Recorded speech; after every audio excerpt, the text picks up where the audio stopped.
What is up, everybody? Welcome to another episode of Limited Resources. This is episode number 714. My name is Marshall. I'm one of your Limited Resources, and joining me on the line all the way from Denver, Colorado, it's Luis Scott-Vargas. Luis, you ready for set review time? Oh, yeah. Wilds of Eldraine, here we come. Yeah, that's right. I did want to say thanks, by the way, to you, Luis, and to Jeff, and to the listeners for waiting till Monday here to record, because I did have an emergency on Friday when we were planning on recording with my poor cat, who has been to the vet multiple times this week. And so I had to go take care of that, but it does mean that we are recording the show right now. That's right. Wilds of Eldraine set review commons and uncommons are coming right at you. Before we get into that, I did want to say thank you to our patrons. It's patreon.com/limited resources. That's how this show is backed. And we just wanted to say thank you. We really appreciate each and every one of you who take the time to go over there and support us. It means a lot. And we know that you could spend your money on a whole lot of different things, and we appreciate the fact that you spend some on us. The cool part about Patreon as well is you get a couple of things. If you sign up, you get a thank you card and a Limited Resources sticker in the mail.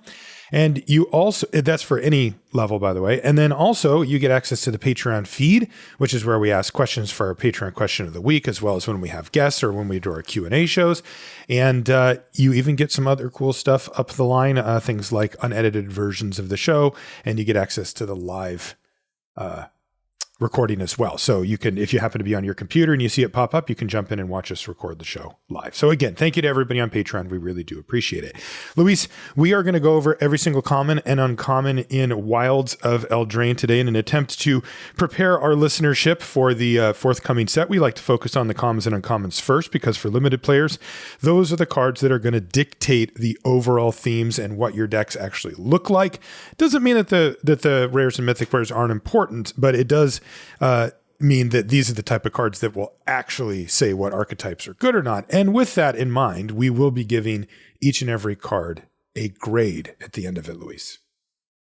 Yeah, so these grades, like you mentioned, are kind of the punctuation marks at the end of what we say about the card, but they're a good way to compare cards to each other. We use an A through F grading scale with 2 subgrades. We've got A's. These are the bombs, game winners, cards that are good in many situations, especially when behind. They're the best cards in the set. They're cards like Orcish Bowmasters or Horn of Gondor. B's are cards that actively pull you towards their colors, headliners for a set, and their reasons to be in a particular color or color pair. A lot of good removal is in this tier, or efficient creatures. We're talking cards like Voracious Hellbeast or Nazgul. C's are playable. These are the cards that are replaceable, but you end up with a lot of them in your deck. They're the cards you're neither happy nor unhappy to put these in your deck. C plus B minus is when you start to be happy about a card. C is, this is a card I took 6th pick, it's going in my deck. These are cards like Easterling Vanguard or Relentless Rohirrim. D's are cards that you're unhappy to play. You'll sometimes will play them. You know, some decks have a couple of these if you end up short on playables. These are cards that are a little too narrow, a little too expensive, just not quite there. These are cards like Mordor Trebuchet or Bill Ferny, Nimrodal Watcher. F's are cards that are unplayable in virtually all scenarios, cards that cost 12 mana, cards that refer to types like Planeswalker that aren't really common and limited, cards like Tom Bombadil or Hugh the Entwood. Our 2 subgrades are sideboard and build around. So sideboard cards are cards that you wouldn't typically main deck or are poor if you do, but can be great out of the sideboard. Cards like Shower of Arrows, basically the destroy flyers, destroy artifacts, mass deal ones. These are the kind of cards that get a good sideboard grade. And then lastly, build around, my favorite category, cards that by themselves don't do much, but can be very strong if you properly build around them. Cards like Fiery Inscription. You can't just put it in a random deck, but it can also be the best card in your deck. So to start off with here, we're going to start with the signpost uncommons. And these are the nickname that we give to the gold uncommons. There's one for each color pair. They often act as a way to sort of shortcut figuring out what that color pair is trying to do in this set. And so we'll try to glean from that what we can. And then we'll fill in the blanks as we go through the colors overall. So our first card is called Charade of Numbing Depths. This is 2 white-blue for a 2/3 legendary merfolk wizard. And by the way, all of these are legendary creatures.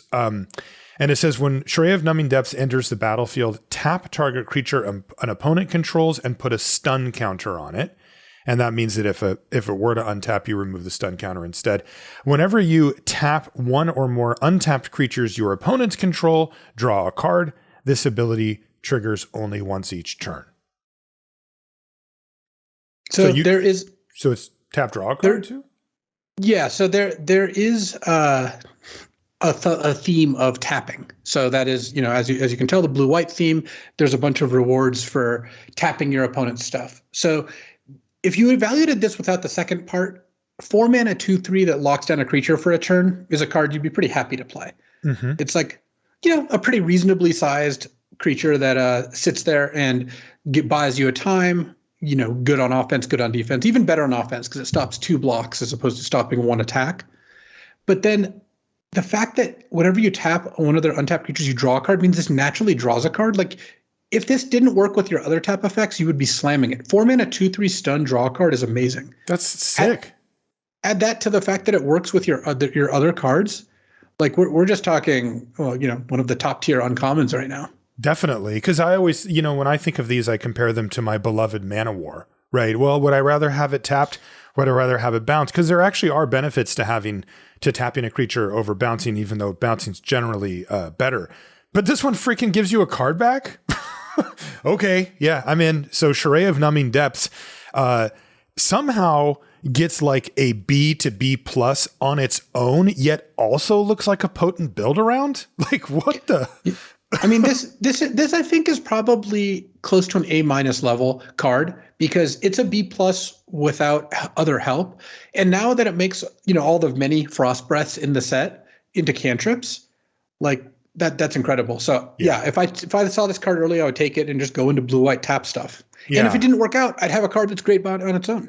Yeah. The only way that cards like this don't live up to their potential is if their color pair's terrible, like if they have no support or if it doesn't work out within the set. But as a card, this thing's an A-.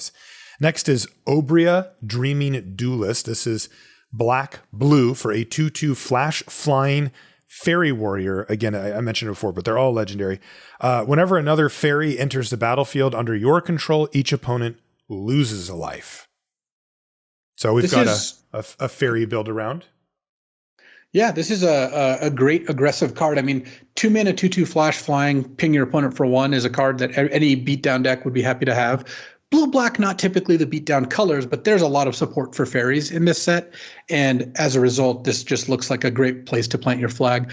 I would give this a B. Like, I don't think it's a bomb, but like you're going to have games where you play this on turn 2 and play another flying fairy on turn 3, and your opponent's like, wow, I'm going to be dead on turn 5 to a bunch of flyers. Right. And yeah, having a flash 2/2 as well can occasionally eat up a 1/1, and then also you can keep up other effects like counter spells or removal or whatever. So B for Obria. Next is Totentanz. Sounds like a German name. Anyway, Swarm Piper. This is one black red for a 2/3 human warlock bard legendary. Whenever Totentanz or another non-token creature you control dies, create a 1/1 black rat creature token with this creature can't block, and you can pay 1 and a black to have target attacking rat you control gain death touch until end of turn. And this, again, introduces us to another one of the set's themes, which is rats.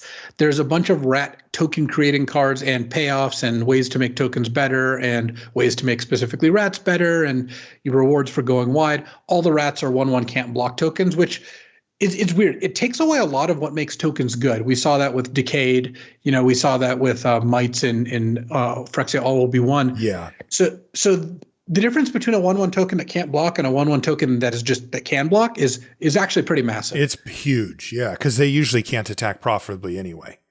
But there are a lot of ways to get paid off for it. That's one of the themes. So we'll kind of go through and see. Totentanz is pretty good at doing that. My main issue with Totentanz is if I'm not doing the whole rat thing, making 1 or 2 random rats when something dies doesn't really do much for me. And making it so they can't block your attacking rats also doesn't do much for me. Like, yeah, your rats get in for 2 points of damage if you attack with 2 1/1s and leave mana up. And then you get to cast a spell second main phase. Your rats got in for free. And it's like, okay. Also, they're just going to kill this one first, which you will get a 1/1 token out of. But again, unless you're utilizing the token. So this is kind of like a build around B, where the average deck, I think, can play this and it's okay. A 3 mana 2/3 that dies into a 1/1 can't block with some other minor abilities. But that's like a C level card. if you are actually finding ways to sacrifice rats, finding ways to pump them, you doing all the things that give you kind of benefits for having all these rats, yes, then this Totentons becomes something that I'm interested in. But as it stands, doesn't look like a card I would want to take early and go into this direction, whereas the two previous cards we saw definitely signposts of like, yep, take this, go this color pair. Totentons means like death dance or kill dance. Oh, okay. So what grade do we want to give them? I would give it a C or a build around B. Like it's a C to B level card. There you go. Next is Ruby Daring Tracker. This is red-green for a 1/2 haste. It's a human scout. Whenever Ruby attacks while you control a creature with power 4 or greater, so put that in your notes, Ruby gets +2/+2 until end of turn. But here's the cool part. It's a haster that also taps for either red or green mana. Little Red Riding Hood here. Yeah, the great card. I mean, I'm always a little skeptical of mana dorks that require both your colors to play because that's kind of the opposite of what you want. Right. Because these cards don't tend to age well. Like turn 6 Ruby is a lot less impressive than turn 2. Even turn 4 is already like the acceleration is falling off. That said, an accelerant that provides both your colors is pretty nice. It just gets you to double color in each of them. And the ability means that at some point in the game, she's going to attack as a 3/4. Mm-hmm. And that's totally fine. Also, if you pump Ruby up to a 4 power and attack, she'll get +2/+2. So that's kind of cool too. Oh yeah. But I would give Ruby a C+. Like this isn't a card that'll send me down the path of drafting red green. But if I'm red green, I can't imagine this is worse than almost any common. Like this looks like a strong, on the high end of commons, medium end of uncommons, which not generally where you want your gold card to be, but that's where Ruby's landed, I think. I'm with you. C+. It scales nicely with the game. It ramps out the thing that costs 4, and then it becomes a decent attacker later. Next is Sir Armont the Redeemer. This is 3 white, green for a 4/4 human knight. When Sir Armont enters the battlefield, create a monster roll token attached to another creature you control. If you control another roll on it, put that one onto the graveyard. That's a weird sentence. Enchanted creature gets +1/+1 and has trample. Enchanted creatures you control get +1/+1. All right. Let me talk about the rolls here because this is one of the main mechanics. So they're aura tokens. There's 6 of them. And how they work, as this card's reminder text tells you, its role, ROLE, as in this is your role to play. And each creature can only have one at once. So when a second one goes on, the first one dies. And they do a variety of things. First, let's read all of them. First is Cursed. It makes the creature a 1/1. This is one you want to put on your opponent's stuff generally. Second is Monster. Gives a creature +1/+1 and trample. There's Sorcerer. Creature gets +1/+1. And whenever this creature attacks, scry 1. There's Royal. And creature gets +1/+1 and ward 1. There's Virtuous. Enchanted creature gets +1/+1 for each enchantment you control, which includes that roll, so that's already +1/+1. And there's Young Hero. Enchanted creature has, whenever this creature attacks, if its toughness is 3 or less, put a +1/+1 counter on it. So all of them give you a +1/+1 counter or +1/+1, except for Cursed, which is the one negative roll. And there's a lot of cards that give them. They do a bunch of stuff. When we get to Bargain, which is another mechanic where you can sacrifice, a variety of things. Bargain works with the rolls. Part of the idea with Bargain is to sacrifice them because it makes you sacrifice artifact, enchantment, or token when you want to cast the spell to get the bargain like kicker. But also the rolls certainly play, are self-contained in the sense that you put a monster roll on a creature and it gets +1/+1 and trample. So now that creature is bigger and has trample. Like it works. And there's a bunch of ways to utilize them. Like Sir Armont, which has enchanted creatures you control get +1/+1. So by itself, you can't put the roll on Sir Armont herself, but you can play Sir Armont, put a roll on a different creature. That creature is effectively getting +2/+2 because of the text here. And even if Sir Armont dies, then that creature still has the monster roll. So it's 5 mana for 6/6 worth of stats. With trample on the other one too. Trample on the other one, and also works with any other rolls you have outright because now it's buffing maybe 2 to 3 creatures or what have you.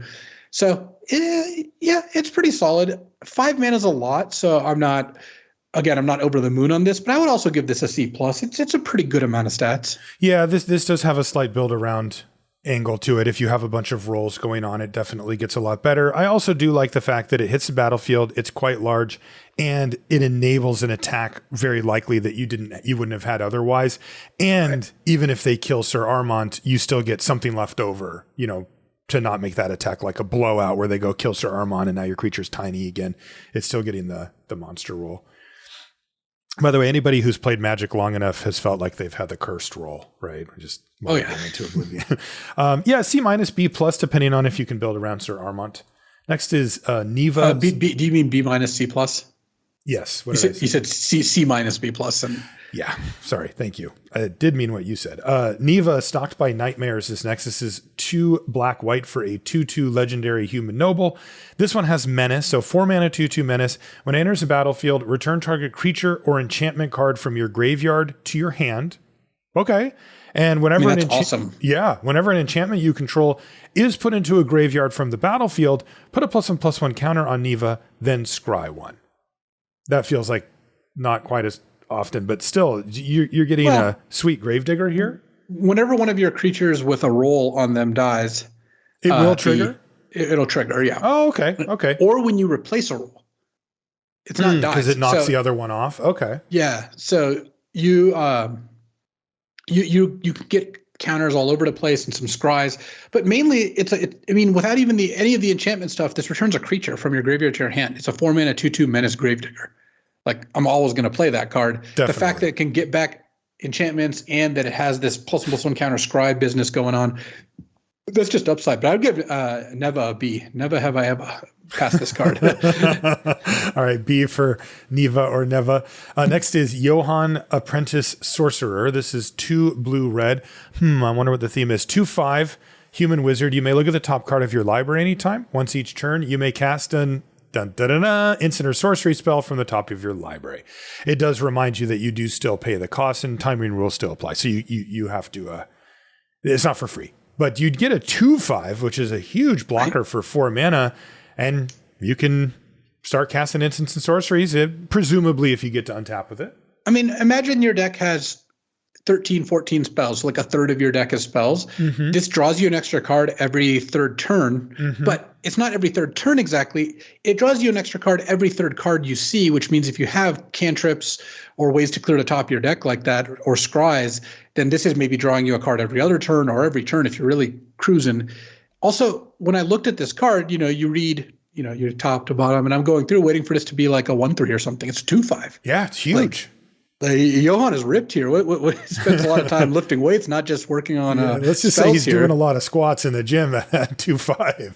I mean, 2/5 is just, you play this, they're not going to be able to kill it very often, and it can just block whatever their attack is. So a 2/5 that gets you value over time, I'm into it.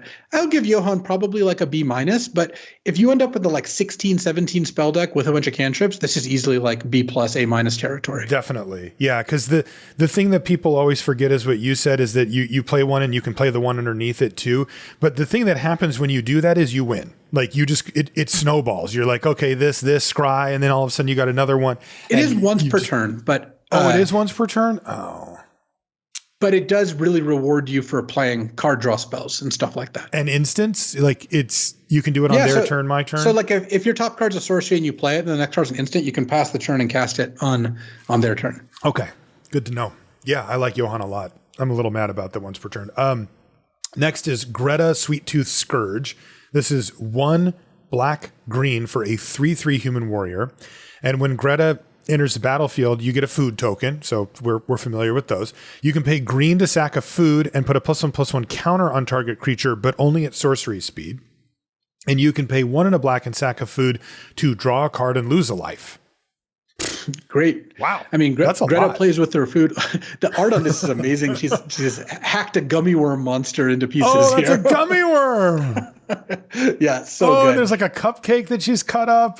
This is unbelievable. Yeah, they went wild with this one. But the card's great too. 3 mana, 3/3 that ETB makes a food that also turns all your food into either +1/+1 counters or extra cards. Fantastic. I would give Greta a B. I'm just really happy to start with this card. Yeah, I like cards like this that can do many things well. Like if you need to draw cards, you can. If you're ahead, you can start putting counters on. It works with other game. food, and there is plenty of other food, but also you don't have to have other food. This could be the only card in your deck that makes food, and you'd still always play it. Yeah, and you're getting good stats too. Next is Ash Party Crasher. This is red-white for a 2/2 human peasant with haste. It's got Celebration. Whenever Ash Party Crasher attacks, if 2 or more non-land permanents enter the battlefield under your control, this turn, put a +1/+1 counter on Ash. So Celebration is a theme where whenever whenever 2 or more non-land permanents enter the battlefield this turn, it works with tokens. Like if you have a card that makes 2 tokens, that triggers Celebration already, and it's an aggressive theme. The one thing I have to note about Celebration is you can build a deck that's good at doing it and utilizing it, but you can't expect to have it too many turns in a row or in a game, because it requires either, if you have a token, a spell that makes two rats, sure, that'll do it by itself. Most of the time, it just means play 2 cheap spells. You just can't do that. You don't get to refill here, like unless you have a ton of card draw, but that's not really a Celebration deck. So I would look at Celebration cards as if they happened like maybe once or twice in the first 4 turns you've played them, and then maybe one more time after that, something along those lines. You're just not that often going to have it line up where it's triggering 3 turns in a row. I don't see that being very realistic. And so when you look at these, you're kind of putting more emphasis on the base stats and stuff. Like, how do you feel about a 2-mana 2/2 haste that might one time-ish get that extra counter, that kind of thing? I think with the high value triggers, you're pretty likely to get it the one time, because you can structure your turn such as that. I mean, this is actually going to be a pretty skill testing mechanic, which it might not seem to be on its surface. Like there's going to be games where you have Ash in a 1-drop in your opening hand, and you don't play the 1-drop on turn 1, so you can play a different 2-drop on turn 2, then play Ash in the 1-drop on turn 3 and attack with a 3/3 haste. But slow rolling all your first turn play is just not a very natural thing. So I would look at these as if the first trigger is not too hard to achieve, but each subsequent one gets a lot harder. And of course, you could always just top deck these and get 0 triggers the whole game. That said, a 2/2 haste is already a pretty fine place to start. It's easy to get the first counter. I would say Ash is like a B-. Like I think the red, like how do you feel right now? Is it if your opponent on the play goes turn 2 Ash attack you for 2, and you're looking at your hand and you like don't have a way to kill it? You're going to feel like next turn that thing is pretty likely to attack as a 3/3, and if not, the turn after that it's definitely attacking as a 3/3, and in the worst case, it's getting a trigger each turn and attacking as a 4/4. Like you are going to feel like this card pressures you quite a bit if they play it early. So I think that Ash is going to be a pretty strong card in the Boros decks. I don't think it's a card that's going to pull you very heavily in that direction early. Okay.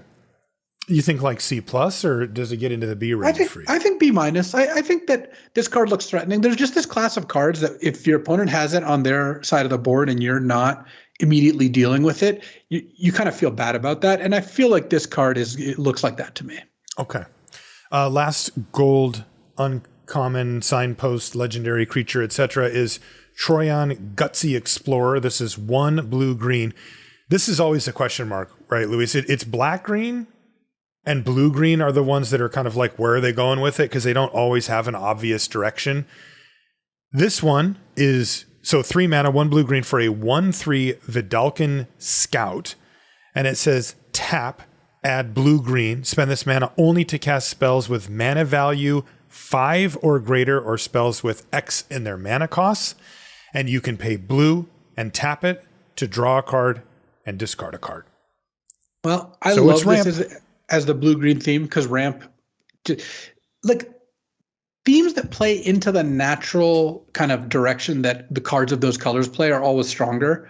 And it's part of the reason blue-red spells tends to play nicely, because blue and red tend to like kind of intersect on the spell level. Mm-hmm. When black-green theme is morbid or +1/+1 counters, then part of the reason that plays so poorly is that's not a natural theme that these cards do. Ramp in blue-green is perfect. You already want to ramp your green stuff into your big, powerful blue stuff. So cards like Troyan, I think this card's going to play awesome. If you play this on turn 3, turn 4, you play a 6-drop or a 5-drop, that's great. If you don't have one of those to play, you can loot into it. I mean, I would be really happy to play this card in basically any deck. Of course, I would want to bias my deck towards having a couple cards it can help pay for, but you don't need very many. A 3-mana 1/3 looter that can sometimes tap for blue-green, like if you tap this for mana one time and use it, I feel like you're ahead of the game already. So definitely. And you said that the curve is 3 mana, 5 mana. Like it works perfectly. Or 6 mana. Yeah.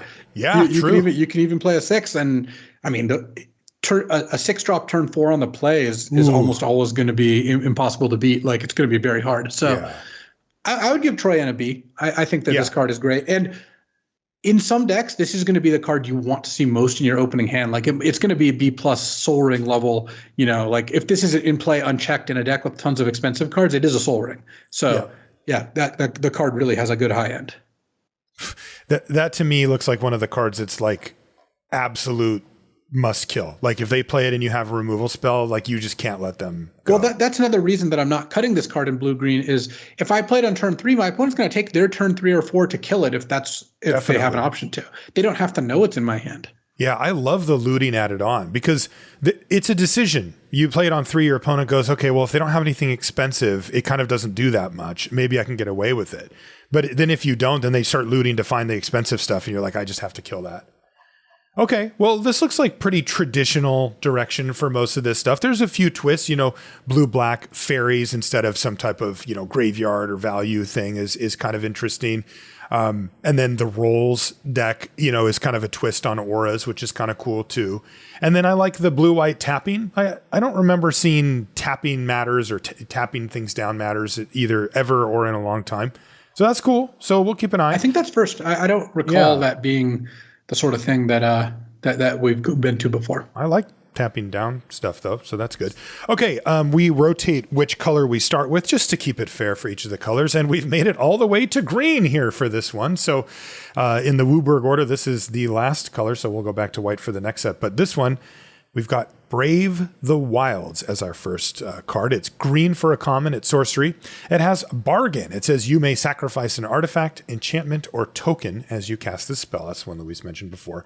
If this spell was bargained, target land you control becomes a 3/3 elemental creature with haste that's still a land. And it says search your library for a basic land card, reveal it, put it in your hand, and then shuffle. So baseline is green, search your library for a basic. But if you bargain it, you can turn one of your lands into a 3/3 perpetually. Yeah, I like this card. It's, early and mid game, you just use this to go get whatever color of mana you're missing or just get your next land.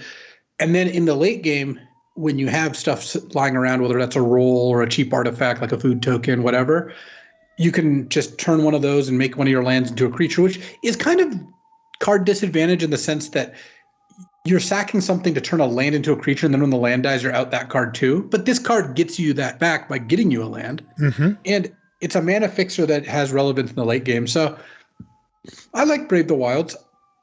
I think that enabling Bargain is going to be something that will naturally happen at like a baseline, relatively easy level just by building decks with Wilds of Eldraine cards, right? Mm-hmm. You're just going to put cards in your deck that make food or create rolls. If you really care about bargaining, if you have like some really good bargain payoffs, you can definitely go harder.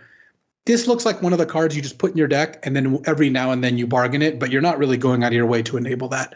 Yeah. The main downside with this type of card is mana fixing that takes specific colors means that when you have to build a deck that has like 10, 11 forests to really rely on these, because if you open on Plains, Brave the Wilds, like, yes, that means you're screwed. You can't cast your green spells. Right. So you really want to maximize the chance of having a forest. But in those green heavy decks, I think it would be great. You have a deck that's like 10 forests, 5 plains, 2 Brave the Wilds, and a bunch of cards that make rolls. You're kind of getting a 17 land deck with 7 white sources, but also 10 green sources base plus these 2. And later in the game, these cards aren't dead. So I would give the Brave the Wilds a C-. Like, I'm not thrilled about the card, but I think it will have some good utility. Yeah, and you are getting a 3/3 kind of out of nowhere for cheap if you are a beatdown deck like you mentioned in green-white or something. That can absolutely matter. So yeah, that's a thing. Next is Commune with Nature. This is green for a sorcery. It's common. Look at the top 5 cards of your library. You may reveal a creature card from among them and put it into your hand and put the rest on the bottom of your library in any order. I almost never play cards like this, even though your chance of hitting in an average green limited deck are basically 100, not literally, but like 5 cards out of a, 17, 15, 16 creature deck, you're going to hit the vast majority of the time. Yeah. I just never find room for these. You're balancing like a couple different things. One is room, because it's a cantrip. It doesn't accomplish any specific goal. Two is you have to look at the risk versus reward. And yes, you barely ever miss, but if you miss, it's a disaster. You're down an entire card. If you hit, you traded 1 mana and a card for a different card, which sometimes gives you selection, but sometimes it doesn't. When there's only one creature in the top 5, you didn't really accomplish too much by casting this card. Mm-hmm. So I think Commune is like a D-level card. You will get them if you want them. And yeah, in the like 16 plus creature deck, especially if you have some creatures that are a lot better than others, like you're actually getting something like you opened a good mythic rare creature you really want to find. That's one thing. But in general, I don't put a high value on cards like Commune with Nature. Yeah. The ones that can find a land, yes, those are great because those are split cards, but this cannot find a land. This is straight up Commune with creatures. So yeah, exactly. I like D for Commune with Nature, which brings us to Leaping Ambush. It's 1 green mana for an instant at common. Target creature gets +1/+3, gains reach, and untap it. I think that as little as we like combat tricks that really aren't outstanding, and this one I don't think is generally outstanding. We've seen this card before in various flavors. There's even less room for them now because of the rolls. I would rather have a card that grants rolls, like we're about to see one, in fact, the next card, and because that works with the themes of the set. Pump spells in a set where part of the theme is creature auras and there's cards that interface with those seem even harder to kind of justify. So I think Leaping Ambush gets a D. It's a totally playable card. I just don't think most decks are going to want it. Yeah, the only other note I would have is that this is in some ways a defensive combat trick. You can use it on offense, of course, but the untap and reach and stuff kind of leads you to think, well, I'm going to untap my creature and block. Very risky. It's your opponent almost always has all their mana open when they go to combat, and you just firing off unprompted, combat trick on your own creature in a defensive stance is not a good way to get ahead in a game of Magic. It's just the blowout potential is too high. What about Royal Treatment? That's a great name for a card. I'm going to give my whatever the Royal Treatment. Yeah, it's green and it's an instant. It's an uncommon though, so you're not going to see as many. 1 mana. Target creature you control gains hexproof until end of turn. Create a royal roll attached to that token. And again, that's the roll that gives the creature a +1/+1 and ward 1. So it's basically Snakeskin Veil. Give a creature a +1/+1 counter and hexproof. Of course, you can't have multiple rolls, so it's not quite as flexible as a +1/+1 counter. But it also lets him keep ward 1. And it sets things up for bargain nicely. Yeah, it makes it very, very difficult to kill. And like you said, and I wonder, is there any benefit to being instant speed roll? Like, are there payoffs that are around that are like? Yeah, I mean, we've already seen them, right? Like the Seer Who's a What's It giving all of your enchanted creatures +1/+1. So there you go. This effectively gives a creature +2/+2 when that's in play. So yeah, there is some utility for that. I like Royal Treatment a lot. Snakeskin Veil ended up always playing awesome. Ended up being a great card. This I think is going to be even a little bit better. The main downside is you can't stack this if your creature has a wicked roll already. Casting Royal Treatment on it is not really gonna do one. Oh, speaking of which, the list I found was missing the wicked roll. I don't know where those show up, but that's also the creature gets +1/+1, and when it dies, it drains your opponent for 1. They lose a life. So okay, well, we'll see if that pops up on one of the cards. Yeah. Yeah, but in any case, Royal Treatment looks like a C to me. Looks like a card I'll be happy to play. I'll go C+ on Royal Treatment. C+? Yeah, I can see that. It gets +1/+1 and hexproof, so it's like defensive and offensive, and then you just get the ward 1 to hang around after. Yeah. Next is Toadstool Admirer. This is green for an oof. It is a common 1/1. It has ward 2, so it's hard to kill, and it has an activated ability, 3 and a green, and you put a +1/+1 counter on it. I don't think so. No, this is not a card I'm looking to play. Like, it's just too expensive to pump, and your ward 2 on a 1/1 is like they just can ignore it. So I get the idea is to put some rolls on it, and, right? But you can only put 1, right? Yeah, I guess that's true. That would be the cool thing, right? Because I know what this is, right? This is like a boggle, right? This is like Slippery Boggle, but the fair version where it's like you can kill it at some point, but since you can't stack rolls, like if this said this can have as many rolls on it as you want, okay, but as it sits, I'm not interested. I would give it a D for Toadstool Admirer. Maybe there's a build around potential. Bestial Bloodline or Bestial, I don't know how to say it. It's 1 and a green for an aura. This one's common. It says enchant creature gets +2/+2, and you can pay 4 and a green to return this from your graveyard to your hand. So the question with auras is always, is it worth taking the risk? 2 mana for +2/+2 isn't too bad, actually, right? I mean, it's sorcery speed, so you don't get the blowout potential, but you do make your creature bigger, and that's all fine and dandy. What happens when they kill your creature? Usually it's a huge blowout. The question is paying 5 mana to get this thing back, does it mitigate that? I would say no. I would say it's still a blowout.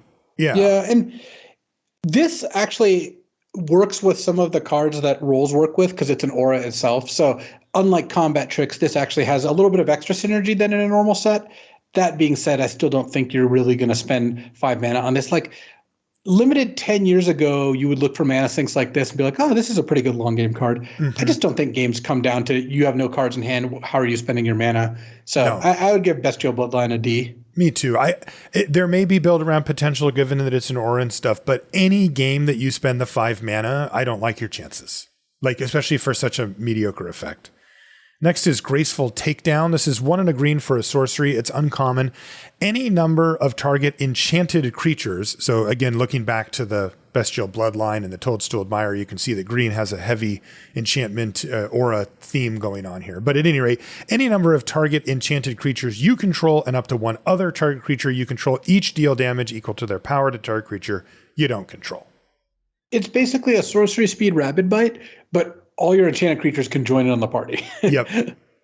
And yeah, that's solid. That's probably fine.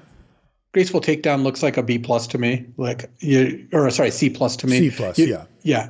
You get to use this as a pretty good removal spell. Not much. Yeah. If it was an instant, it would be actually quite strong, but sorcery keeps it down into that CC+ range. Next is Red Tooth Vanguard. This is 1 and a green for a 3/1 elf warrior at uncommon. It's got trample, and whenever an enchantment enters the battlefield under your control, you may pay 2. If you do, return Red Tooth Vanguard from your graveyard to your hand. I like this card. I like that too. 3/1 trample, they kind of have to trade with it. They can't just take 9 damage off it. And then when they do, at some point, you're just going to get it back for 2 mana, and then you have to spend 2 to cast it too. So it's not like completely free, but I think that the Vanguard overall just looks like a solid recurring threat that kind of just does it for free. A 2 mana 3/1 trample doesn't need a ton of upside to be good. Yeah, and the more I'm seeing this, the more I'm looking at the Bestial Bloodline as just a 2 mana aura, right? Since so far, like all of the cards around it care. The Admirer does, the Graceful Takedown does, the Vanguard does. That does start to bump those up as like synergy level cards rather than just power level for cards like the Bloodline. I like this Red Tooth Vanguard. Yeah, this looks good to me. Just annoying, a way to push through some extra damage. The trample actually helps because, these things always get blocked by 1/1s and you don't get anything out of it. I would guess it's like a C+. Maybe it's even a B- if you built around it enough, I could see that for sure. Next is Root Rider Fawn. This is 1 and a green for a 1/3 Satyr Scout. This is common. This one taps to add green, or it filters. You can pay a mana and tap it to add a mana of any color. But basically, you have a 2 mana 1/3 that adds a green. That, we like the gold one. This one asks a lot less of you. Yeah, you remember playing that in Kaladesh, right? And 2 mana 1/3 that just tap for a green. You're like, wow, this is actually one of the better green commons. One of the best commons, yeah. And this now has the additional of like, hey, if you need another color of mana, then this will help filter. So I would give Root Rider Fawn a C+. Yeah, I'd be always happy to have that card. Same. What does Territorial Witch Stalker do? 1 and a green for a 2/3 defender. At the beginning of combat on your turn, if you control a creature with power 4 or greater, it gets +1/+0 this turn and can attack as if it didn't have defender. So 2 mana 2/3 defender that sometimes attacks as a 3/3. Yeah, I'm not super excited by it because the problem is a 2 mana 2/3 defender doesn't seem that good either. So you're going to play this, it's going to sit there for a bit, and then you're going to maybe start attacking with it. It's a weird nerf. Usually these would be like 2 mana for a 3/3 defender, and then it can just attack. But they wanted to make it somehow worse as a defender. A little weird. Yeah. I don't like it. I actually would like it a little more if it was a 3/3 defender and I could. I think that would be trade. a lot more exciting. This looks like a D to me. Me too. D for Territorial Witchstalker. Next is Titanic Growth, the OG, not the OGist, but one of the older ones. 1 and a green for an instant at common. Target creature, it's a lot. It gets +4/+4 until end of turn. Yeah, it's 2 mana, but I mean, that wins effectively any combat or acts as a way on tramplers or unblocked creatures to get a big hit of damage in. 4 is a lot. Yeah, I'm still not really in the market for this card, I don't think. Okay. I would say Titanic Growth looks to me like a D+. Like, if you want a combat trick, it's a fine combat trick. It's not a combat trick I'm like really that interested in. That to me is the line. I think what you said is exactly it. If you want a combat trick, this is as combat tricky as they're going to get. The question is, do you?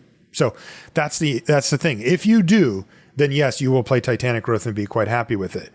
But otherwise, they'd have to pump it up even more to make it really enticing. My guess is that it's a D+ or a C-. I haven't seen much that makes me think I want combat tricks in this. I think I would call it a D+. What did I say? D-? I said D+. You said C or C-. Why am I saying D+ or C- is where I want to be? Yeah. Yeah. Okay. Next is Tough Cookie. It's literally a cookie, by the way. Yeah, I love it. It's a 1 and a green for a 2/2 artifact creature. It is a food golem at uncommon. And when Tough Cookie enters the battlefield, you create a food token. Wow.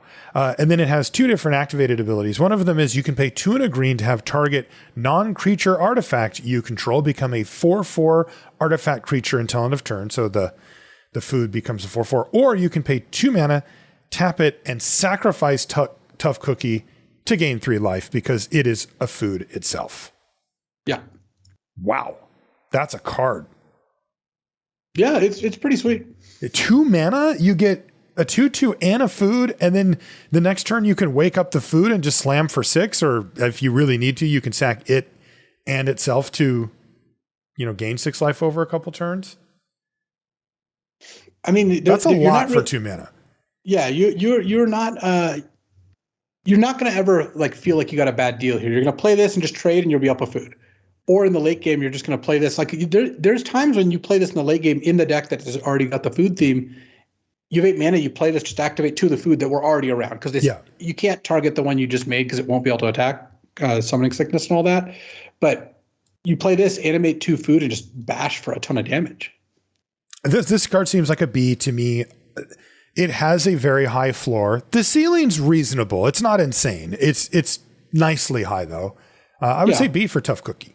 Yeah, I like B. It's just a really good card. Like, you're always going to be happy playing it. Also, just it makes you smile, right? I mean, that's just a funny, cool design, great name. Yeah. Just a home run. I think it's very cute. Next is Troublemaker. Oof. It's 1 and a green for a 2/2. Oof. It's common. It's got bargain. And when it enters a battlefield, if it was bargained, exile target artifact or enchantment an opponent controls. I mean, I assume you wouldn't, like these days, just playing a 2/2 for 2 straight up isn't good enough. So you actually do need a target for it. Unclear to me how many targets will be around. Like, is this main deckable is the question. Oh, I'm sure it is. Assuming that the bargain isn't so laborious for you to pay for, which I don't think it will be. Mm-hmm. I mean, look, trading one of your roles to exile one of their roles is not super exciting, but if you have to do it, you have to do it. And that part's fine. And then there's just a lot of other random artifacts and enchantments in these sets. So I think I'd be pretty happy just putting this card in my deck. C? Yeah, I give it a C-. I don't think it's one I'm like thrilled by, but I think you're going to play the card. Troublemaker. It's as heavy as the head that wears the vase. Next is Up the Beanstalk. This is 1 and a green for an enchantment and uncommon. When Up the Beanstalk enters a battlefield, and whenever you cast a spell with mana value 5 or greater, we hear that term again, draw a card. So this thing, ETBs, draws you a card, so you get a cantrip for 2 mana, and then maybe you draw some extra cards later in the game. Sure. Yeah. I mean, I was talking about high floor. Look, you generally don't want to play cards that just say you spend mana, but you get the card back. But if they have upside later in the game, that can absolutely be worth it. Up the Beanstalk looks totally fine to me. Yeah, plus, it's not like you have to play this on 2. Like, you can just play your 2-drop. Yeah, the fact that it just replaces itself means you're not really losing out on it. And then you just play this on turn 4. If you know you're going to, if you have like turn 4, you play this and play something that costs 2, then turn 5, you play a 5-drop and draw a card. Like you're up two mana for 2 cards is a fantastic deal. Yeah. And of course the real engine gets rolling when you do cast that 5, draw yourself something. Now you're closer to another 5 and then you can kind of go off. And again, it's not really asking much of you. So I like Up the Beanstalk quite a bit. What would you give it? Because I think I'd give it a build around, but I would give it a build around B. Like this looks good to me. I like build around B. My guess is right now you shouldn't be like second picking this card and going into this deck. Mm-hmm. But let's say you already had the blue green gold card, the 1/3 that taps for mana. I would probably snap this up very easily after that. Like once I already know I'm heading that direction, this card looks really appealing to me. So I think the big question about this deck is how many spells with mana value 5 or greater can you actually run in a deck? Generally speaking, I would say we run 3 or 4. Are you talking about me or are you talking about? Let's pretend like you're a normal person for a little bit. You know what I mean? I mean, what would you say is the average number of 5+ drops in a deck? 3 or 4? Yeah, maybe like 5 on the high end, but probably not. So you have to do some work. You have to have some mana acceleration. You have to have, ways to mitigate the fact that you have like a heavy top end. That's right. Because the solution, I guarantee you, is not to put 8 5 or mana greater cards in your deck. Now you just have a bad deck. So build around B for Up the Beanstalk. We'll keep an eye on that archetype.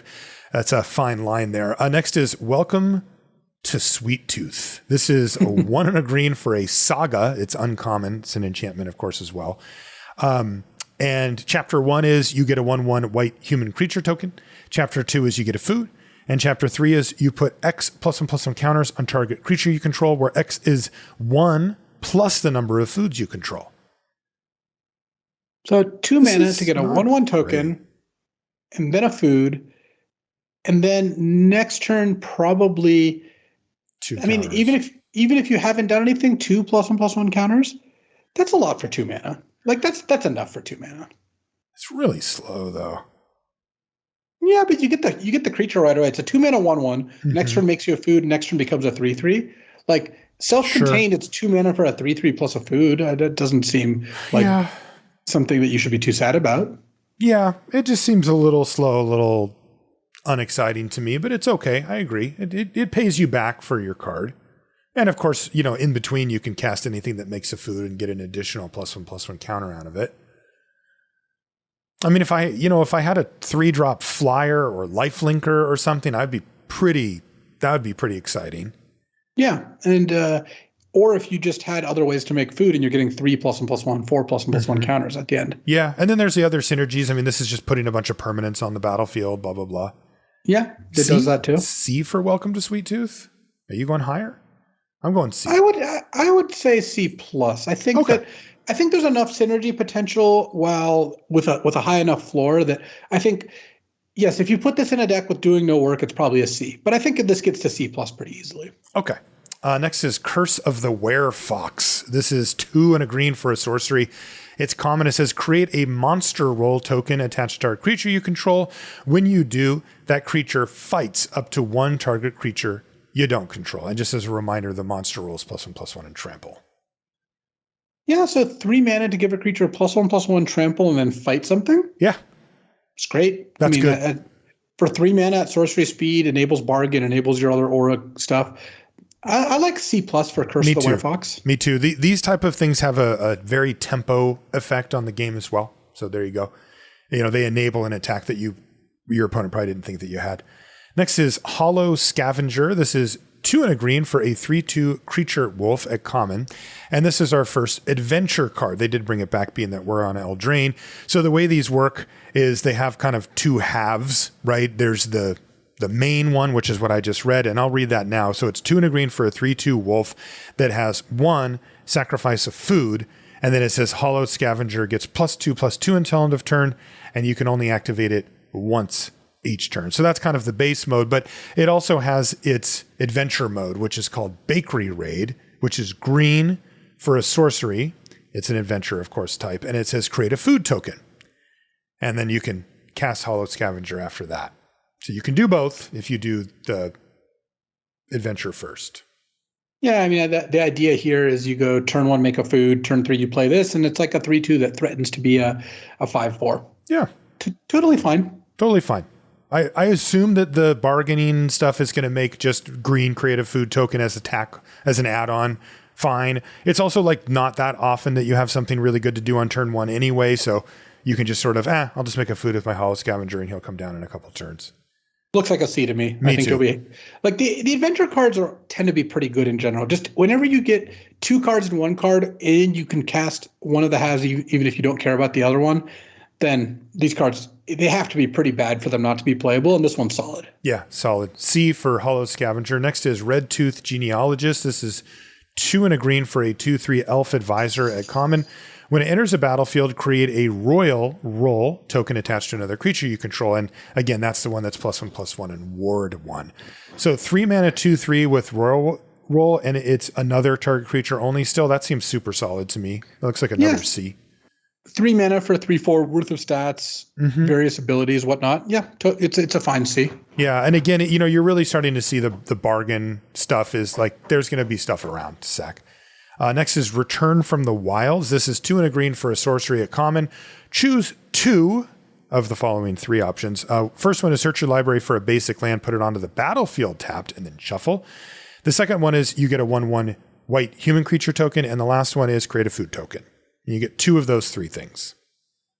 Yeah, this is all right. The 3 mana acceleration is a lot worse than 2. It just doesn't get you quite where you want to be in the right amount of time. I guess it does set you up for the 5-drop deck. But I was going to say it does set you up for the 5-drop deck, and getting a 1/1 alongside this, or a food, regardless of what you want. Or in the late game, if you don't care about either of those things, you just get a 1/1 and a food. If you don't care about lands, rather. So I like Return from the Wilds. I think you'd be pretty happy playing this card. Yeah, any card that makes 2 relevant permanents tends to perform a little better than it might look on the surface, and this does this. This still just looks like a C to me for Return to the Wilds. This is not a card that I would be super excited about, but it does look like a solid enabler for it. This is, to me, one of those cards that kind of fits the cross-section of multiple archetypes that green touches. Like, it sets you up for the 5 drops, but it also gives you permanence for bargain, and it also gives you a food token, which has specific synergies too. Yeah, it looks like a C. Yeah, C for Return of the Wilds. What does Spider Food do, and who's hungry? This is 2 and a green. It's a sorcery at common. Destroy up to 1 target artifact, enchantment, or creature with flying, and create a food token. You can make a food even if you have no targets. That's why it says up to 1. But this is still just a straight up sideboard card. Yep. Destroying a roll is not good enough to justify this being blank otherwise. Right. So sideboard for Spider Food. Next is Tanglespan Lookout. This is 2 and a green for a 2/3 satyr. It's uncommon. Whenever an aura enters the battlefield under your control, draw a card. So you get a 3 mana 2/3 with major upside in the roll stack. Yeah, this turns all your role creation stuff into cards. Like that is fantastic. That's business. I think Tanglespout Lookout looks like a build around like probably B+. B+. I could see it edging towards A- if you have a lot of ways to do it. A 3 mana 2/3 that draws you a card every turn. It's a very good card, and it doesn't seem crazy to get this to a point where it's at least drawing you a card close to every turn. The only annoying part about it is that you don't really want to put the rolls on it because it's kind of... No, you would like to spread those around. Yeah. Next is Verdant Outrider. It's 2 and a green for a 4/2 human knight at common. You can pay 1 and a green, and Verdant Outrider can't be blocked by creatures with power 2 or less this turn. Oh boy, I don't like this design very much. I get it, right? You pay 2 and a green for a 4/2. It's got a big power, but that low toughness usually means that it just gets blocked by a 2/2, and this has the ability to avoid it. But man, that's annoying to have to pay that cost every time. Yeah, I don't think you're going to want to play this one very much. This looks like a textbook D where you play this. If you don't have the mana to spend on it, it's just going to sit there for a while, which kind of defeats the purpose of your 3 mana creature. Like, I just don't think you're going to, end up really liking what this card does for you. No, I think it's a D. And anytime you have to pay that cost, it's going to be really annoying. We've got another adventure card. Luis, I have a question for you. Do you think it's better if I read the adventure and then the creature, or the creature and then the adventure? I like the creature first because that's kind of the main card. Okay. So this is called Ferocious Werefox. This is 3 and a green for a elf fox warrior at common. It's a 4/3 trampler. And then the adventure is Guard Change, which is 1 and a green for an instant. And it says create a monster roll token attached to a target creature you control. Wow. So you can get +1/+1 trample that stays at instant speed for 1 and a green, which is already kind of pretty good. But then you just get a 4/3 trampler in addition. Those are 2 solid cards, right? Neither of them amazing, but when together, when you get both of them, that's pretty dang good. Yeah. I don't think it's funny how far we've come, because I think a 4-mana 4/3 trample would be pretty exciting like many, many years ago. And now it's like, you're like, well, this is a little below curve. Yeah, that 3 toughness hurts. But when you get both, this is great. I would play this all day. Getting an instant speed monster roll and, maybe winning a combat with that and having it stick around, then just also getting to cast this. We're talking like 2.5 for 1 territory. We are. I like this card. Yeah, I would say C+ for Ferocious Werefox. Yeah. I assume that in this set it's going to play at that level. I don't think that they would put a B level common in, but I mean, this is, yeah, like what you said, this is at least a 2 for 1, which is really good.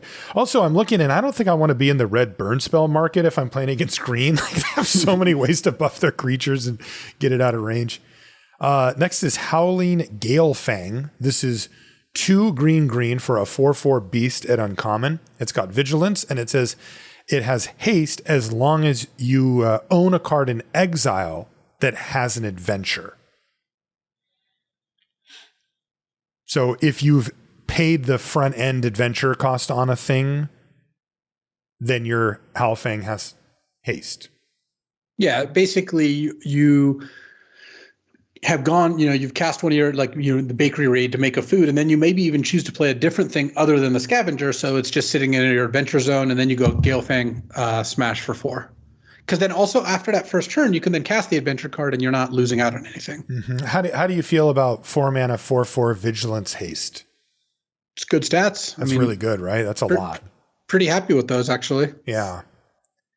How do you feel about 4-mana 4/4 vigilance? That's okay. It's not great. I wouldn't be excited to play that, but it's definitely fine. So if we split the difference, where does the Howling Galefang land? I mean, it's probably closer to a 4/4 vigilance than a 4/4 haste vigilance, because I don't, unless you draft around it, you're not that often going to have an adventure. Mm-hmm. But, when you do, it's nice. And then basically, do you want a 4/4 vigilance for 4 is the question you have to ask yourself. And I don't really know what the answer is. I think the answer is usually like, sure. Yeah, I guess I'll take it. I guess I'll take it. But there's no synergies happening here. It's not doing anything else. Yeah. I actually want to go just a little on the low. I would go C+ on Howling Galefang. If you do get to do the thing, that is powerful. That hits very hard for 4 mana. It's a good place to put auras. It's a good place to put your monster roll token, etc. But ceiling not that high on the Galefang. Yeah. Let's put it that way. So I'd say C+. What do you think? I like C probably on Galefang. Okay. I like being more conservative with it. I think you're probably closer to right. Next is Knight of the Sweets' Revenge. This is 3 and a green for an enchantment at uncommon. When it enters the battlefield, you get a food token. Foods you control have tap to add a green. That's pretty sweet. And you can pay 5 green and sacrifice Knight of the Sweets' Revenge. And creatures you control get +X until end of turn, where X is the number of foods you control. You can only activate this at sorcery speed. I really want to like this card, but I don't think I do. Basically, if you don't have other food, this is 4 mana to put a forest into play, and that later you can then sack it to give your creatures all +1/+1. Though maybe it's a little bigger at that point. This looks like a build around C, where it's an F if you're not building around it. And in the heavy food deck, which I'm still maybe skeptical of thanks to Lord of the Rings, I guess sometimes it'll work out to where you're turn 1, make a food, turn 2, make a food, turn 4, play this, tap my foods for 2 green mana immediately. Next turn, you have 8 mana or whatever. And that can be cool. I think the high end of this is really high. Then later your big mana generation engine gives all your creatures +5/+5. Doesn't even give trample, unfortunately. But I think it's well into the build around territory and probably not that high a priority of one. No, I would say build around C for Knight of Sweet's Revenge. Yeah, the lack of trample is really a killer too. Next is Sky Beast Tracker. This is 3 and a green for a 2/4 giant archer. Better have reach. It does have reach. It's common. And whenever you cast a spell with mana value 5 or greater, you get a food token. This is a stop sign. Yeah. You know, it's a giant spider. Just sort of stops. You know, it's a very, very good blocker. 2/4 reach is just such a perfect stat line for stopping your opponent's aggressive decks from getting in. And if you can start to go off, you can certainly stabilize. You cast a 5-drop, you get a food token. Now your life total's getting blustered. If you're in the market of pushing the thing to the late game, Sky Beast Tracker could do it. It's a little bit of a one-trick pony, right? Like this is very defensive card. Really cool art. Yeah. I would be happy to play this in the 5 mana cost deck because this does everything you want. It just keeps you alive by virtue of its stats, reach, and ability very, very nicely. It covers kind of all your bases. But it's not a card that most decks will want. This probably looks like a D+ level card. In the right deck, it's like closer to a C+ though. If you're that blue-green deck and you have 2 of these, you get to play one, play the other, then start playing 5s. Your opponent's you're gonna get out of reach out of your opponent pretty quickly. Right. I mean, because the play pattern is you're setting up your mana in the first few turns to get your 5-drops going, and you're probably going to take a lot of damage while you do. So this can help you recoup that. Next is Tempest Heart. This is 3 and a green for a 3/4 elemental elk. Look at Elmer. Man, he's looking great. Lightning literally coming out of his horns. This is an uncommon. So, and it's got trample. So 4 mana, 3/4 trample. And whenever you cast a spell with mana value 5 or greater, you put a +1/+1 counter on Tempest Heart. And then it's got an adventure that's actually a different color. It's blue. So this is Scan the Clouds. It costs 1 and a blue. It's an instant that says draw 2 cards, then discard 2 cards. This is a nice design, right? This is one where if you're not in blue, you can just ignore Scan the Clouds and just play Tempest Heart straight up, and it's a good card. But if you can splash or happen to have access to blue, that might be something that you would want to do, like to get rid of some lands in the late game or whatever. Yeah. The way I look at this is if you want the 4 mana 3/4 trample that grows, like if you have a decent high end for that, the spell's free, even though the spell is you're kind of down a card. Like if you didn't cast the second half, spending 2 to draw 2, discard 2 does net you down a card. You get the card back, of course, when you cast Tempest Heart. So I view the Scan the Clouds as kind of the freebie. And yes, clearly this is better in blue-green, but if you had a red-green ramp deck that had a bunch of 5s, this is a fine 4-drop to play. And I might consider playing it in my deck too. I think I would. I mean, if you played as a 3/4 trampler, next turn, untap, play a 5, you're attacking with a 4/5 trampler. Like that's a handful for sure. Are you impressed with how majestic and powerful Elmer looks in this shot? It is looking extremely majestic and powerful. I will give him that. Does it get into the B range? No, right? Still just a C+? Yeah, I think C+. Yeah. All right. Now, next is our first of 3 5-drops at the common and uncommon slot here. And these are really important, right? Because there's a lot of cards that care about it, and 5 is the earliest that you can start triggering those cards. Yes, the 6s and 7s count as well, but there's only 3, and 2 of them are uncommon. So this, to me, is like kind of a big deal, right? Because like, what am I casting that's going to be triggering all these cards that care about it? Well, here they are. First one is called Agatha's Champion, and this is 4 and a green for a 4/4 uncommon human knight with bargain. It also has trample. So 5 mana, 4/4 trample. And if you bargained it, when it ETBs, it fights up to 1 target creature you don't control. That's a hammer. I mean, those things, when people curve into these, it's nasty. You go from being like at parity to being blown out by this when they had a nice big 4/4 trampler that eats your 3/3 or whatever.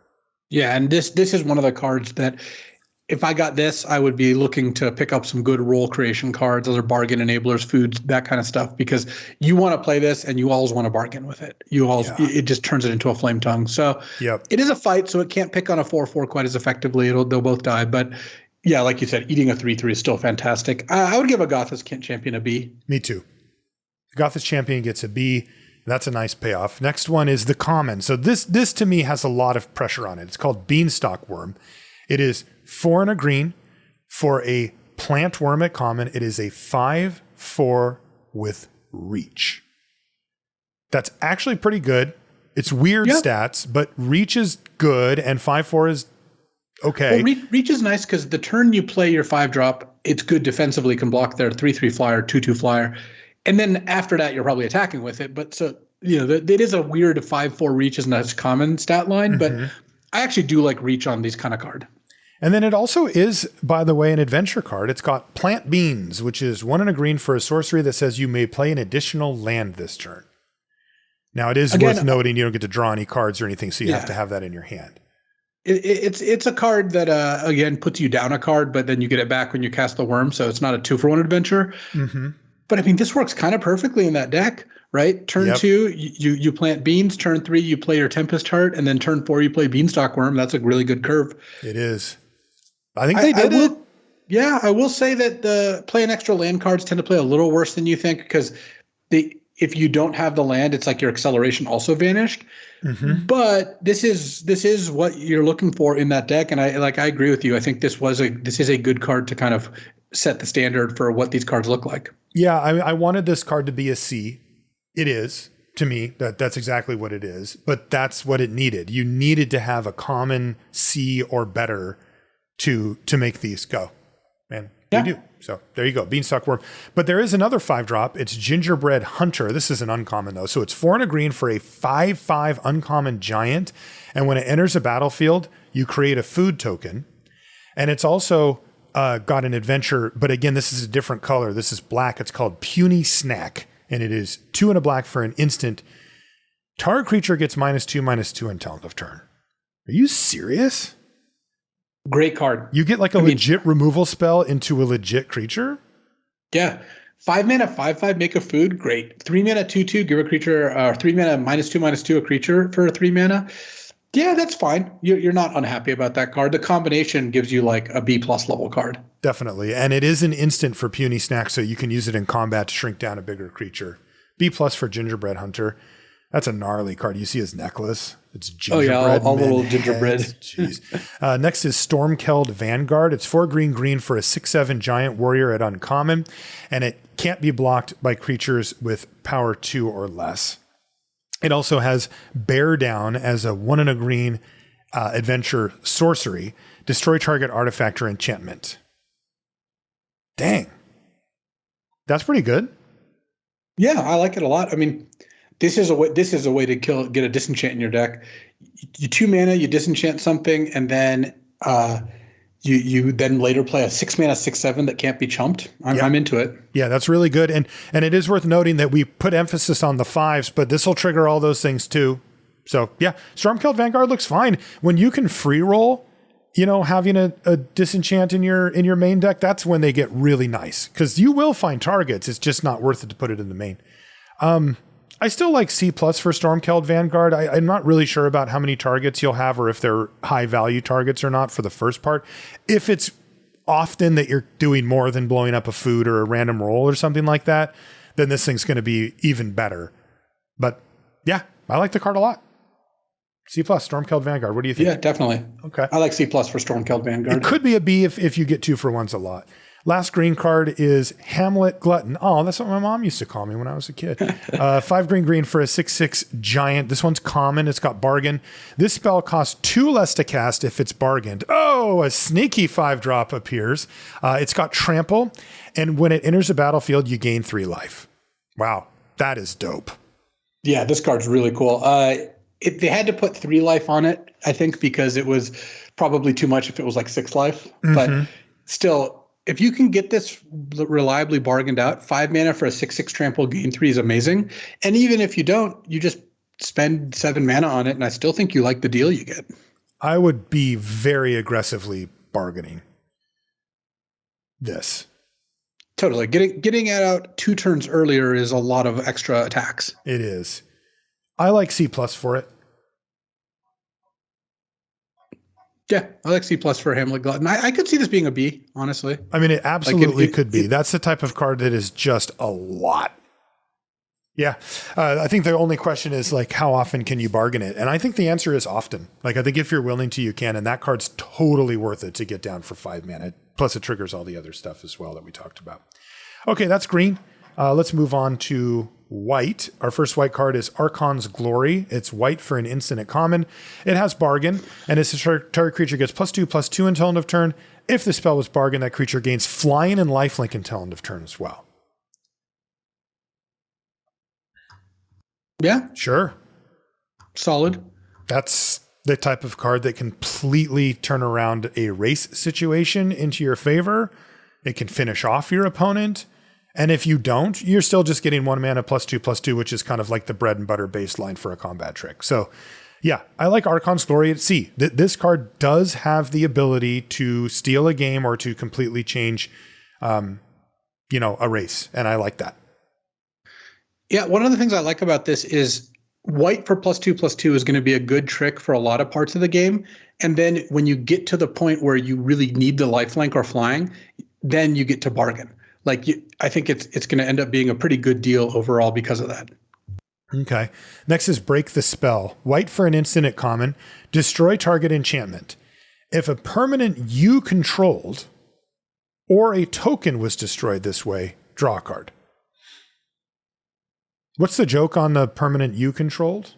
You could blow up like a roll or something? You can blow up a roll to draw a card. It turns this into cycling. Okay. I don't think that makes up for the fact that I don't want to put 1 mana destroy target enchantment in my deck. So this looks like a sideboard card and a kind of mediocre one at that. Sideboard D+. Next is Cheeky House Mouse. This is white for a 2/1 mouse at uncommon. That's it. That's the stat line. But it is an adventure and it has Squeak By, which is white for a sorcery. Target creature you control gets +1/+1 until end of turn. It can't be blocked by creatures with power 3 or greater this turn.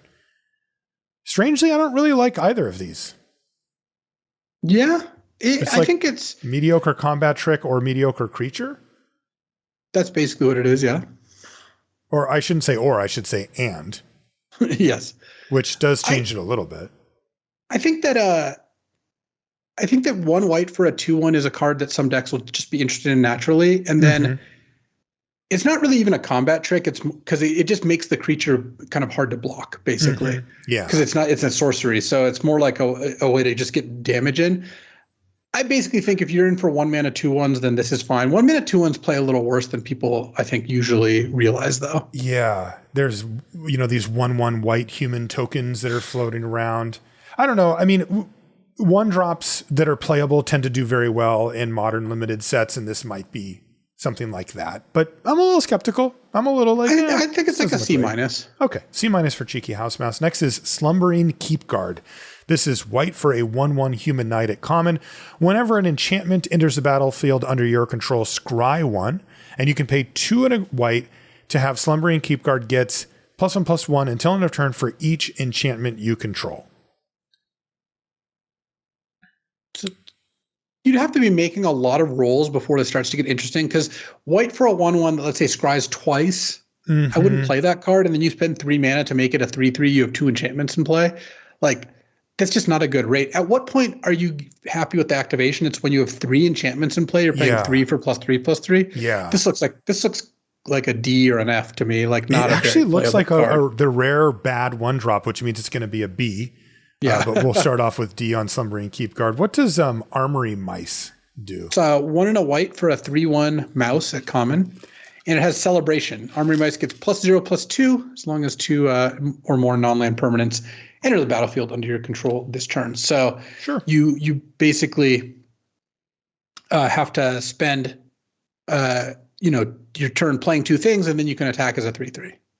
Okay. I mean, 2 mana 3/1's not the end of the world, right? Yeah, 2 mana 3/1 is a fine place to start. Yeah, and then this one, if they do have a token down and you can get that 1 celebration trigger, it actually matters. Looks like a C to me.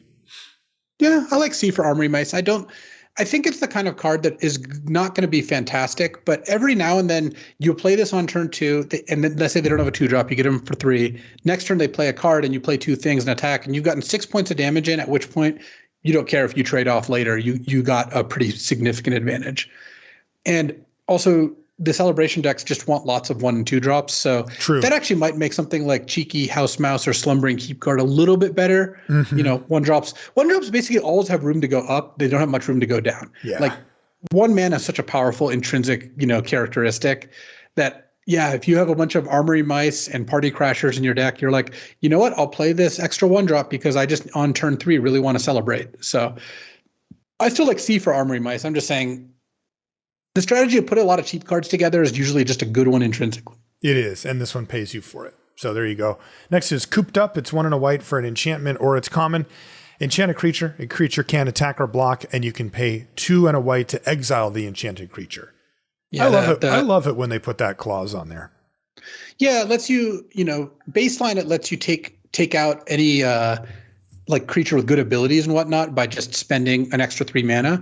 But in this set in particular, what you do is you activate the enchantment, and then in response you sacrifice the enchantment, or you know, you use bargain or something like that, because that will still exile that creature. That's right. And it also just gives you a place to put a little extra mana. You know, a lot of times you play effects like this, we call these pacifism effects, and they are okay in the short term. Wait, hold on. I'm just rereading this.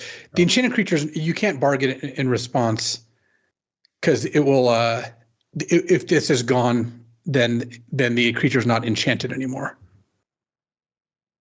Like if you activate this, but don't you just pay 2 and a white? It puts an ability on the stack that says, I'm going to be exiling. Oh yeah, you're right. Okay, yeah. I think it does work. Okay. I believe. Oh, you're saying that the creature would have to still be enchanted for that to happen? No, I think it's just a targeting thing. Right? No, I think you're right. Yeah. Or as it were, you were actually right. And we will certainly be told if that's not the case. But yeah, I like that this gives you, even if it's a little bit inefficient, a way to mitigate the fact that sometimes having a pacified creature just sitting there forever isn't great. They're going to find a way to bargain it. They're going to find a way to kill the Cooped Up. They're going to find some way to do it. And here you could just say, okay, 5 mana sorcery, exile your creature, right? And you know, that's a thing that you can do. But you can play it on turn 2 and stop them from attacking you a couple of turns, and then exile it later if you want, or even not, if it's not going to be an issue.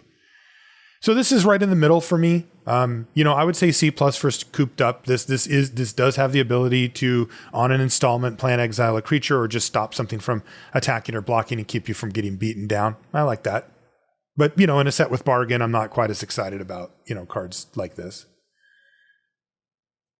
What do you think? C+? I like C+ for Cooped Up. I think it's going to play fairly well. Frostbridge Guard is 1 and a white for a 2/2 elemental soldier at common, and you can pay 3 mana, 2 and a white, to tap it and tap target creature. Man, I love tappers, but I don't love tappers that cost 3. Well, it's a 2 mana 2/2, so you can just play it and attack with it, and then later in the game you can start using it. Plus, there's the tap theme in this set, so in that deck, I think you will be fairly happy to play this card. Okay. The tap theme does change things, and the floor of being a 2 mana 2/2 is okay. Would you just say C then for Frostbridge Guard and kind of assume that it's supported enough? Yeah, I think so. Glass Casket is next. This is 1 and a white for an artifact at uncommon. When it enters the battlefield, exile target creature an opponent controls with mana value 3 or less, or until Glass Casket leaves the battlefield. Great card. This is like probably closer to B- removal than C+. Just exiling it until it leaves the battlefield is just a really strong ability. And there's no real concerns here, right? Like with, I mean, we've seen a couple of cards that blow up enchantments and artifacts, but whatever. Yeah. Still really good. B for Glass Casket? Yeah, B is probably fine. I was thinking B-, but I think B is probably accurate. Hopeful Vigil is 1 and a white for an enchantment at common. When it enters the battlefield, you get a 2/2 white knight creature token with vigilance. And when Hopeful Vigil is put into a graveyard from the battlefield, scry 2. And you can force that happening by paying 2 and a white to sacrifice it. Of course, part of the idea here is that you play this, make a 2/2, then sack it to bargain to get like the full advantage. I like this. This is probably closer to a C+ than a C. I agree. Honestly, I like it just this seems a lot. like it enables all the sets themes nice. Also, just there's a bunch of cards that pay you off for having enchantments just hanging around. That's true. And this will do nicely there. Yeah, I think if you pay the 2 and a white, you're doing it wrong. Like you were supposed to be getting bargain Yeah, benefits. you would hope stuff. not to do that. Yeah. So what grade do you want to give Hopeful Vigil? This seems like one of those, pivot cards, the ones that kind of hit multiple archetypes as well. Yeah, I like C+ on it for this one. Yeah, I like at least C+ for Hopeful Vigil. That seems really good. Kellen's Light Blades is 1 and a white for an instant at common. It has bargain, and it does 3 damage to target attacking or blocking creature. But if the spell was bargained, you just destroy that creature instead. Yeah, I'm not that excited about the bargain part of this because, like, how often are you needing to take down a 6/6 or whatever? Mm-hmm. But it seems fine. I think that it's like a C- level card. Part of it is cards like this. You generally don't want to play them in aggro. You just want to play them in control decks. So that cuts off some amount of white decks that would already want to play, that would not naturally want to play this. C-, Kellen's Light Blades. I like it. Next is Plunge into Winter. Although this looks like it's being plunged into the water. This is 1 and a white for an instant at common. Tap up to 1 target creature. Scry 1, then draw a card. Hey, it replaces itself. It even throws a scry in there, and you're getting a tap that can prevent your opponent from using an activated ability or attacking you, depending on the timing. And of course, synergizes with the blue-white archetype. This is sweet. I mean, it's 1 like and a white scry like 1 draw card's not even like the end of the world. Yeah, it's like a C- level or C level card, but then in some decks it's going to be a little higher because you're just really happy to put this card in your deck, like because it works with all the tap theme, like you mentioned. Yeah, I like C for Plunge into Winter, but this seems to be enough there for me to. I really like the scry one. Next is Return Triumphant. This is 1 and a white for a sorcery. It's common. It says return target creature card with mana value 3 or less from your graveyard to the battlefield. Create a young hero role attached to it. So that one is enchant creature has whenever this creature attacks, if its toughness is 3 or less, put a +1/+1 counter on it. So it allows your creature to grow. So basically you get your cheap creature back, and because it's a cheap creature, the young hero role probably works on it pretty nicely too. That's pretty cool. So like you get back a 2/2, the next attack it becomes a 3/3, and then it kind of stops there. But I mean, that's a benefit. That's a bonus. Yeah, it's not bad at all. And you're also getting 2 permanents out of the deal for Return Triumphant, right? You're getting whatever you brought back plus the roll. Sure. Yeah, you get to stack up some stuff. That seems reasonable too. I think you'd play one of these, right? Like just even in just a normal, green-red or green-white deck or something like that. Just if you have a low enough curve, it's totally fine card just to put in your deck. Yeah, the second one starts to fall off pretty quick. This card does have some setup cost. You need to have a specific size creature and specific cost creature, and it has to be in the graveyard. I would say C- for Return Triumphant, though. I would play one. Yeah, I mean, it seems pretty replaceable. Mm-hmm. Like, yeah, I don't think that you're not gonna take this like super early because it requires you to have a creature in your graveyard. It's not the kind of card that you want in your opening hand all that much. But I think overall this card is going to play pretty well. Next is Shrouded Shepherd. This is 1 and a white for a 2/2 Spirit Warrior at uncommon. When it enters the battlefield, target creature you control gets +2/+2 until end of turn. Nice. And then it's also an adventure. It's Cleave Shadows, which is 1 and a black. It's a sorcery. Creatures your opponents control get -1/-1 until end of turn. You can see that really strong. It's very, very strong. Yeah, this is one of the ones where, if Cleave Shadows is good, then it's great. Like even if it just kills anything, then it's awesome. But if not, you can just 100% put Shrouded Shepherd into your deck, just white, even if you can't even cast Cleave Shadows, and you get a 2/2 that buffs another creature by quite a bit the turn at ETBs. Yeah. Yeah, it's awesome. I like this a lot. It is like a B level card in black white, and mono white it's just fine. Like it's a C at least, yeah. It's like a C, yeah. But in black white, I think it's like a B level card because Cleave Shadows is the kind of card that can be like a 3-for-1 if your opponent has the right board for it. Totally, they're like 3/1. They have a token. It's just Next is Unassuming Sage. This is 1 and a white for a 2/2 Human Peasant Wizard at common. And when it enters the battlefield, you may pay 2. If you do, you get a sorcerer role token attached to it. So it attaches to the sage, and sorcerer role is enchanted creature gets +1/+1 and has whenever this creature attacks, scry 1.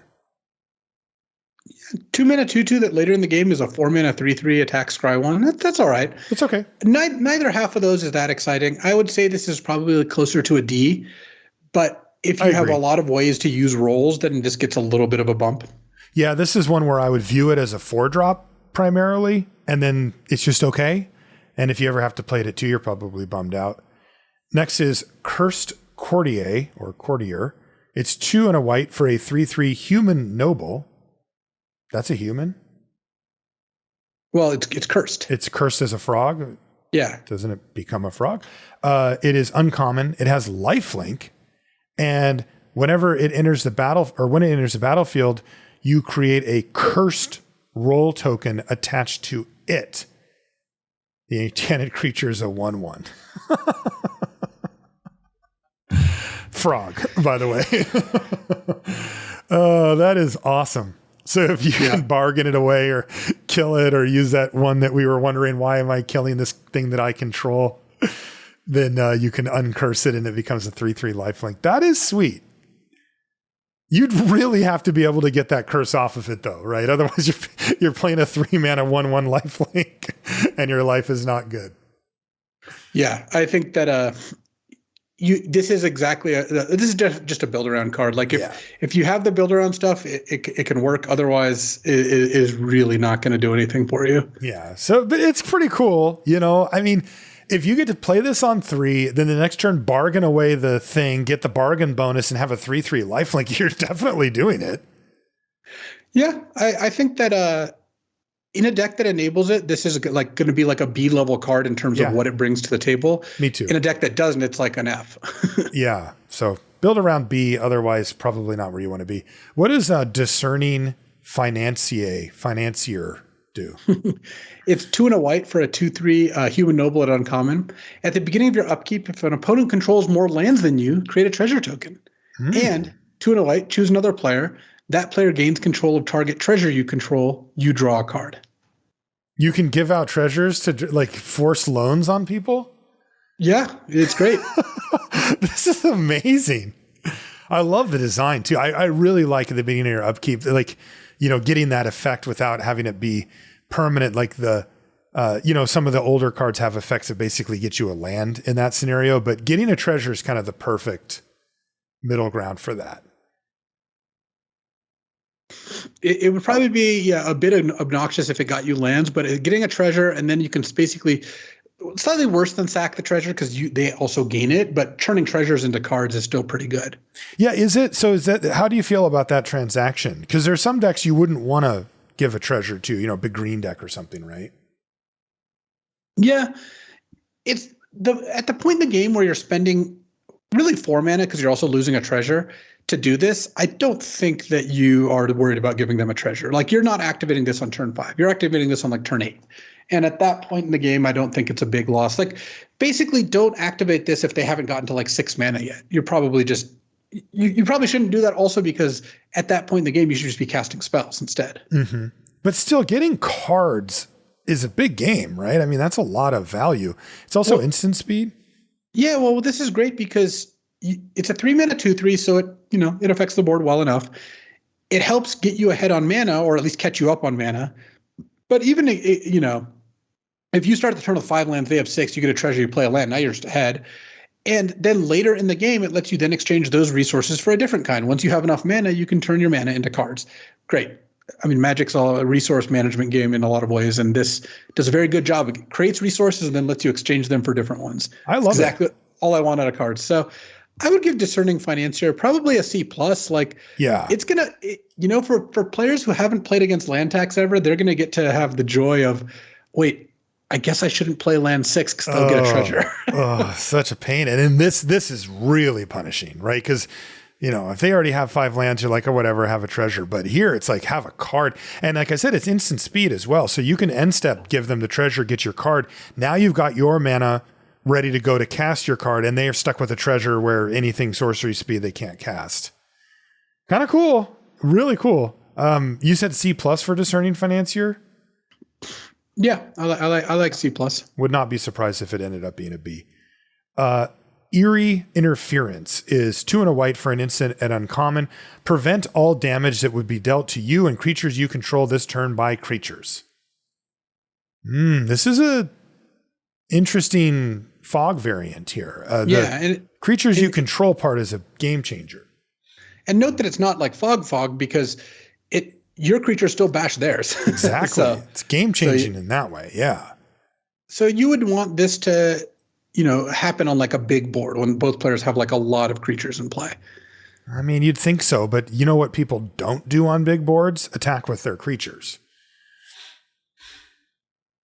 Yeah. I think that's the issue with cards like this, right? Is that your eyes can get big where you think, oh yeah, they're going to attack with everything and I'll set up all these blocks and I'll eerie interference and then I'll completely blow them out. More likely is they have like one good attacker, one big creature that would require 2 or 3 of yours to block or something like that. Now you can eerie interference, set up a big, block with everything and kill it. Or you're in a race scenario where you're going back and forth and they go, okay, attack with everything, alpha strike, and you go eerie interference and, the creature part doesn't even matter. You're just not dying and so you can crack back. Both of these are narrow because oftentimes you'd be better off if your eerie interference in the race scenario was like a 2 mana 3 or 3 mana 3/3 or something like that. Helps you block, helps you race back, etc. Even though the blowout potential is there for eerie interference, I find that in real world use, these scenarios almost never come up where you get like the full, oh my God, I got a 4-for-1 out of this. And you're usually happy if you get a 1-for-1 or even a 2-for-1 out of it occasionally. And it takes setup. If you are white aggressive, you are not really doing the thing, right? You would much prefer something that helps you push damage through rather than this sort of awkward defensive card that may not even matter. This is exactly like that class of cards, like the sorcery that gives a creature +2/+2 and flying, where you're like, this card looks amazing. When you have this draw and you get to play this and just kill them for the last 6 points of damage, like great card. I love it as a finisher. You're describing these games where it's like, we both played creatures, we both have a lot in play, or we're racing. Eerie interference is just perfect. It just doesn't, it has a huge effect on the game. And it's like, yes, this card has a high end. The ceiling is extremely high of kill 3 of their creatures, none of yours die, or make them skip their turn effectively by blanking their combat step. But the games that there's just 2 creatures on each side, the games where you need to draw 1 threat, like you're flooding out a little, but your opponent stumbled and you have 2 creatures and they have none. On turn 5, if you drew a creature and you played a 3rd creature, then they couldn't come back even if they top decked. And then you draw this, and then their next turn they just play a creature, and then you draw another land, and then they play another creature, and all of a sudden you're losing.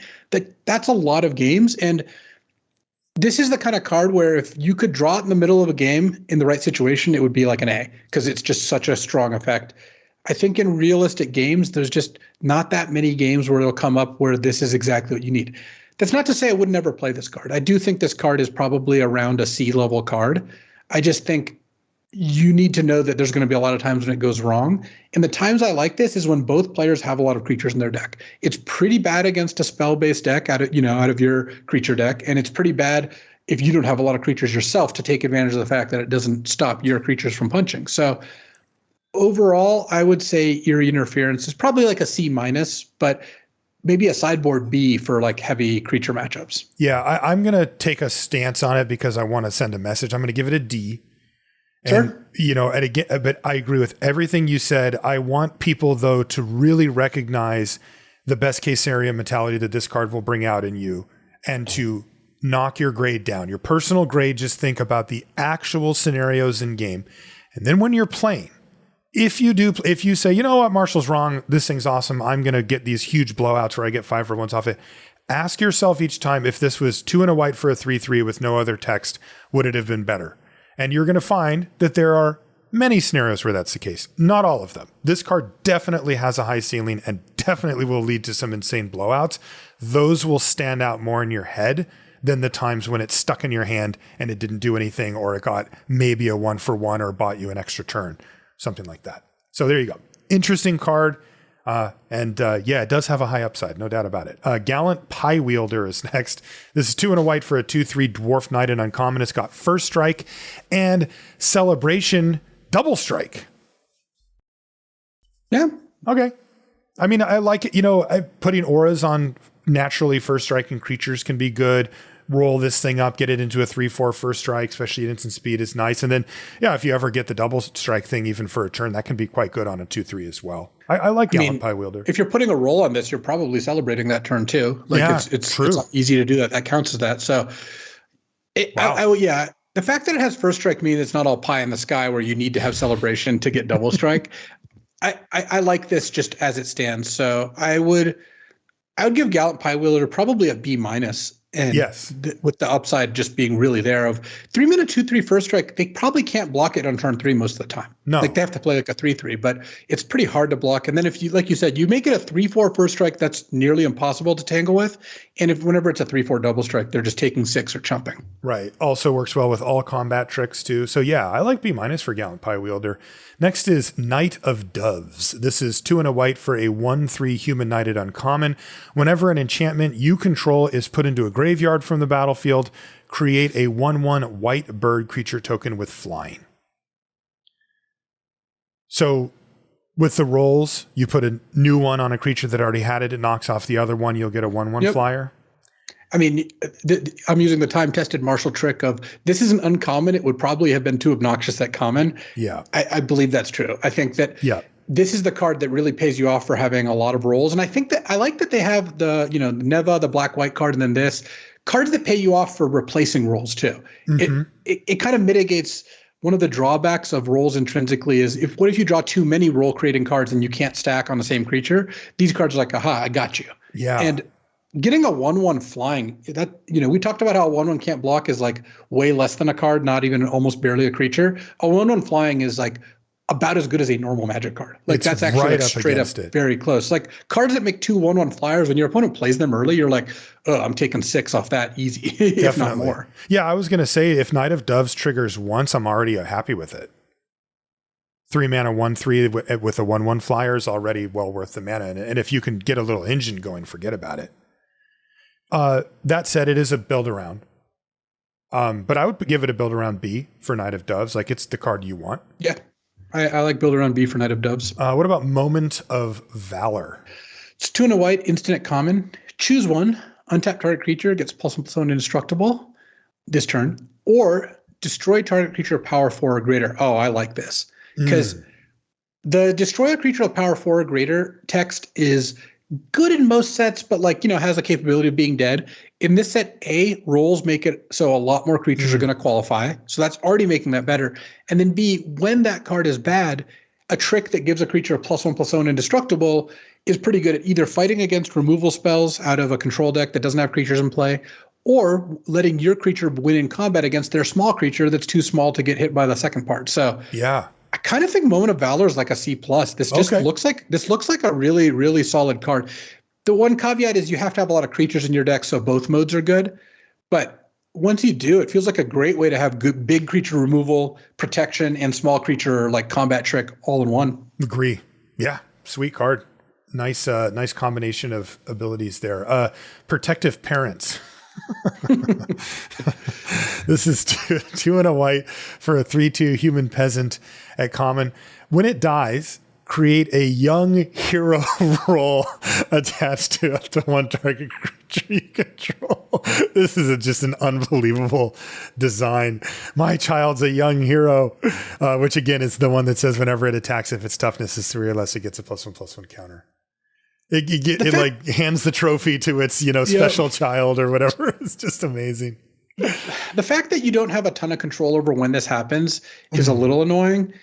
So this is a lot worse than 3 mana 3/2 ETB do this. Yes.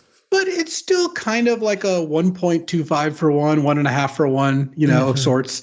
Like the young hero roll, it's funny because the young hero roll fades very quickly, max 2 counters basically. Mm-hmm. But if you can get 2 counters on a creature, that's pretty strong. Yeah. But this is also one of the ones that can just do nothing. Yes. I mean, The one cool thing I just realized on the young hero roll is after you get the counter, so it's big enough, you replace it with a different roll. It's no longer a young hero. It's now a royal or a sorcerer or whatever. They know what they're doing down there at Wizards. Yeah. That's smart. Yeah. It is worth noting though that this roll doesn't give anything inherently, right? No +1/+1. Like a lot of them are just like it gets +1/+1 and something else. This is like you have to actually do the attacking and start getting like if you put this on a 4/4, it's just it has a roll on it. That's the only benefit. Is it a D+ for protective parents? Like this seems to me like a C minus. Okay. You talk to me. Like, look, imagine you play a 2-mana 2/2 and then you play this on 3. Are they going to attack with their 3/2? They're like, well, I guess you block with your parents and then your creature now attacks back as a 3/3. They're just not going to want to do that. Like, okay. It's decent. It is also 3 power. Yeah. All right. Next is Savior of the Sleeping. This is 2 and a white for a 2/3 human knight at common. It's got vigilance. And whenever an enchantment you control is put into your graveyard from the battlefield, this guy gets +1/+1 counter. Is this going to happen that often? Like we've seen multiple instances of cards triggering off of these things leaving. Like our rolls just being like my assumption is that rolls would want to be spread out. Well, it's 2 things. It's the replacement, which is where you're talking about, where you now have a choice. Do I trigger this or do I spread it out? Either way, you get a +1/+1 counter. Where do you want it to be? And the second is there's just creatures die. Like your creature has the sorcerer roll and you attack and they block and trade. So like, okay, that feels like it'll happen a fair amount. The combination of those 2 things. My creatures die all the time.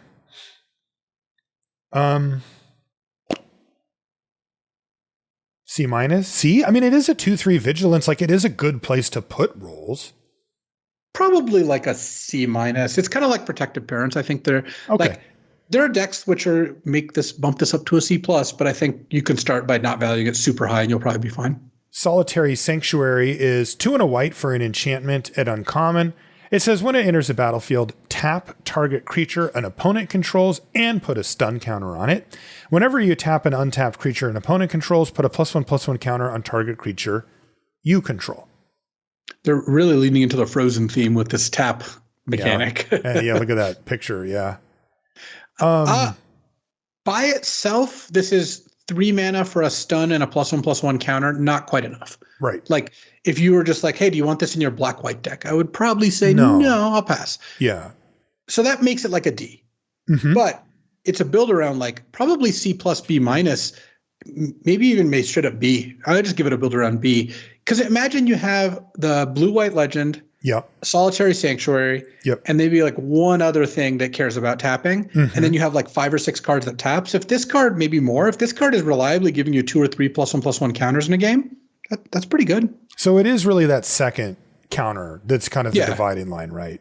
Yeah. I mean, think about it this way. Like you'd play Frostlings, right? 3 mana, 2/2, tap a creature for a turn. Mm-hmm. If this gives you a second counter, it's 2/2 worth of stats and tap a creature. It's not really that hard to imagine. No, it's not. And it does have the upside of it could trigger 4 times in a game or something if you really have the deck for it.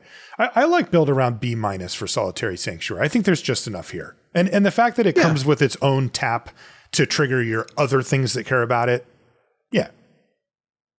You know, because there's always these build arounds that they ask you to do something, but when they do it themselves, it synergizes with the other stuff. And this is one of those. Stockpiling Celebrant is next. It's 2 and a white for a 3/2 Dwarf Knight at common. And it says, when it enters the battlefield, you may return another target non-land permanent you control to its owner's hand.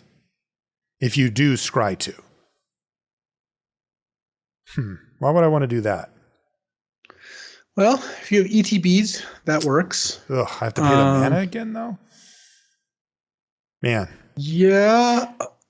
Other than that, I mean, you can bounce a creature with rolls on it to trigger the rolls dying for those cards that care about that, but that seems pretty weak. That's not really getting good value. Yeah, none of this seems super great.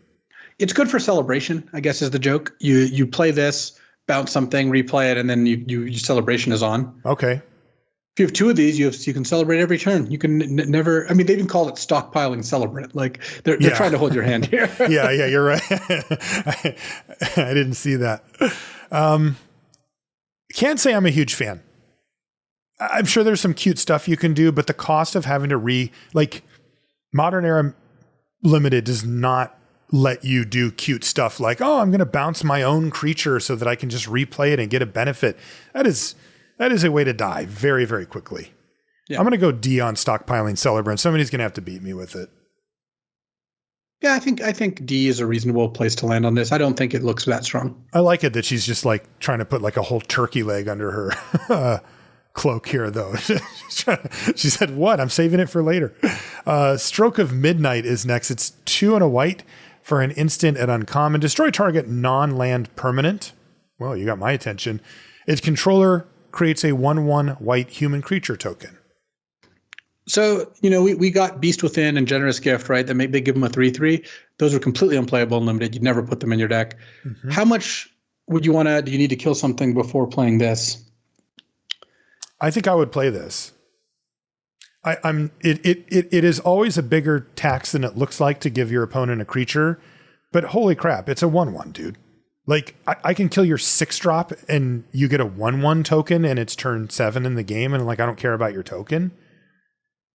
And even if I kill your 3-drop with it, like your 1/1's not going to kill me. Like killing a 3-drop's pretty weak. It's basically giving a 3-drop -2/-2. Mm-hmm. It's kind of close to that. I'm saying but if they have a build around, if they have some great uncommon, you could, and I was trying to present what I would consider the worst case scenario. Yeah, but then also it kills any non-land permanent. So yeah, it can kill random Saga or some instant. Yeah, I think this one's good enough. I actually think this one is solid. I do too. If it was a 1/1 flyer, going back to what you said before, I'd be like, but it's just a stupid 1/1. Like, at what point in the game is that devastating? Does that really matter? I mean, it all matters because it all adds up. But I think that overall, this one looks like it's worth playing. It does get bad in multiples. Like if you played 2 of these, you would be pretty unhappy. Mm-hmm. I think this looks like a C. Like the first one of these seems like it's totally fine. I'm not going to super heavily prioritize it, but yeah, instant speed, any permanent that's not a land, and it only gives them a 1/1.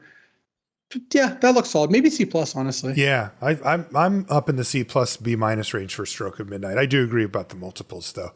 The next is a Saga. It's an uncommon called The Princess Takes Flight. It is 2 and a white, and chapter 1 is exile up to 1 target creature.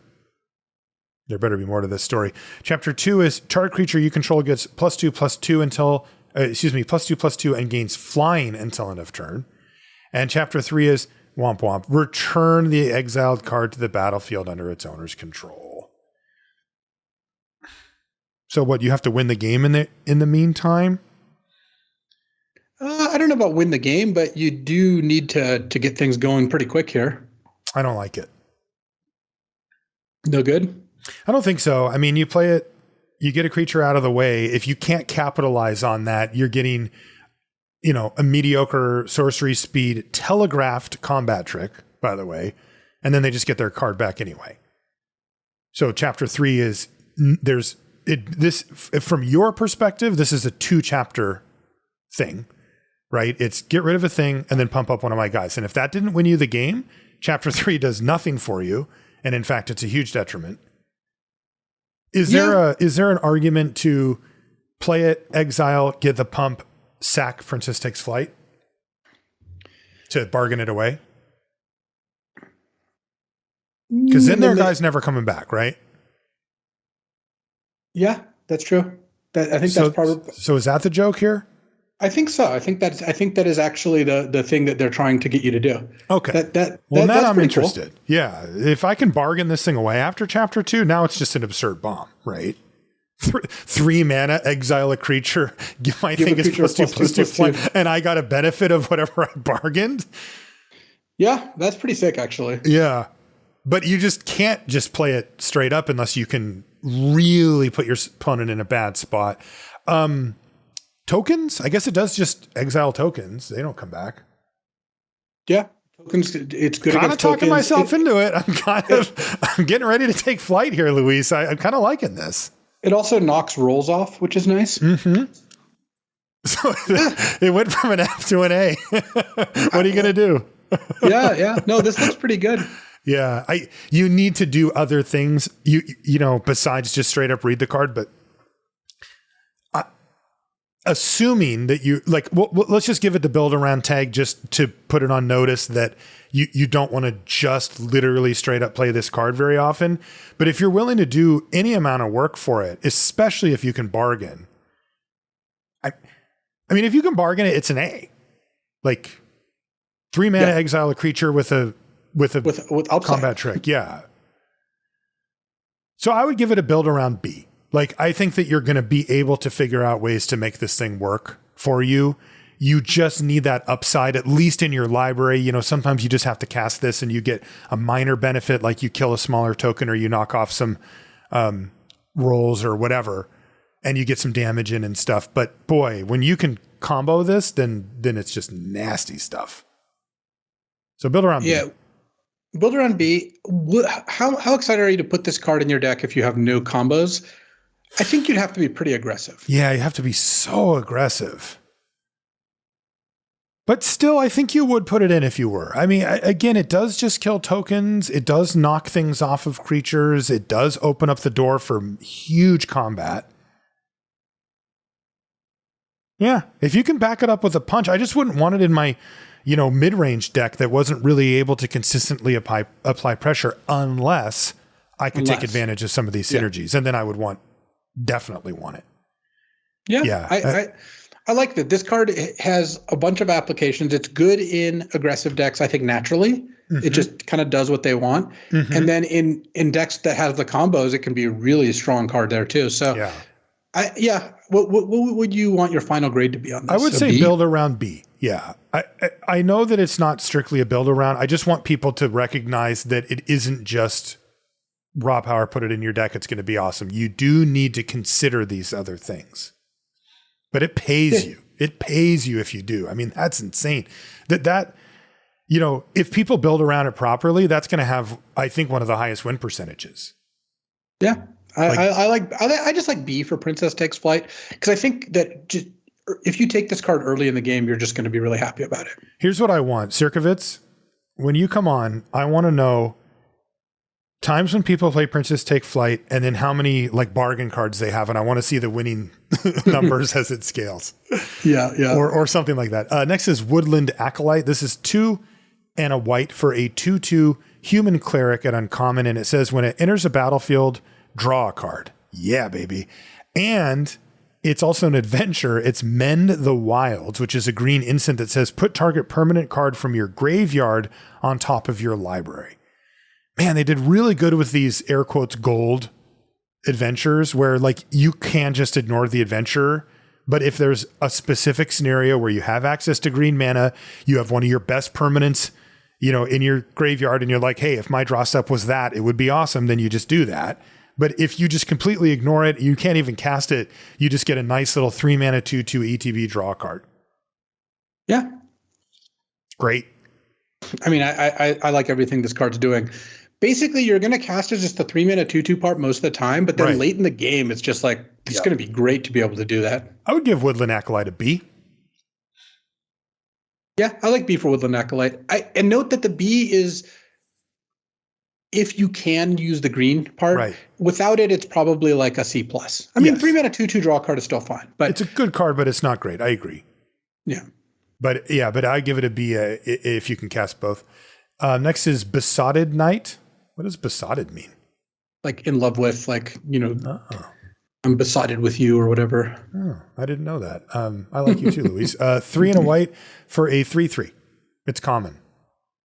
You are no monster to me, my love. Yeah, besotted for sure. And then it's also got Betroth the Beast. Oh, is that? No, that's a different word. This is Beauty and the Beast. Oh, gotcha. Okay, Betroth the Beast, white sorcery.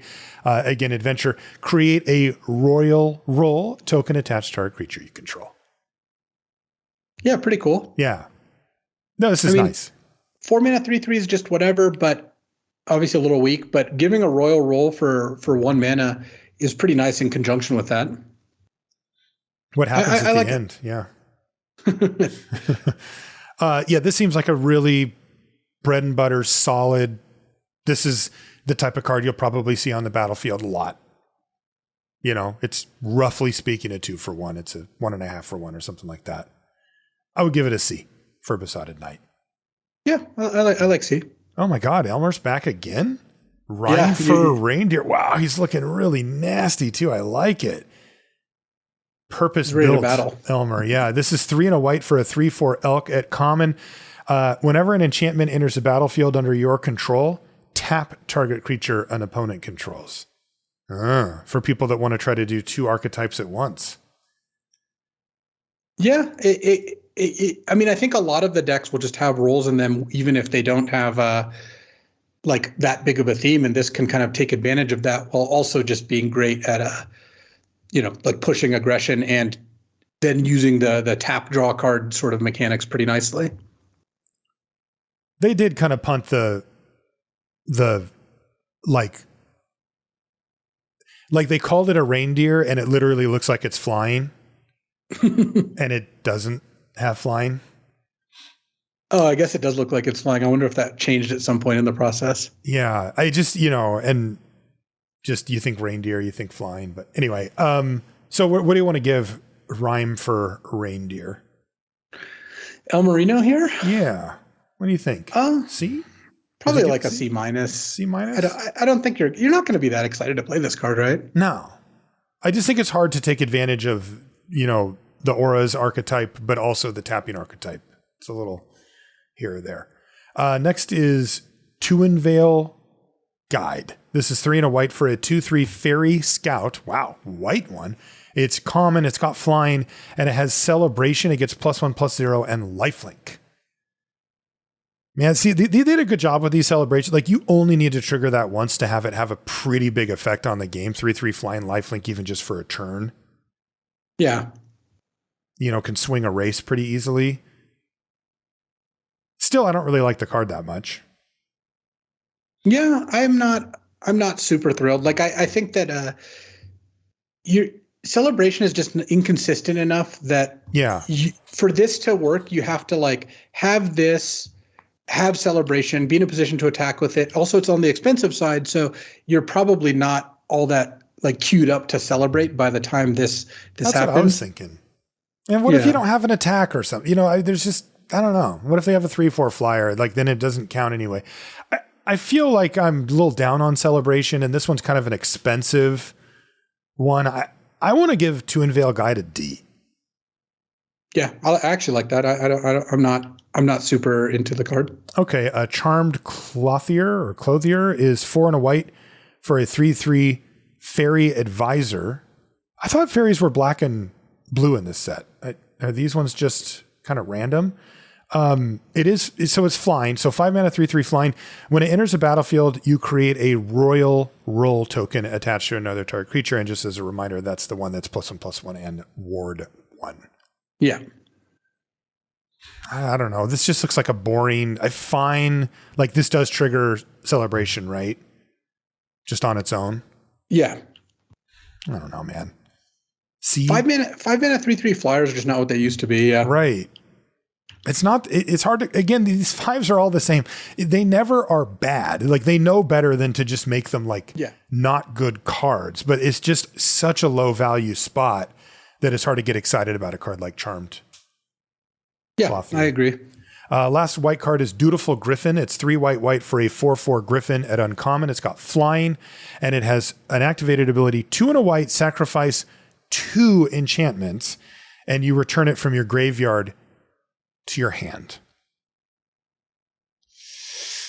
So baseline, are we excited?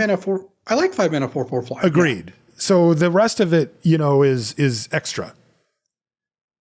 And that's fine. It's not that great, the extra text, right?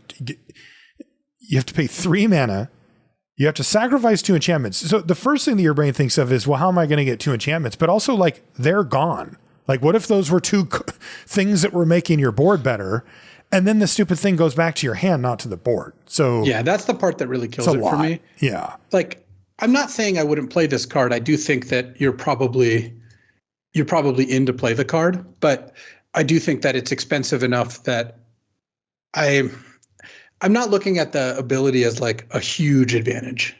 Agreed. And I think that it's simple to evaluate the card. Just lean harder on the 3 white, 4/4 flyer and ask yourself, is that a card I want? And the answer is yeah, you probably do. I guess I'd give it a C+. I mean, there's a few things that care about enchantments dying, and this could be an enabler for that. So sure, C+ for Dutiful Griffin. Where do you land? I would give it a C. Okay. I'm just not that jazzed about it. Yeah. I think they didn't want us to be super stoked about it. All right, that will I think maybe a recursive 4/4 flyer is just really annoying. Yeah, I just can't imagine that paying 8 mana to get it back, plus losing 2 things on board. Yeah. Next is blue. Sleight of Hand is our first card. It is blue for a sorcery. At common, it says, look at the top 2 cards of your library. Put one of them into your hand and the other on the bottom of your library. This is an old card, right? This is like Portal. Yeah, I think Portal was the first time it showed up. That sounds right. So I like this a lot more than most cantrips because it only costs 1 mana, and that's a pretty significant difference. Mm-hmm. The reason is anticipate, right? 2 mana, look at the top 3, or impulse, look at the top 4, put 1 in your hand. Those use up a turn where you want to cast a creature or just do something that affects the game. Mm-hmm. 1 mana, you usually don't. You're usually not in a position to do that. So I think that just being able to use your turn 1 productively is something that I'm going to be pretty happy to do with this kind of card. Okay, and it's a natural fit for the blue-red spells deck, I'm assuming. Yeah, I think that that's the place where it looks the best, where it's basically like free spells in your graveyard. Yeah. Yeah, I mean, this looks like a C- to me. These cantrips, usually you need an excuse beyond what it says on the card to play it, like cards that care about instants and sorceries being cast or being in your graveyard or being recurred or whatever. Yeah. So look for that. Next is Snare Master Sprite. This is blue for a 1/1 flying fairy wizard at common. And when it enters a battlefield, you may pay 2. When you do, tap target creature an opponent controls and put a stun counter on it. That's really nice. You can just play a little 1/1 flyer, or you can get that extra. Yeah, I like the card. I mean, I think that getting the decision between which one do I want and like, do you want how much do you want the 1/1 for 1? You just play that early. Do you want to spend some mana to tap something down? Like it does some cool stuff for you. It does. And a 1/1 flying Frostlinks is totally fine. And in fact, in this set, probably, super good. Right. I mean, there's literally an entire 2-color archetype dedicated to this. So I assume Snare Master Sprite's going to be a card you want about as many of those as you can get in that deck. And I would say C+ for Snare Master Sprite. I like it a lot. Yeah, I think that it's going to overperform. Like it's the sort of card that looks really good. I mean, I don't know. I'm just remembering how good Frostlinks was, and this is like, I think better in a lot of ways. Like obviously it's a little smaller, but you have more flexibility, and it's in a set where you're getting literally paid off to do this thing. Exactly. Where like Frostlinks is just good on its own. This one actually is like, hey, you do that, I'll give you extra cards or whatever. Next is Aquatic Alchemist. It's 1 and a blue for a 1/3 elemental at common. It says, whenever you cast your first instant or sorcery spell each turn, Aquatic Alchemist gets +2/+0 until end of turn. So it becomes a 3/3. And then it also has an adventure. It's a sorcery called Bubble Up. It's 2 and a blue, and it says put target instant or sorcery card from your graveyard on top of your library. Yeah, so basically you use this and you're casting a pretty bad spell. Like you're really very unhappy to cast the spell. But on the upside, you get a decent body, so you're not down a card overall. And if you have a good spell to get back, this is the kind of thing that can work out pretty well. A lot of times, though, you're just going to cast it on 2, I assume, like if you don't have another play. Yeah, I think so. I mean, you know how it is. Like you look at your opening hand, you go land, go, and then turn 2, you're like, am I going to wait multiple turns to play Bubble Up at some point? No, I'm just going to play my Alchemist and get beating down. So it looks like a blue-red, creature here, right? If you can make this thing into a 3/3 consistently, it actually beats down pretty good. I don't love it. I mean, I would give Aquatic Alchemist like a D+. Like I don't even think it's in the C range unless that deck is really awesome. So I think what they figured out is getting cards that get a spell back end up being too good. Like you end up not being able to actually like give you a good rate. Like 4 mana, 1/3, return a creature or a spell from your graveyard to your hand, I think has just been too good. So as a result of that, they end up doing all the card put on top ones, and those I don't think are good enough. Yeah, it's an awkward middle ground. Yeah, that's tough. What do you want to give the Alchemist? I think a D+ is probably fine. Yeah, that's what I give it to. Bitter Chill is next. It's 1 and a blue for an enchantment aura. At uncommon, it enchants a creature. When it enters the battlefield, you tap the creature. The enchanted creature doesn't untap during its controller's untap step. And when Bitter Chill is put into a graveyard from the battlefield, you may pay 1. If you do, scry 1, then draw a card. Dang. So this is the tap down aura, but just all upside. Yeah. Wow. Which is super cool. I mean, if you have the mana available, they have to really consider whether they want to let this thing go. Because you know what they usually do is sacrifice the thing that Bitter Chill is on. But now you just get a card because scry 1 and draw a card. Wow. Yeah, Bitter Chill looks amazing. And of course, we keep mentioning it, but it fits into synergistically into that archetype as well. Yeah, and you have a lot of good options with it, and then they are in a position where they can't really take advantage of it, which is, I think, a really cool combination. I like B for Bitter Chill. I mean, it's also just a 2 mana removal spell. Yeah. B? I would give it a B. Like it's a removal spell with upside, not downside, which is awesome. These cards almost always come with downside. Yeah, you can tell they're really trying to mitigate that now because we've had the freeze spell here and then we had the pacifism, and both of them were like, hey, let's give the player some outs in case their opponent's just going to sacrifice it anyway. Disdainful Stroke, 1 and a blue instant, uncommon, counter target spell with mana value 4 or greater. Card that's seen constructed play over the years. How do you grade it for limited? I think it's more of a sideboard card than a main deck card. It was a pretty good main deck card in like cons because they had a lot of expensive cards. Most limited sets, I would say you're supposed to just sideboard Disdainful Stroke. Look, it's great when you sideboard it, and it's pretty bad in the main deck if you play against a deck that just has a low curve. Because part of the problem is it's not destroy target creature with cost 4 or less, right? Or 4 or greater. That spell you can use even after their creature is in play for a few turns, you top deck it. If you have Disdainful Stroke against red-white, and they have like 4 cards in their deck that it hits, and then they play one the turn you're tapped out, you're just completely out of luck. You're out of luck. Because, I mean, when you think about it, how does the average curve break down? Spitballing is probably like 4 4-drops, 3 5s, and a 6, or maybe 2 5s and 2 6s, something like that. That's 8 cards. That's 1/3 of their cards on like an average mid-range deck, roughly speaking, that Disdainful Stroke can hit at all. So that's already not amazing because, again, you do have to have the card in your hand, the mana ready when they cast it. But also some decks have fewer, like what Luis just said. So I like sideboard those totally fine. You play against that green ramp deck. It's like, yeah, give me my Disdainful Stroke. It's like a sideboard B. Like it's really good in the right, like if you know they're ramping to the 5 or more stuff and you're just like, the turn before you go Disdainful Stroke, leave up, or play a spell, leave up Disdainful Stroke, and you just get to whammy them like that. That's incredible. When they spend 6 mana and you spend 2, that is one way to get way ahead in a game of Magic. So sideboard B for Disdainful Stroke. Next is Freeze in Place. I wonder what this does. 1 and a blue for a sorcery. It's common. It says tap target creature an opponent controls and put 3 stun counters on it and a lot of stun counters. 2. Wow, that is in some cases the rest of the game.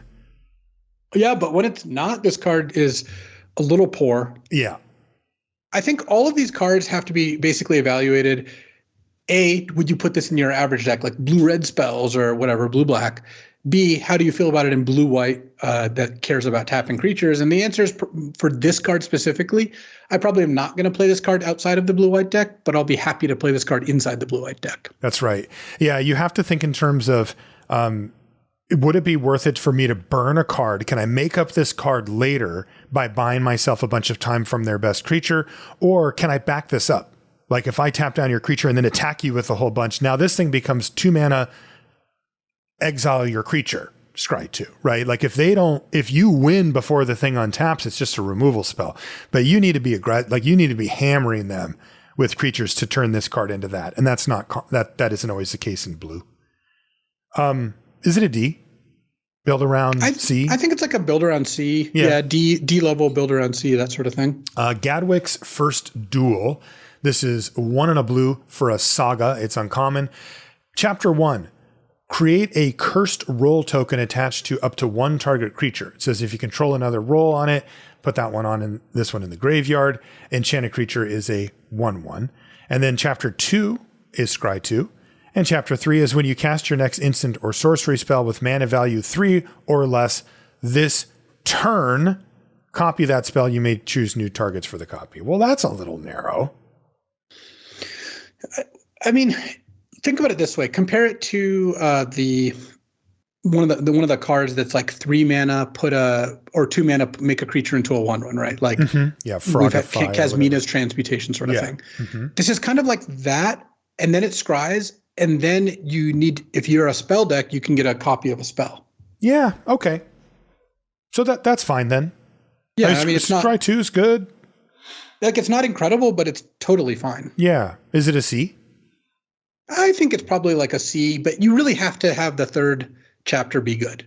Like you need that as part of it. Does it trigger Celebration? Yeah, it puts a roll into play. Yeah, so it's this thing and then the roll, even though it's going onto their creature, presumably you control it, so blah, blah, blah. Okay. All right, yeah, totally fine. Living Lectern is 1 and a blue for a 0/4 artifact creature construct. It is common, and it says you can pay 1 and sacrifice it to draw a card and create a sorcerer roll token attached to up to 1 other target creature you control. You can only do this at sorcery speed, and the sorcerer roll is it gets +1/+1 and has whenever this creature attacks, scry 1. So you're paying 2 mana for a 0/4, but really you're just kind of waiting to snap it off. You get your card back and you get a roll. It's a little bit of a long way around, right? Yeah, I think that it is. This is a 3 mana way to get Celebration going as well. Yeah, but I don't think Celebration is going to be that impressive in these decks. Yeah. So, but you do get your. I mean, if you're paying 3 mana, you get a card back. Yeah, I mean, getting the card back is nice. That is, I think, obviously a big part of the equation here. Why am I going all the way around in circles to pay 3 mana to just get my card back and end up with a sorcerer roll on one of my creatures? I guess is the question. I mean, I also could just play this thing and block with it as an 0/4, I guess. I don't know. I don't really get this card. I'm not sure what the design is telling me or what I'm supposed to do with it, but maybe I'll figure it out once the set starts going. I would start it at D. I guess I just don't really get it. Like it's inefficient. I don't want a 2 mana 0/4. I don't want 3 mana cantrip that isn't a sorcery or instant and that ends up with a sorcerer roll. Yeah. I don't know. I don't want any of those things. So I'm just going to say D for Living Lectern and maybe I'll figure it out when the set. I think it's just too slow. Yeah. I don't get it. It's also sorcery speed, blah, blah, blah. Picklock Prankster is next. This is 1 and a blue for a 1/3 fairy rogue. It's uncommon. It has flying and blue vigilance. And then it also has Free the Fae. And this is an instant adventure that is 1 and a blue. And it says mill 4 cards, then put an instant sorcery or fairy card from among the milled cards in your hand. I love this card, by the way. Yeah, it's good. It basically, if you're building your deck to have a ton of these things, because it's instant sorcery or fairy. So it's like all your spells plus a lot of your creatures. And then a 2 mana 1/3 flying vigilance that drew you a card at some point prior. That's a great card, as well as being the right creature type and all that stuff. Yeah, I like it. I would give Picklock Prankster a B. Like this to me just seems like a not over the top exciting, but usually a 2-for-1, and it's like a solid 2-for-1. Yeah, I like it. I like B. not every deck's going to be able to use it. You have to look at how often you are actually freeing the Fae. Mm-hmm. And a lot of the time, you're not going to be able to, like, if you have 8 targets in your deck, this isn't looking very good. Yeah, then you've got a 2 mana relevant fairy, right, for your deck. Yeah. Which isn't too bad, I guess. All right, next card is Spell Stutter. This is 1 and a blue for an instant at common. Counter target spell unless its controller pays 2 plus an additional 1 for each fairy you control. So 2 mana counter target spell unless its controller pays 2 plays pretty well. You can play that. Like a little better than you might imagine. Definitely. Yeah, and a lot of these fairies decks want you to leave or allow you to leave mana up and then do something if they don't, and that's where 2 mana counter spells like this really shine. And then of course it shines in a fairy deck because it also makes it scales with it. Yeah. I don't. Yeah, man. I think I would give this a C for Spell Stutter. Like I think this is like a solid playable, like a relevant 2 mana play. It's good. Yeah, I think that this card is going to play out better than you might imagine. It just these tend to overperform, and then the fact that the fairy clause will come up. Sometimes it'll be a 4 mana counter, which means they have 7 mana and they play a 5-drop, and you can still counter it. Next is Stormkeld Prowler. This is 1 and a blue for a 2/1 human rogue. It's common. Whenever you cast a spell with mana value 5 or greater, put 2 +1/+1 counters on the Prowler. Yeah, I'm a little less into that because typically decks that play like all the 5-drops aren't really that interested in a random 2 mana aggressive creature. And this can't really block all that well until you get the first trigger, though it is good once you do. Mm-hmm. Yeah, you do only need 1 trigger to make it decent, but boy, it really stinks until then. I mean, you're paying a 2 mana 2/1 with just does nothing. Yeah. It is on cast, right? Yeah. Yeah. I would give a D to Stormkeld Prowler, but D doesn't mean unplayable. It just means usually you don't want to play it. Yeah. Water Wings is next. It's 1 and a blue for an instant at common. Until end of turn, target creature you control has base power and toughness 4/4 and gains flying and hexproof.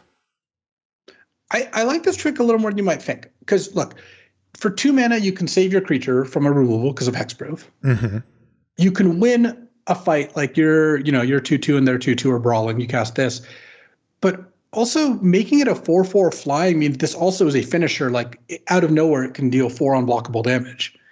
I think you add all those things together, and you have a card that like a blue deck that's looking to be assertive, like let's say blue-black fairies, might be a little interested in this. Though a lot of their creatures fly already, which makes that part a little weaker too.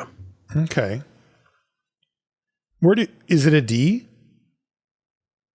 I would say it's probably like a D+. Okay. No, I mean the cases you laid out are no, it's not. These cards have been overperforming. Let's put it that way. Yeah. And this one has the hexproof clause that makes it just a straight up save your creature, which the other ones don't. What does Diminisher Witch do? 2 and a blue for a 3/2 human warlock at common, and it has bargain. When it enters the battlefield, if it was bargained, you curse one of your opponent's creatures. You put a curse roll on them. Then that's the one that makes it a 1/1. Yeah, so it's okay. I don't think that you're really going to be like. I'm not that thrilled about 3 mana 3/2, and I'm not that thrilled about sacking a roll to make their thing into it, because one of the things that we haven't mentioned yet actually is that because there's rolls flying around and all this stuff, like there's a lot of ways to, like if you put cursed roll on their creature and there's a lot of ways they have to buff it or interact with enchantments. It's not like this just straight up kills it. And curse doesn't remove the text box either. It just makes it 1/1 stats. Oh, so it isn't quite. Yeah. Okay. So if it has activated abilities or death triggers or whatever. Yeah. Yeah, this card also seems a little out of place to me. Like, I don't know. The bargain aspect seems a little weird just because, like, we're not seeing quite as many rolls in blue as, like, with green or something like that. D+ for Diminisher Witch? Is it a C minus? Is it fine? I would give it a probably a D plus. I don't think it's very good. I have a bad feeling about it too. I think the thing that I come back to is what you said first, which is that a 3-mana 3/2 is just not where you want to be. It's exactly the worst stats that you want, that you see most of the time. Next is Frolicking Familiar. This is 2 and a blue for an Otter Wizard. It's literally an otter wearing a wizard hat. It is uncommon. It's a 2/2 flyer. And it says whenever you cast an instant or sorcery spell, it gets +1/+1 until end of turn. But also, it is an adventure, and it has Blow Off Steam, which is red for an instant, and it does 1 damage to any target. Boy, that's a sweet one for that blue-red deck. I love this card. Man. Yeah, this is exactly what blue-red wants. A little ping spell, a flyer that has prowess effectively, for instance, in sorceries. It just, all those things combined is really nice. It's a natural 2-for-1. Like, I'm really into Frolicking Familiar. Also, it's not a wizard hat, it's a witch hat, isn't it? Is that a broom that it's got? Yeah, I guess flying on a broom, I think, or something. Yeah. Weird card. Anyway, the question I have is, okay, so for the blue-red deck, this is like awesome, right? Like this is like at least a B, maybe a B plus. What if it's just blue? Like what if Blow Off Steam's not on the menu? 3 mana, 2/2 flyer. I'm not that excited about it, but I'm kind of hard to imagine the deck that isn't blue-red that has enough spells that this is good. I guess maybe like a blue-black deck. Imagine you have like the Fairy Lord, a couple fairies, this, and a bunch of spells. Like you still play this card. It attacks for 3. You cast Sleight of Hand and attack for 3. That sounds kind of good. It's a C there, but it's a solid B at the minimum for the blue-red deck. Next is Ice Out. This is 1 blue for an instant at common. It says counter target spell, but it's got bargain. It costs 1 less. So if you're into like OG alpha counter spell, I can get you one, but it's going to cost you a permanent, or sorry, not a permanent, an artifact, enchantment, or token.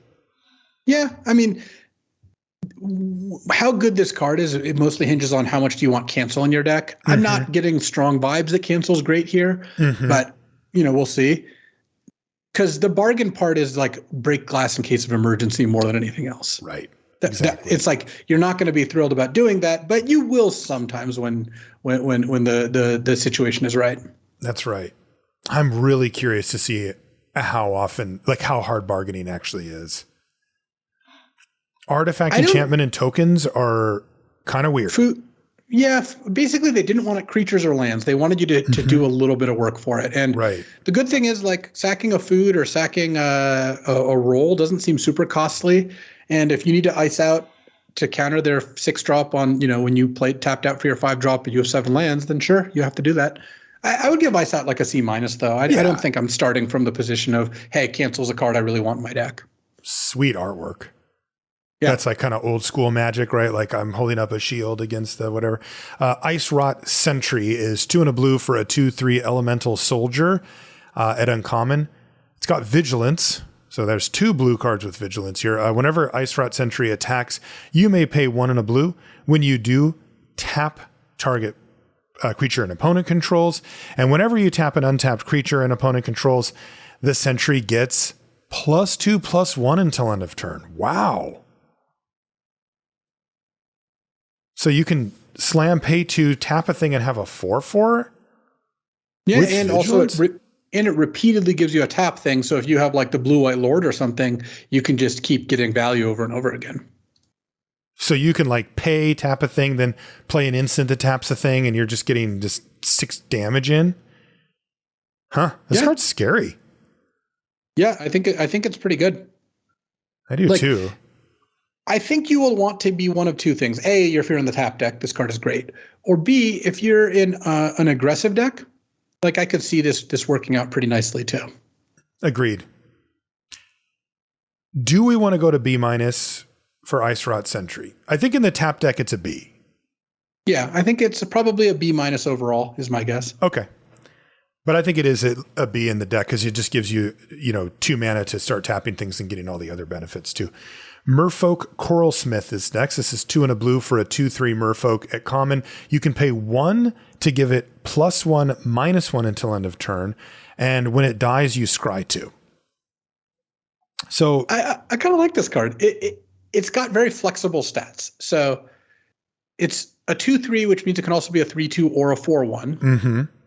And then if you ever pump it, that opens the door too. So like imagine you cast Water Wings on it, you can attack for 7 in the air. Yeah. You have to invest some mana, of course. Mm-hmm. And then when it dies, scry 2 means if you really are in a position to need the extra cards, you can just kill this and scry. You can pay 3 to kill it. You also could just pump it up and trade, like it becomes a 4/1 or whatever, and it trades off of something bigger, and then it's still dying and you still get the scry 2.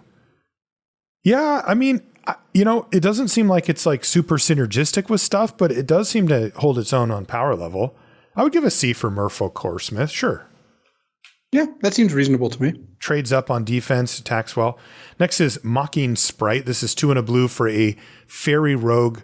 It is common. It's a 2/1 flying, and it makes instant and sorcery spells you cast cost 1 less to cast.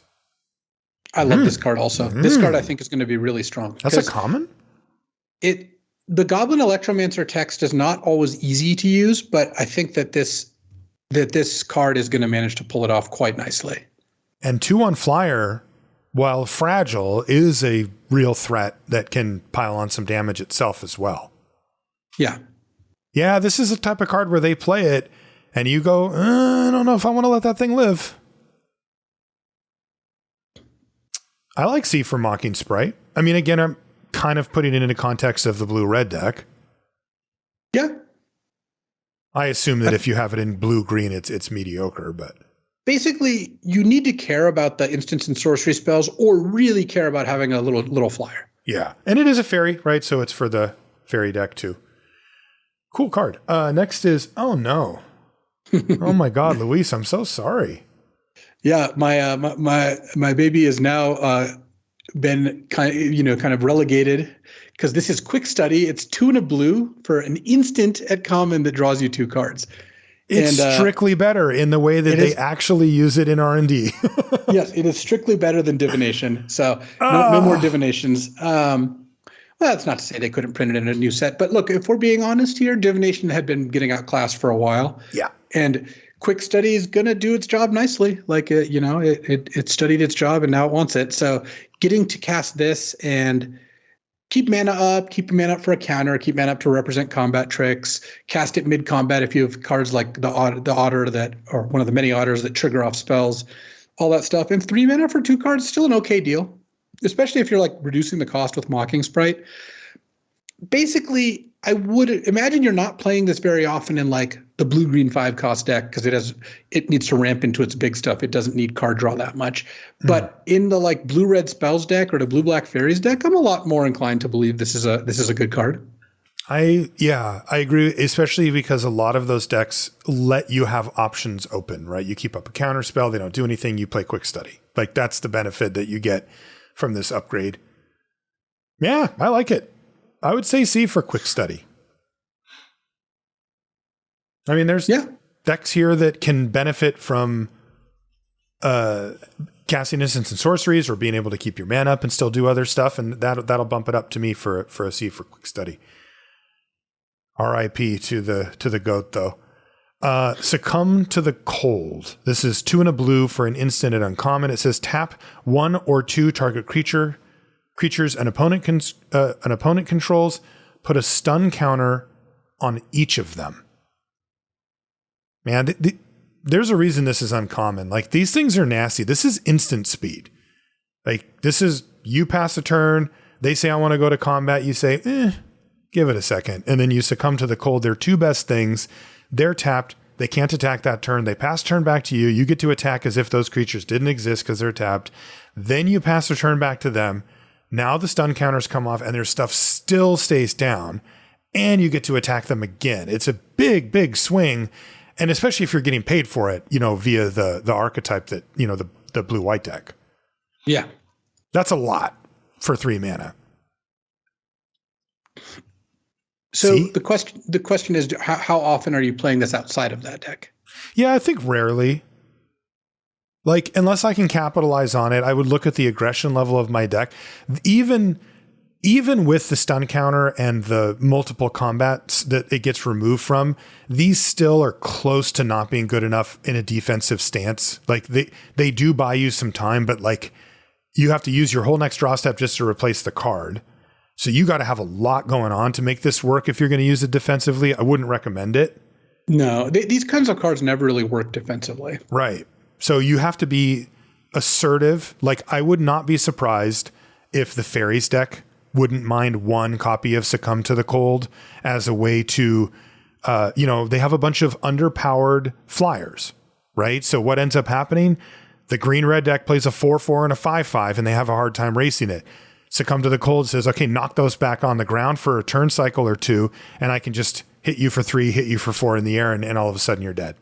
So I wouldn't be surprised if they wanted like one of those because they could actually back it up.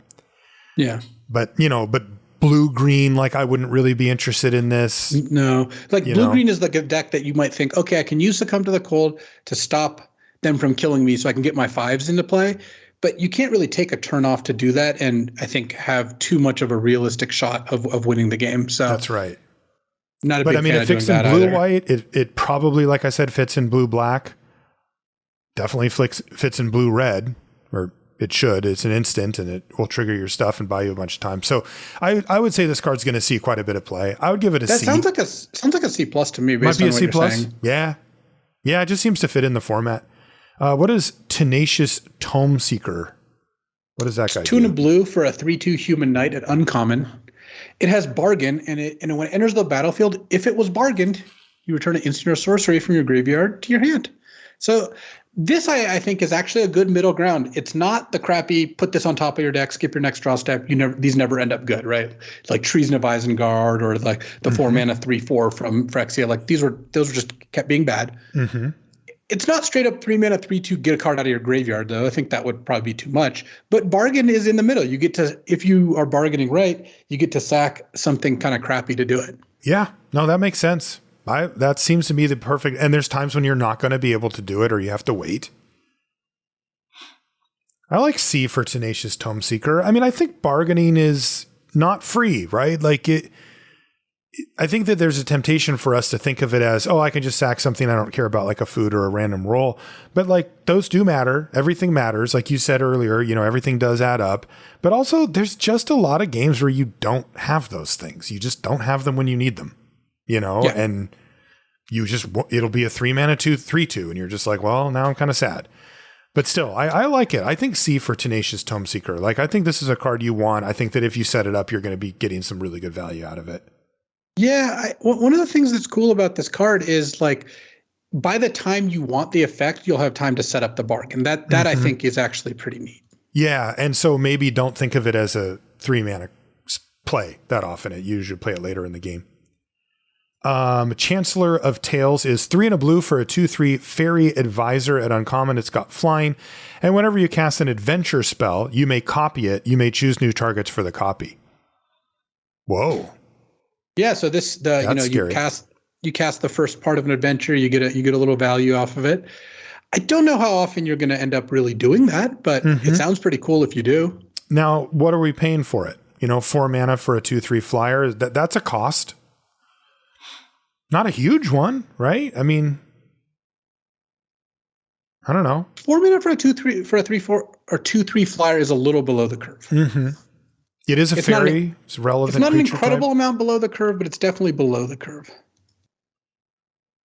Well, this one's obviously a build around, right? I think I think if you look at the adventure spells, most of them aren't that strong, is the thing. Like there are some that are, but like copy a food for 1 mana, okay. Tap a creature, put a cursed roll on it is like okay. There are some good ones like the black green giant that gives creature -2/-2. Great, that's like a whole card. But most of the adventure spells aren't a whole card because they're 2 cards in one. So if the spell was a whole card, that would be a lot.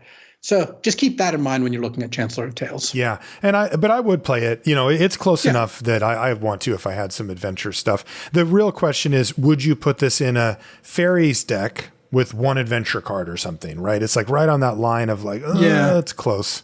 And, let's have to make a judgment call on it. It would depend on what the adventure card is and how much faeries payoff or how many faeries payoffs you had. Totally. Next is Galvanic Giant. This is 3 and a blue for a giant wizard at uncommon. It's a 3/3.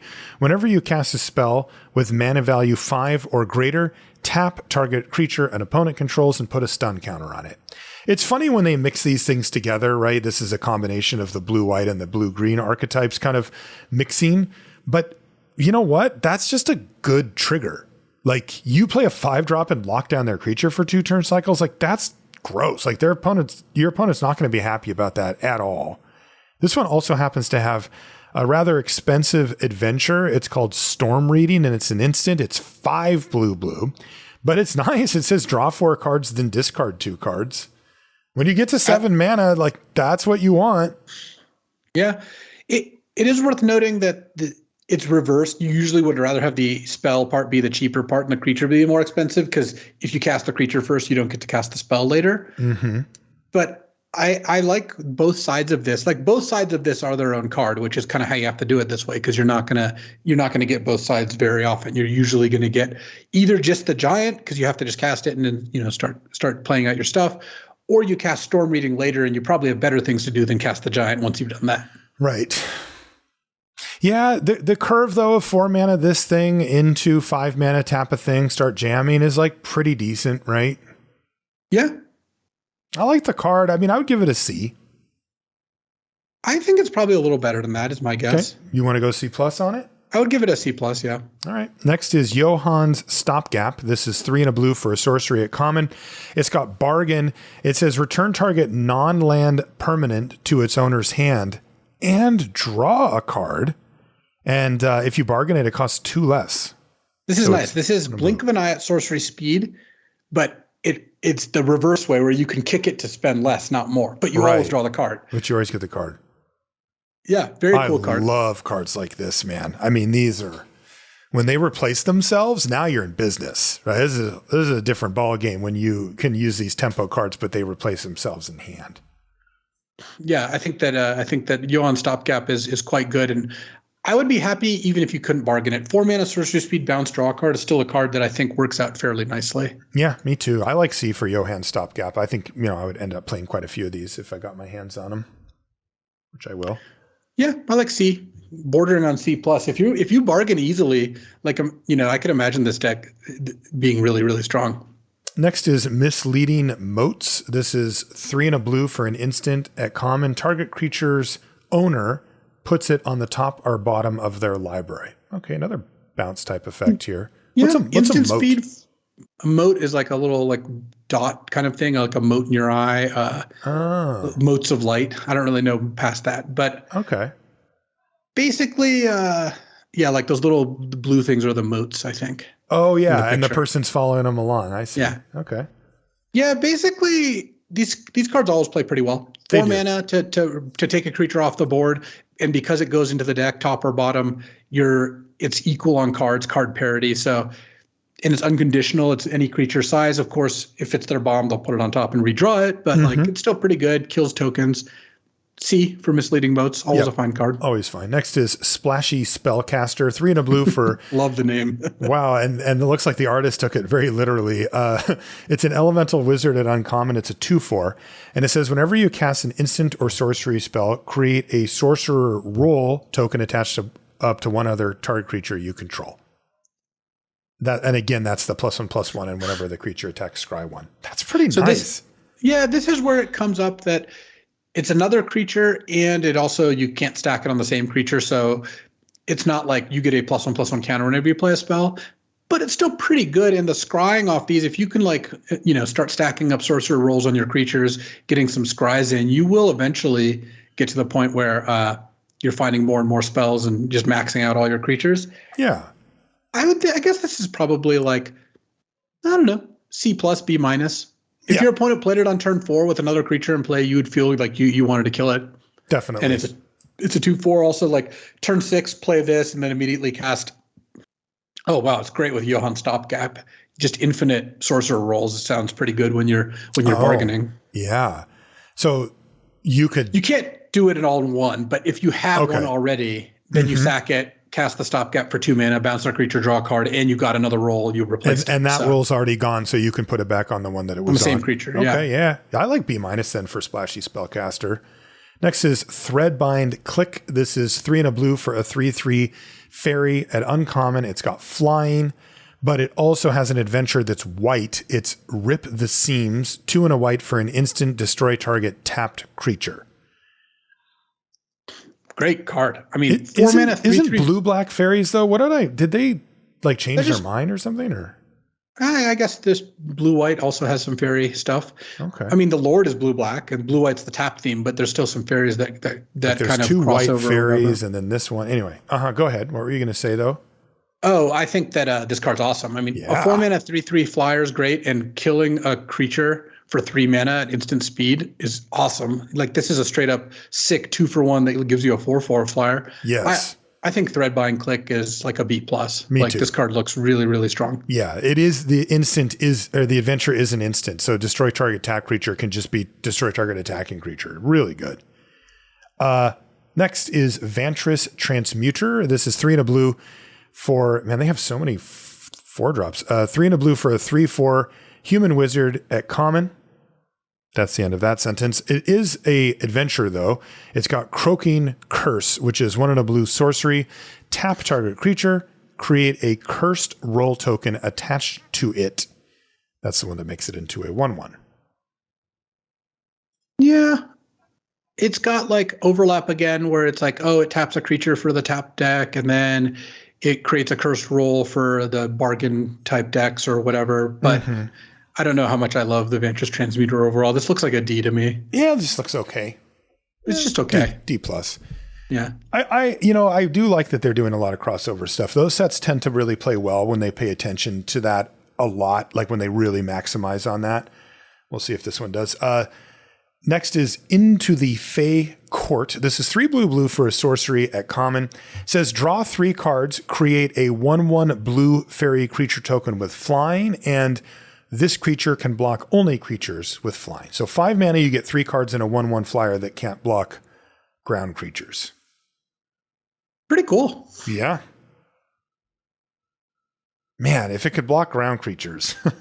Because what happens is you spend 5 mana sorcery speed. That will set you up to win the game. Drawing 3 cards, in the late game is a good way to put yourself in a position to win.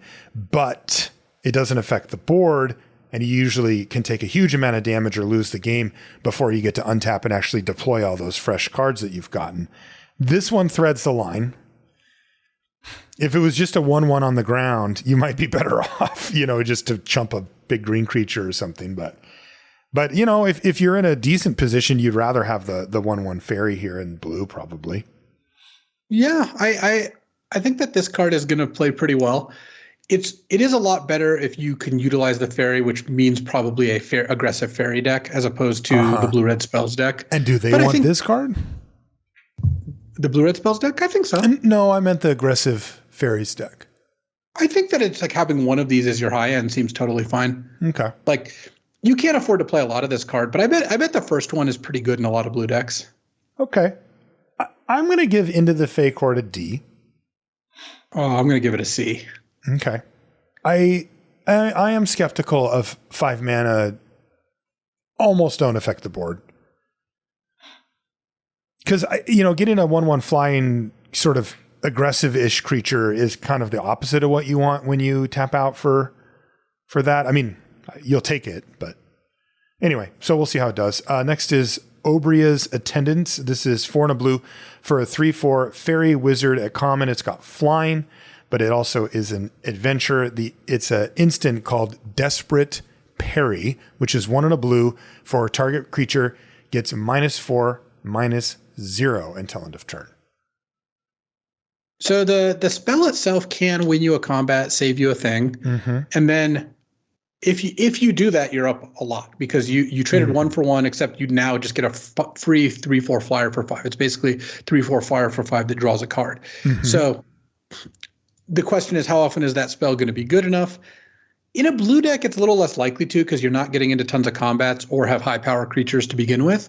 But if you have like, in a fairy deck, for example, when you actually are playing to the board and you also care a lot about getting a 3/4 flyer, this card seems like a perfectly playable card, a good place to put a 5-drop. What about a middle ground where you do find a target for the -4, -0, but let's just say it just soaks up like 3 damage instead of, getting you in a position to actually kill their creature? I mean, it depends on the game. Like a 5-mana 3/4 flyer that let you spend 2 mana to gain 3 life or 4 life earlier, that's not too bad either. Yeah. I think overall this is probably medium. It's not like fantastic, but it's good enough. It's a C, right? Yeah, I think it's a C. Obree's attendance, yeah. Next is Archive Dragon. This is 4 blue for a 4/6 flying dragon wizard at uncommon.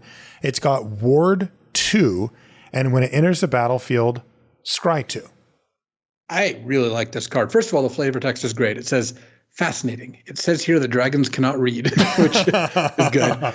That's really good. This is the kind of thing I want to spend 6 mana on because it has 6 toughness and Ward 2. Pretty hard to kill this. It's not impossible. Yeah, it's clearly plenty of ways. Amazing but it's pretty blocker. Hard. And it's a flyer. And then the scry 2 means you're probably going to have a good play on the next turn too. Like this is the curve topper I'm really hoping to get, Yeah, I mean, this is an incredible blocker, and it can finish the game off pretty quick. Doesn't seem to have any synergies with anything. But who cares? This is a raw power card, right? Yeah, I would just put this in a deck. Like the synergy it has is in the blue-green deck that you ramp into. Would it be bad if I gave it a C? I think it's a C+. I've been downgrading non-synergistic raw power cards that are kind of expensive when we do the reviews, because they just seem to not, there's a lot of 5-mana 3/3 flyer ETB scry 2, but it doesn't have anything else to do with the set and nobody plays it. Yeah. This is strong though. I mean, I think this is better than that, but I'm going to say C for Archive Dragon. I want it to be good, but it doesn't say fairy. It doesn't tap anything down. It doesn't make an aura. It doesn't trigger celebrate. It's just nothing. It's just kind of there and good for 6 mana. Next is Balluna's Gatekeeper. This is 5 and a blue for a 6/5. It's a giant soldier. It's common, but it does have Entry Denied, which is a sorcery adventure for 1 and a blue that says return target creature you don't control with mana value 3 or less to its owner's hand. That's not bad. I mean, it's sorcery. It can't bounce like big stuff, but the fact that it ends up giving you a bounce spell to buy you time to play your 5-mana 6/5 seems pretty cool. Yeah, your 6-mana 6/5. Yeah, or 6-mana 6/5 rather. Yeah. Yeah, both sides are mediocre, right? 2-mana sorcery bounce a thing is like kind of off on all the axes that you don't really want, and this is just a random 6-mana 6/5 vanilla that has no other anythings in the set. They're both subpar, but is it worth it if you put them both together? Yeah, I mean, imagine the blue-green ramp deck that uses this on turn 4 and then goes turn 5, play this because you ramped out a little bit. Mm-hmm. Seems okay. It does seem okay. I would go D+ for Balluna's Gatekeeper. It might be C-. I don't know. I think it's probably closer to a C- than a D, but okay. I also think you're not going to want a ton of these. I mean, if you can utilize the tempo from the 2-mana spell, I think this card is reasonably good. If you can't, then yeah, the card does lack a bit. All right, that'll move us to black. First card is Ego Drain. It's black for a sorcery at uncommon. It says, target opponent reveals their hand. You choose a non-land card from it. That player discards that card. If you don't control a fairy, exile a card from your hand. So you get 2 for 1 unless you control a fairy, but if you do, it's a Thoughtseize without the life loss even. I'm not super impressed with the idea because casting this without a fairy in play is just a disaster. Seems awful. Horrendous card. So if you have 12 fairies in your deck, if you're blue-black and all your creatures are fairies, then yeah, this card probably is decent. Imagine turn 2 fairy, turn 3, play another fairy, play this, like on curve. That is good. My biggest fear with the card, though, is it's a bad top deck late, and you can't cast it in the first 2 turns sometimes. Yeah. So that leaves like a very short window of like, this is both good and I realistically have a fairy in play. And given that, I'm not going to take Ego Drain very highly. Yeah, I mean, it seems like one of the benefits of it is of these type of cards is that you play them on turn 1 when you weren't going to do anything else anyway, and you can stumble out your opponent's curve, right? You can, you're not going to play anything on 2, or I'll take your 3 drop away or whatever. Yeah. And this doesn't have that. I think I would just stay away from this card. I don't even care if I have fairies or not. I don't like it at all. Yeah, I mean, it's got its issues for sure. I would go D-. I mean, it's not unplayable, but I do not want this card in my deck. I don't. Yeah, I think just D is probably fine on this. And I don't care how many fairies I have. Even then, I'm not excited. Next is Fairy Dream Thief. This is black for a 1/1 flying fairy warlock at uncommon. When it enters a battlefield, you surveil 1, and you can pay 2 and a black and exile it from your graveyard to draw a card and lose a life. Oh, I love this. Man, they do not. 1 mana, 1/1 flying with surveil 1 is already like, I'm a fairy, I'm in.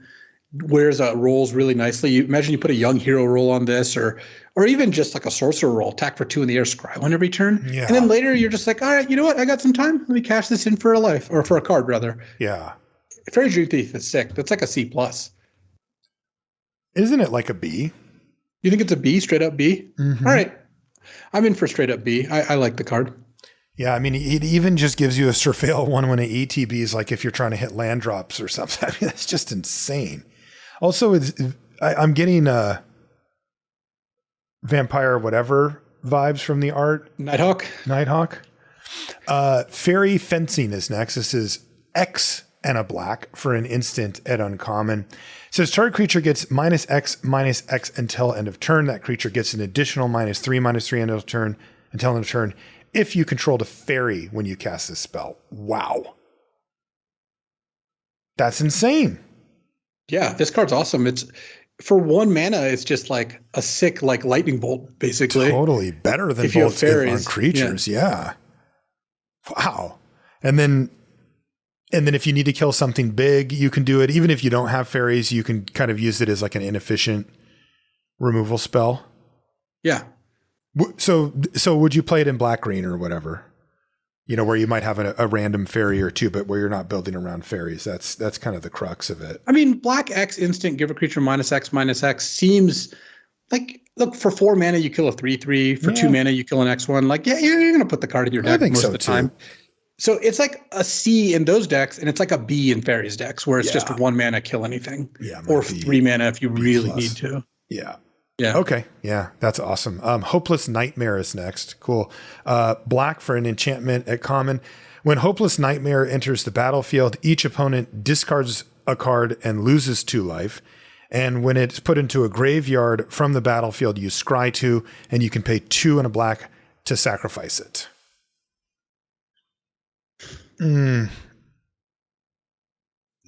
So the card economy here isn't really there, right? I mean, you're trading 1 for 1 for 1 mana, but I guess it is there. Yeah, you're trading their worst card for your 1 mana, and then you're losing a life, or they're losing 2 life. But on the other hand, you end up with this enchantment in play, and as we've seen, there's tons of ways to use that. I bet this card ends up playing out pretty nicely. If you have a lot of bargain, I could see it. You just take what you get from nabbing a card from their hand. Maybe you draw it later and they've got 1 expensive card and you get that last card out of it. Maybe you just play it out on turn 1 because you know you're going to bargain in a couple of turns and you just go, yeah, just take a card out of your hand, whatever, I don't care. This is very much an enabler, right? This is not just a standalone. Like, if you just play this and pay the 3 mana to sack it, like, you're really not doing it right. But if you can just play this out, sacrifice it to bargain, get your scry 2, they lose a card, 2 life, you get to scry 2, probably worth it. I need multiple bargain cards though to have one of these make the cut. Yeah, I think that you need a way to utilize it, otherwise it doesn't really do anything for you. But if you have that, it's going to be great. So you would play 1 in a heavy bargain deck. Is that the... No, I'd play multiple because it's a 1 for 1. Come on. It's not really. It really is. You spent a card. They're down a card, and you're like you spent 1 mana to make them discard one card. But that's horrible. It's not horrible. They get to choose. I mean, you would never play that card. But then you get to use this card later. Yeah, that's what I'm saying. But the more of these that you run, the less chance you have to bargain them or do something good with it. Well, I mean, not really, because if you play one of these and then you sack it to bargain, you get to scry into other stuff, or you can just sack this itself if you really need to. Yeah, I would definitely not run more than one of these. I think that this card is going to just be good in a bargain deck. Like you're enabling bargain. How many bargain cards? If you have like 4 or 5, yeah, I'd probably run 2 of I'd run 2 of these, I think. And if it depends on how good the bargain cards are too. Man, can you imagine playing this against red white? They're like sweet. Please play more of those. I don't think it's that bad, because if you just like it uses a point in the curve where again you're not doing anything. That so like true. turn one you play this, you make them discard a card. Like they still run out of cards at some point. Yeah. In fact, red white's theme is play 2 cards in the same turn. Like playing 2 of these probably means they're not going to celebrate very much. Man, I definitely see the upside. There is huge. This thing is going to feel like you're comboing off on people when you bargain it, but I definitely see the downside too. Yeah, I think that this card is a build around card that you just need to, have the cards that work with it. But I think if you do, then this card works out just fine. I think so too. It is absurd. Like if you, like they discard a card, lose 2 life, you scry 2, and you get the benefit of the bargain.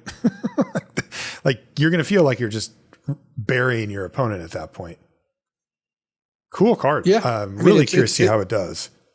It's like the night card, except the night card puts you on the board, of course. Mm-hmm. But they're both are going to feel kind of unfair if you bargain it for like a good thing. Imagine turn 1 this, turn 2 bounce draw card on their 2-drop. Yeah, totally. And you're scrying and they've lost 2 life and they're down a card and there's another card in their hand. All right. Well, I like a good build around, like a build around C for Hopeless Nightmare.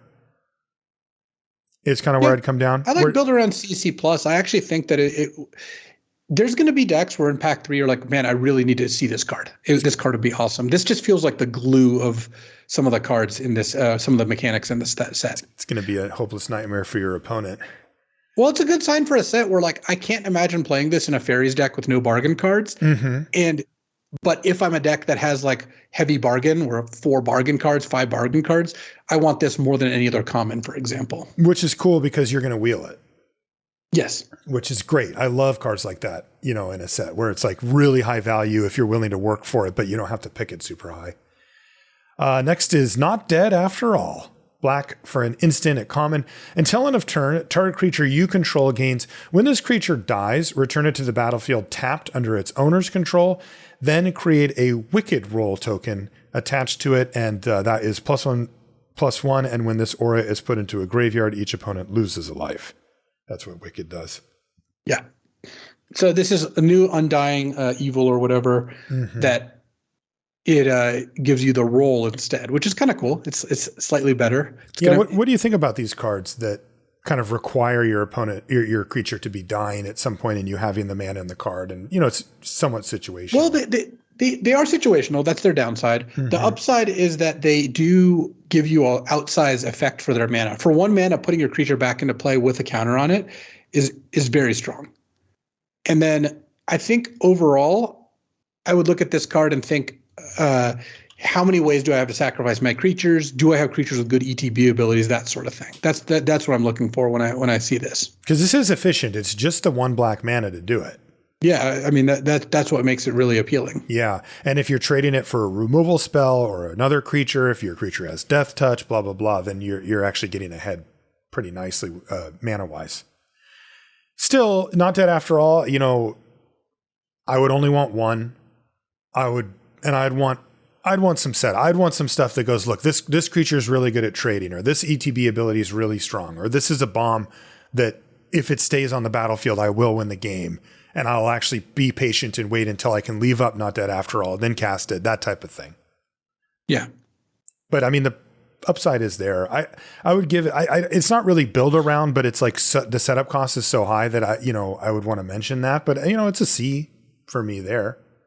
Yeah, I like C for Not Dead After All. I think the first one is going to be decent in any creature heavy deck. Also, it's really good out of the sideboard if you're playing a deck where you just expect a lot of trades to happen, that sort of thing. Rat Out is next. It's black for an instant at common. Up to one target creature gets -1/-1 until end of turn. You create a 1/1 black rat creature token with this creature can't block. How often is the 1/1 either going to kill something relevant or make it so that you can like block and kill something relevant?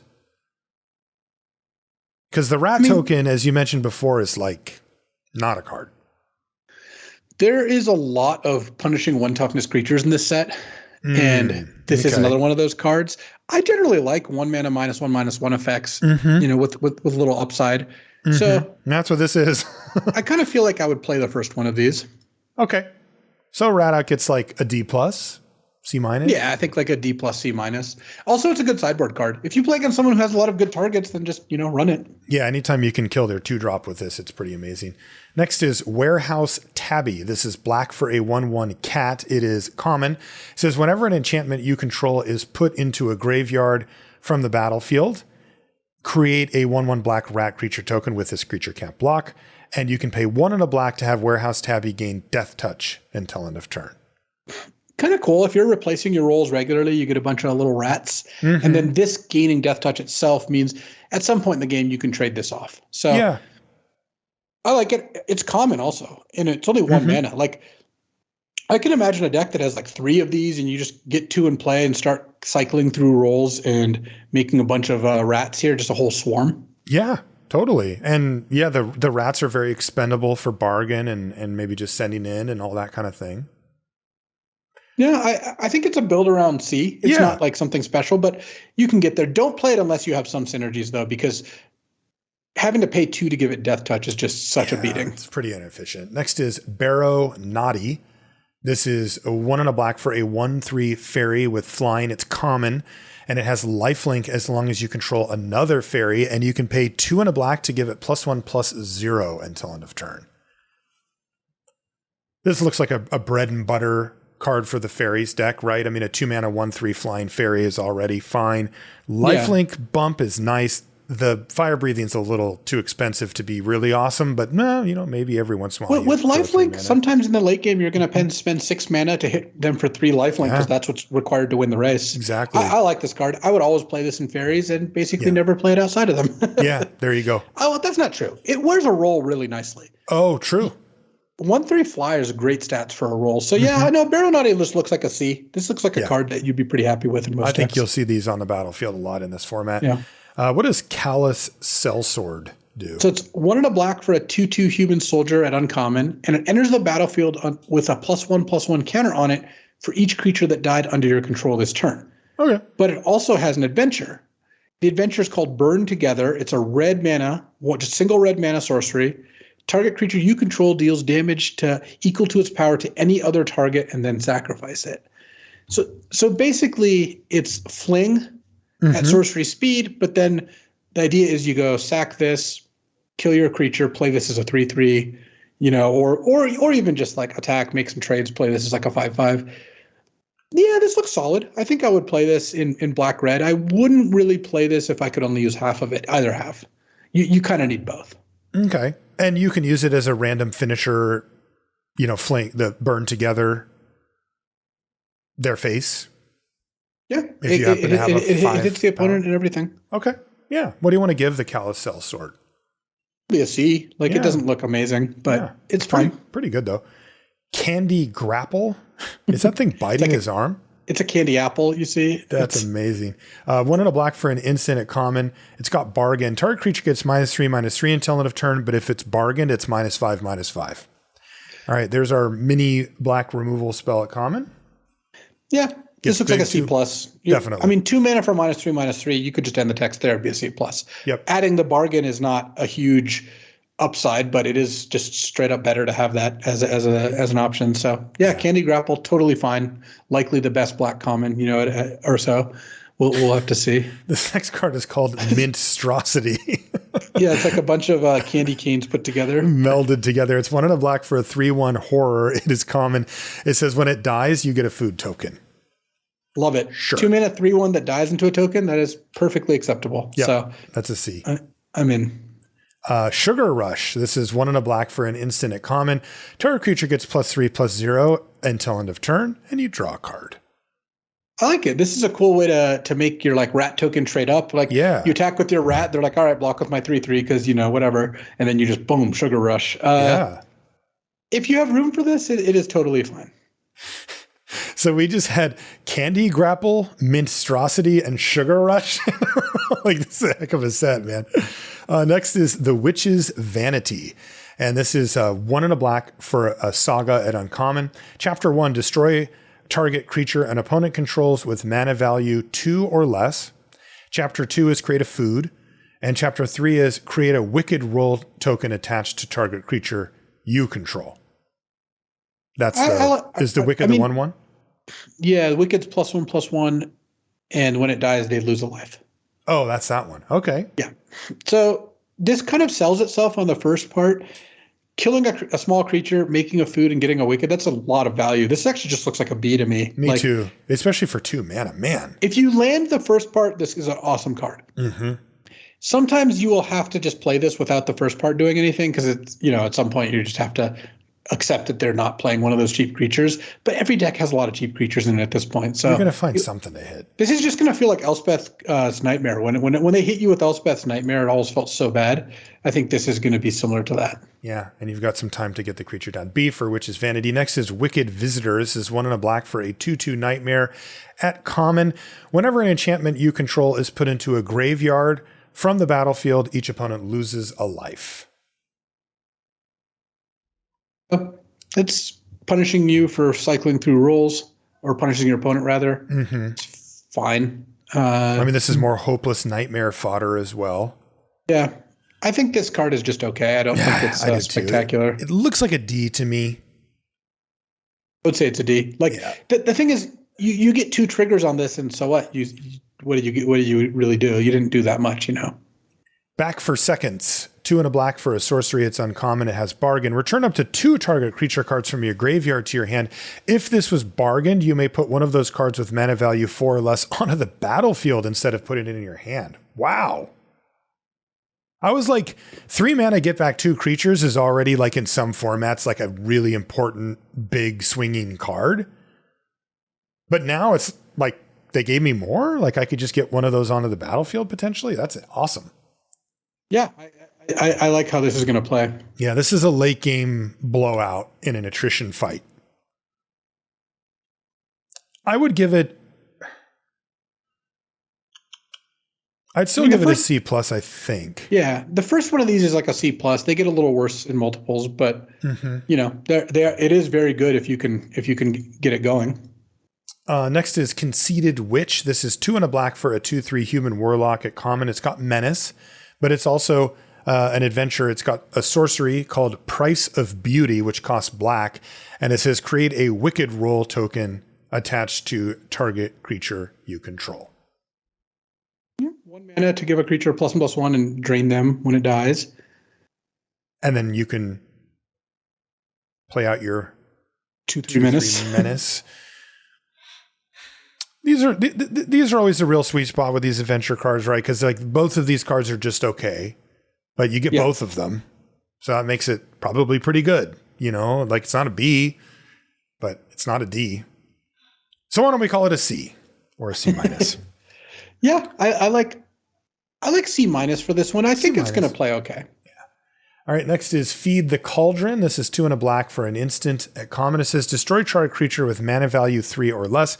If it's your turn, create a food. Lots of cards picking on small creatures so far from black here. We need that unconditional removal. Yeah.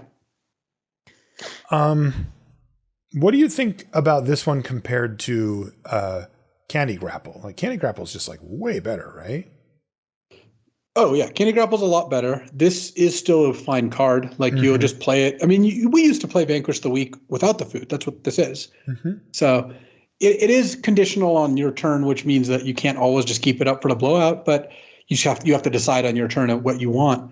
I still think that you're always going to play this card. I don't think you're going to cut very many copies of it. I do too, and I think it's going to be very well worth it to fire it off on your turn. Yes, sometimes you can get people, especially with all these rolls and stuff flying around, but man, having an extra food to sacrifice for bargain just seems huge.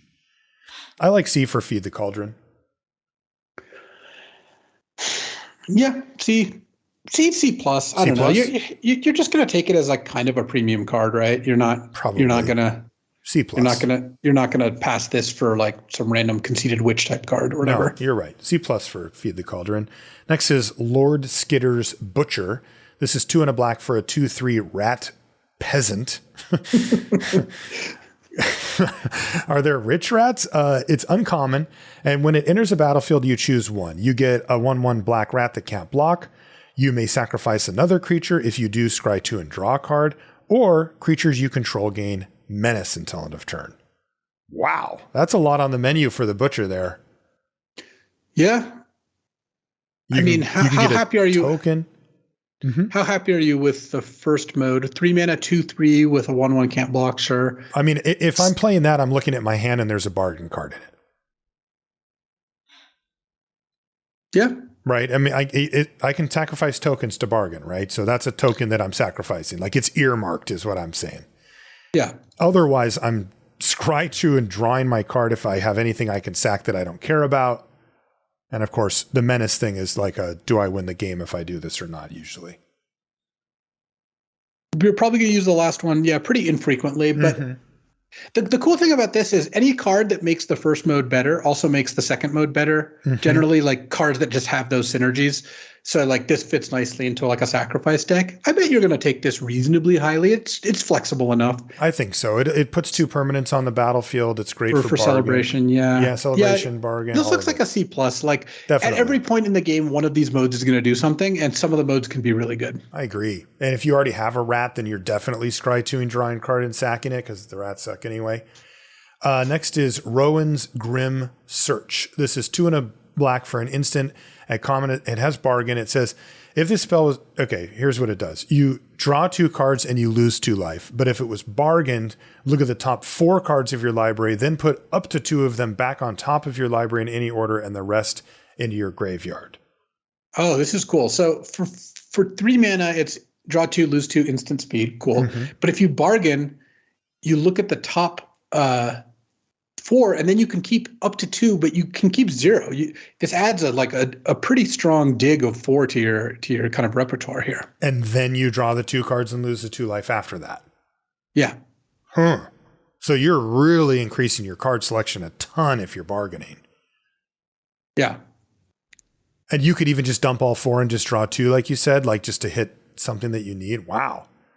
Okay, that's pretty cool. How do you feel about the baseline 3 mana instant draw 2, lose 2? Play one of those, right?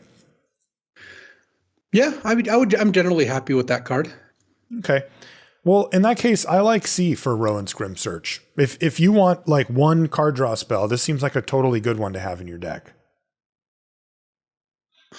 I like C for it also. I wouldn't be surprised if like bargain decks, especially if you have a little bit of life gain to recoup the life loss, would want to play multiples because I mean, this is basic. If you bargain it, it's pretty close to dig through time. You look at 4, keep up to 2, but dump as many as you want, then draw 2, lose 2. That's a lot of searching. It's a huge portion of your remaining library by the time you actually cast this, right? I mean, even if you cast it on 3, your library is only 30 cards. You're looking at 4 of them. And then if you ditch them all, then you're getting 6 cards deep. Like that's insane. Yeah, no, this looks pretty cool. Is putting the stuff in the graveyard a benefit? Not a lot of graveyard stuff this set, huh? No, but it's better than not, probably. Okay. Sweet Tooth Witch. I gave it a C, by the way, for the search. Is that fair? Yeah, I think search gets a C. Okay. Sweet Tooth Witch is 2 and a black for a 3/2 human warlock at common. When it enters the battlefield, you get a food token. You can pay 2 mana, sacrifice a food, and have target player lose 2 life. Yeah. I mean, 3 mana, 3/2 with a food, and then you get to do a food fight. You start throwing food at them. Oh, is that what it is? That's nice. I like that. Pie to the face. Look, if I see a playable card that gives me something I can do for bargain or have any other extra benefit, I'm interested, and this does exactly that. So I like it. I would say probably a C for Sweet Tooth Witch. I wouldn't be surprised if this is a commonly played 3-drop.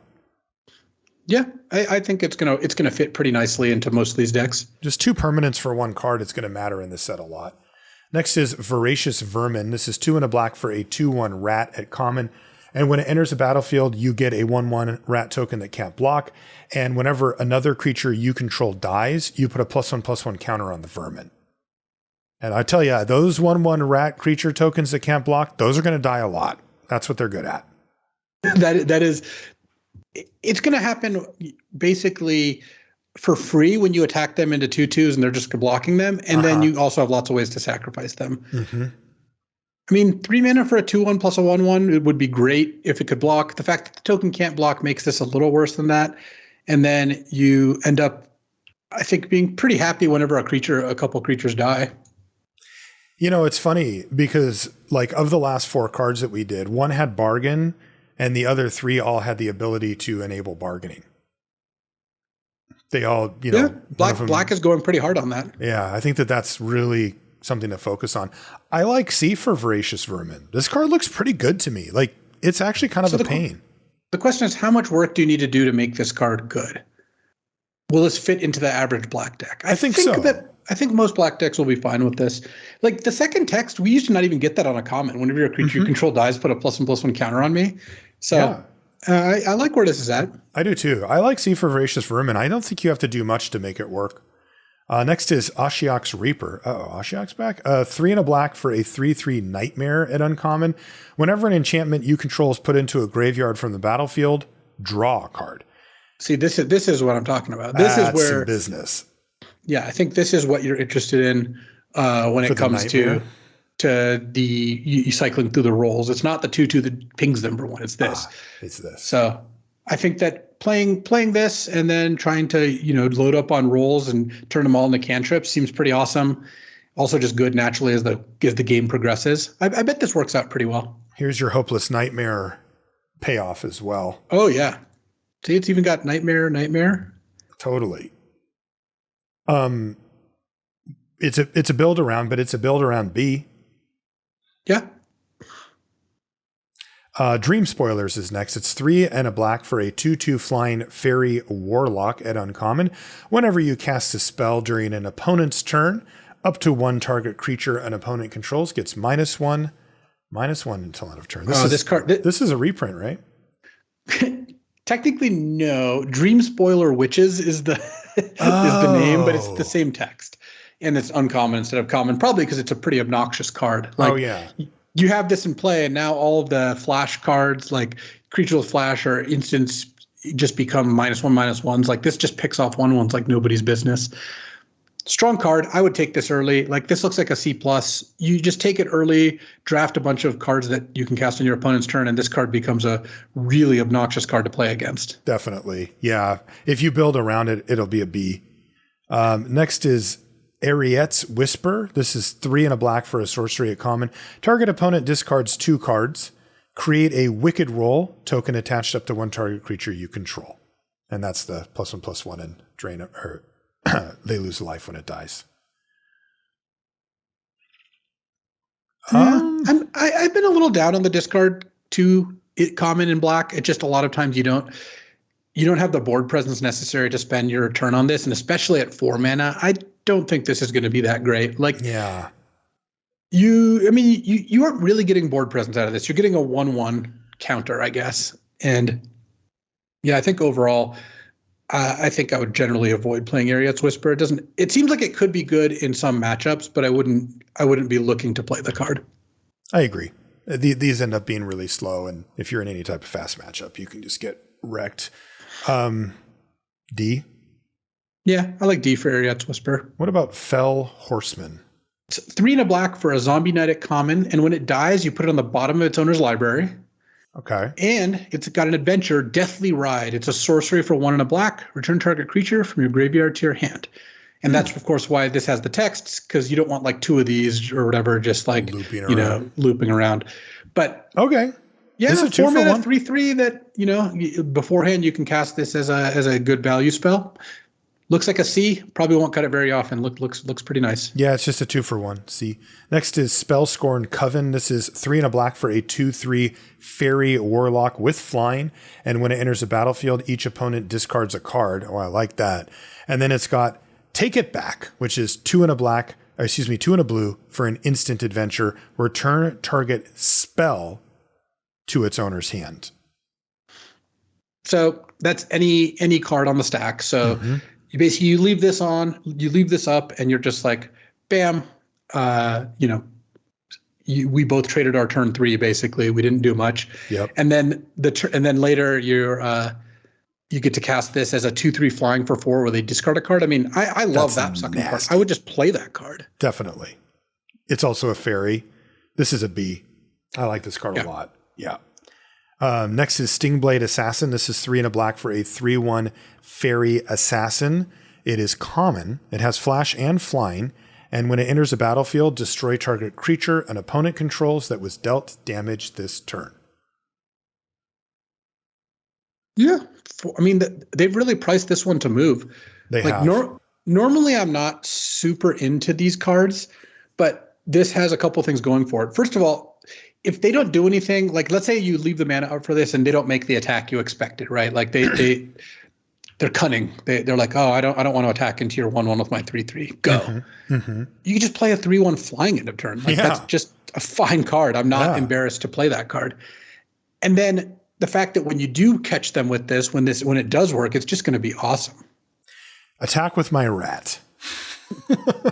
Right. And it's like, I don't have to cast it on your turn. I can just slam this thing and, you're really going to block with it.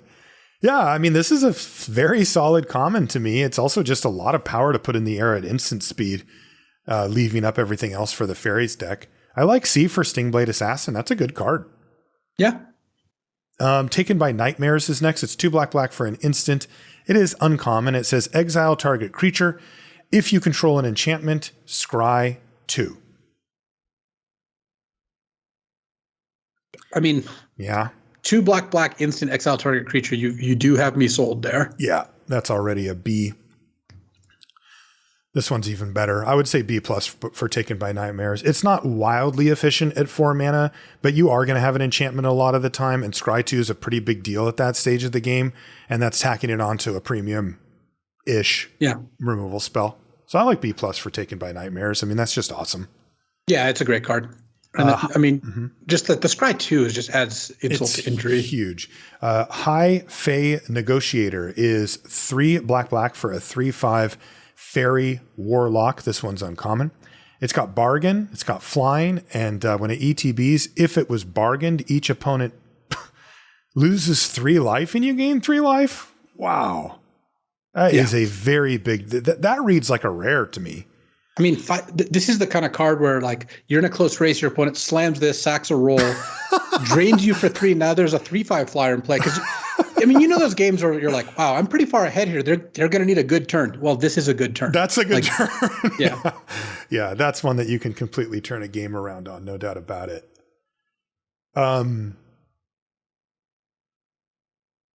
B+.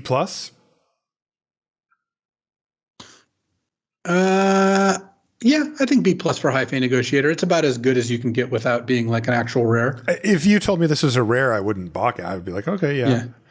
Scream Puff is next. This is 4 and a black for a 4/5 horror. It is common. It does have Death Touch. And whenever Scream Puff deals combat damage to a player, create a food token. I love the food names. They're really good. Set, man. They are very good. This card is not great though, right? Yeah. I mean, the 5 mana, 4/5 menace, death touch, whatever you want to call it, like the slot where it's 4/5 with 1 ability is always like a D. And this I think is maybe a little better than that. A 4/5 death touch is pretty burly. And I guess when you hit them, it's kind of like fake lifelink. No, I like this at like D+, C-. fake lifelink. It is. That's really funny. Yeah, I mean that's kind of what's going on, right? It's actually slightly better because you can sack those things to other stuff. All right, C- for Scream Puff, A+ for the name. Also, it says too much sugar is bad for your health. Shatter the Oath is next. Is 3 black for a sorcery at common. Destroy target creature or enchantment. Really? Create a wicked roll token that's attached to up to 1 target creature you control. This thing just hits enchantments.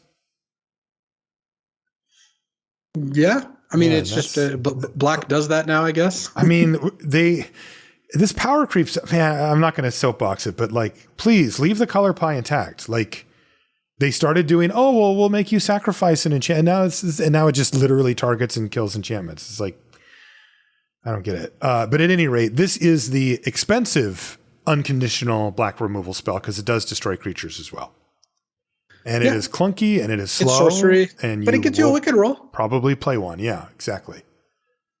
Yeah, still 2 for 1, still sets up bargain. 2 for 1's probably a little strong, but you know what I mean. You get 2 things out of it. I don't know. Is it a C? Yeah, right? Just a C? You might even give C+ on this. I don't think that would be crazy. Wicked roll's good. Cycling through the enchantments is good. Bumping off another thing gets you paid off. Sacrificing it to bargain gets you paid off. C+ for Shatter the Oath. Last black card is Twisted Sewer Witch, which is 3 black for a 3/4 human warlock at uncommon.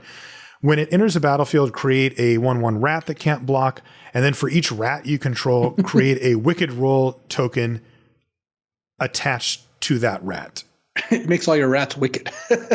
Really? Pretty cool, right? Yeah. So you get one for free, but it puts one of these things on that one plus any others. Is that right? So by itself, it's 5 mana plus a 2/2 wicked rat. But also, if you have other rats, it wickedizes them as well. Wow. I mean, this is a card that could put like 4 rolls into play, all different creatures, and then imagine that you play a second one of these, or you bring it back from the graveyard. You play this, you put a roll on all those rats, replacing the first one, getting 4 triggers off of your enchantment dice cards. I mean, that actually doesn't. That's going to happen at various points, right? Like, I bet you're going to do that at least once in this format. One thing that I bet you're going to do once in this format is call this Grave Titan. Yeah, you know what? You make a good point. This card seems cool, though. I like it. The upside is certainly there for the Dream Rat deck, but just straight up. I mean, it's kind of like a Rat Lord. If you have 3 rats in play and you play this, you're getting a 3/4 plus 5 points of power and toughness. And even if you don't, you're already just doing okay, right? Yeah, sounds like Grave Titan to me. I would give Twisted Sewer Witch a build around B. It's like a C, but you can build it up to a B pretty easily, I think. I agree. All right, that moves us to our last color, which is red. First card off is Embereth Veteran. This is red for a 2/1 human knight at uncommon. That's right, 1 mana 2/1, and it has the ability 1 and sacrifice it to create a young hero roll token and attach it to another creature. What scenario would you do that part, I wonder? Like if it was just going to get killed anyway? Yeah, one of the things that I noticed about this card is it specifically is a roll which, if you pop it on something mid-combat, does nothing. So it's not a combat trick roll. It's not like, I gave a monster roll to my thing in the middle of combat. For this to work the way you want, you're like pre-combat, all right, I'll sack this, put a young hero roll on my 1/1 flyer attack, gets a counter. Alternately, it's going to die anyway. You're like, all right, chump your 4/4, sack this. Okay. Look, it's a 1 mana 2/1 with upside, creates a roll. Yeah. It triggers celebration and it's by itself, right? You play this, then you immediately sack it. You're celebrating. It looks like a C. Me too, yeah. A lot of times you play these on 1, they get in for 4 damage, and then they kind of outstay their welcome. Well, now it gets transferred onto something else. Yeah. Next is Harriered Spearguard. This is red for a 1/1 human soldier at common. It does have haste, and when it dies, you get a rat, one of the can't block rats. That's fine. Yeah. I mean, it's the Doom Traveler sort of thing. Yeah, totally. If you're sacking permanents, if you're doing that whole thing, this is going to be a place to put those. So I'm going to go out on a limb and say that Harriered Spearguard is a C, and that it'll see, a decent amount of play. Totally. These cards always play better than they look, and this one looks solid. Kindled Heroism is next. It's red for an instant at common. Target creature gets +1/+0 and gains first strike until end of turn. And they're trying to sweeten the pot, Luis. They're really trying to get us to play these cards. You scry one. Yeah, I'm not into it. It's the same reason I mentioned before. Like the mediocre combat tricks are even worse now because there's all these other cards. Like we're going to like the next card, which is also a combat trick, for example. So I would give the Heroism a D. It's, of course, fine if you have to put it in your deck. You just shouldn't prioritize it. On the other hand, Monstrous Rage is the next card. It's an uncommon. It's red for an instant and uncommon. Target creature gets +2/+0 until end of turn. Create a monster roll attached to it, which is +1/+1 in trample. So if the creature does not have a roll, this is 1 mana for +3/+1 in trample. Great cost, to stats ratio. And the fact that you get to win a combat and have 1/1 of that and trample stick around forever, awesome. Plus, this is a way to celebrate mid-combat. Imagine your red-white opponent's attacking you, and boom. Most of the celebration cards are at the beginning of combat, do X, so I don't know how often that's going to come up. So you mean you play a creature and then you pre-combat and then you Monstrous Rage, or what? Yeah, so it's not going to be a trick in that case. Like Party Crasher triggers when you attack or whatever. So yeah, a little tricky, but yeah, that's a lot for 1 mana. C? Yeah, I think it's a C. I think you're going to play it a lot of the time. Stone Splitter Bolt is red X for an instant. It's uncommon. It's got bargain. It does X damage to target creature or planeswalker, but if it was bargained, it does twice that much to that permanent instead. This one's so much worse than the fairy one because if you bargain this one, which first of all costs a lot more than just having a fairy in play, it's just dealing twice X, which means it goes from spending 3 mana to kill a 2/2 to 3 mana to kill a 4/4, but you still spent a lot of mana, whereas you never get the I spent 1 mana to kill your 3/3 sort of deal. Yeah, way worse. And at the end of it, this is a 1-for-1. It doesn't hit your opponent, so it doesn't matter how big X is. You can say X is 5, bargain, X is now 10. All right, your creature takes 10 damage. It dies just the same. So I don't think you're going to cut this very often because it's a removal spell, but it's like a C-level removal spell, not like a B-level removal spell. Yeah, it's kind of hard for it to be efficient. You can't really get ahead on mana unless you bargain, and then even in that case, it's not exciting. Next is Torch the Tower. This is red for an instant. This one's common. It says Torch the Tower deals 2 damage to target creature or planeswalker. If this spell was bargained, it does have bargain, instead it does 3 damage to that permanent and you scry one. And then it says if the permanent dealt damage by Torch Tower would die this turn, exile it instead. Lightning Bolt with scry one and exile? I mean, this card's a B. Its baseline is a shock that exiles for instant speed at common, and then you can bump it up to dealing 3 and scrying 1 if you can bargain it.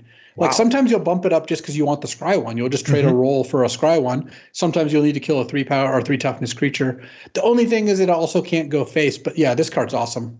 Great red card. I think Torch the Tower is a very good card. Super sick artwork too, man. That one really came together. Next is Bespoke Battle Garb. Oh, that's a sweet name for a card too. 1 and a red for an artifact equipment. It's common. The equipped creature gets +2/+0, and it has celebration at the beginning of combat on your turn. If 2 or more non-land permanents enter the battlefield under your control this turn, attach Bespoke Battle Garb to up to 1 target creature you control.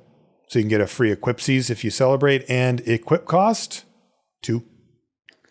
Yeah, I don't think this card's that good because what's limiting me from playing these isn't getting, that you have to spend tons to equip. It's that a card for +2/+0, even if you can move it around a few times, is just not that exciting. And putting this on a 2/1 or a 3/1, it's just they still trade off with their creature. If you have a bunch of flyers, I could see this being okay. I guess if you make a bunch of rat tokens and you're just continuously putting it on the rats, little rat suits, I think that's okay. But this looks like a D, but some decks will want it. It's the card you have to meet the conditions of. Have a lot of creatures that really want +2/+0 and then constantly triggering celebration, which is not going to be that often, but will be sometimes. Can we just get rid of this equipment now? Just equipment in general? It's just like this type of equipment. It's just not some of the cool, sort of, Anduril Flame of the Wet. That's pretty cool. But this stuff just never works. I have to ask who this is for, because this is for limited. These cards are not for commander players. These are not for casuals or what, and this isn't for constructed at all. Right. It's for us. And it's like, it doesn't work. Every slot counts, you know? Boundary Lands Ranger is next. It's 1 and a red for a 2/2 human ranger at uncommon. At the beginning of combat on your turn, if you control a creature with power 4 or greater, you may discard a card. If you do, draw a card. Yeah, it's a 2-mana 2/2 that rummages in the middle of the game. Yeah, that's fine. That's totally fine. It's a C. It's just a C. Grand Ball Guest is 1 and a red for a 2/2 human peasant at common. And it's got Celebration. It gets +1/+1 and has Trample as long as you celebrated. Man, maybe it's easier to do. We have seen a lot of cards that, you know, now that we're most of the way through the review that do kind of celebrate on their own. And a 2-mana 3/3 Trampler for a couple of turns can get through for a heck of a lot of damage. I really shy away from cards like this myself. Man, I'm just not a dreamer. I just know the Celebration deck is going to be kind of frustrating, where it's like you're gonna open up and like have this card, have the Battle Garb, and you're like, my curve isn't right. I can't celebrate. My cards all suck. Meanwhile, your opponent's like Grand Ball Gas next turn, 2-drop +1 drop, next turn Battle Garb plus another thing, and you get ran over. It's going to roll you when it works, but these cards are really going to turn off when they don't. Yeah. And then you're going to be in a spot like flooding out when you're the Celebrate deck is going to be really painful. Horrible. You draw Grand Ball Guest on turn 6, like you're never Celebrate. You know, it just doesn't do anything. I mean, it's a 2-drop. It's not supposed to do amazing things, but like things need to really line up to make this card great. Like you kind of need to be on the play. You need to have it in your opener. You need to be able to cast it, and then you need to be able to trigger it 1 or 2 times. You know, to make it really kind of like, okay, cool, I'm doing it. And I just don't think that's going to happen very often. I'm going to go D on Grand Ball Guest. My guess is that it's just going to be too hard to make it trigger and have it there and do all the things often enough. I think it's probably going to be like a D plus C minus. Like, I think it's going to be a playable. I just don't think it's going to be incredible. Okay. Picnic Ruiner. Dude, the names are unbelievable. One and a red for a 2/2 Goblin Rogue at uncommon. Whenever Picnic Ruiner attacks while you control a creature with power 4 or greater, Picnic Ruiner gains double strike until end of turn. All right, on your 2-drop. And then it's also got Stolen Goodies, which is an adventure sorcery. It's 3 and a green. Distribute 3 +1/+1 counters among any number of target creatures you control. Oh, wow. It's a real effect. Yeah, it's pretty cool. It's just backwards, right? The Ruiner only costs 2, but the Stolen Goodies cost 4, so you kind of have to do things in a different order than you might, you know, prefer. Yeah, I think seems that worth it though. If you get both halves, this card's awesome. Or if you're a deck that can reliably get a creature up to 4 power, like imagine you play this as a 2/2, and then next turn you attack as a double striker because you played like a 4-mana 4/4 or something like that. That sounds like it would be pretty sweet. When it says distribute 3 +1/+1 counters among any number of target creatures you control, is that just you can do it any way you want? Yeah, you can go 3-on-1, 1-1-1, 2-in-1, you know, that sort of thing. Okay, so you're gonna have a 4/4, right? Yeah. Like if you played Stolen Goodies first, even if you put 3 counters on a 1/1 and then you play Picnic Ruiner after that, you've got your trigger lined up. Yeah, that's the idea, I think. And then it kind of like does it has like self synergy. But again, they made it more interesting by making it the curve be the wrong the wrong direction, right? Yeah. At any rate, I like the card. It seems really strong to me in green red. I would play it in just red as well if I had any, 4-powered creatures around. Double Strike's a big game. Like there's a lot of combat tricks. There's a lot going on there. I mean, it's 2 mana for 4 power if you're enabling it, if you're double striking. And that's without considering the goodies part. I think this is like a B- in red green and probably closer to a C, like in red. I would not play it just for the green part. That doesn't sound like a very good idea. Agreed. Yeah.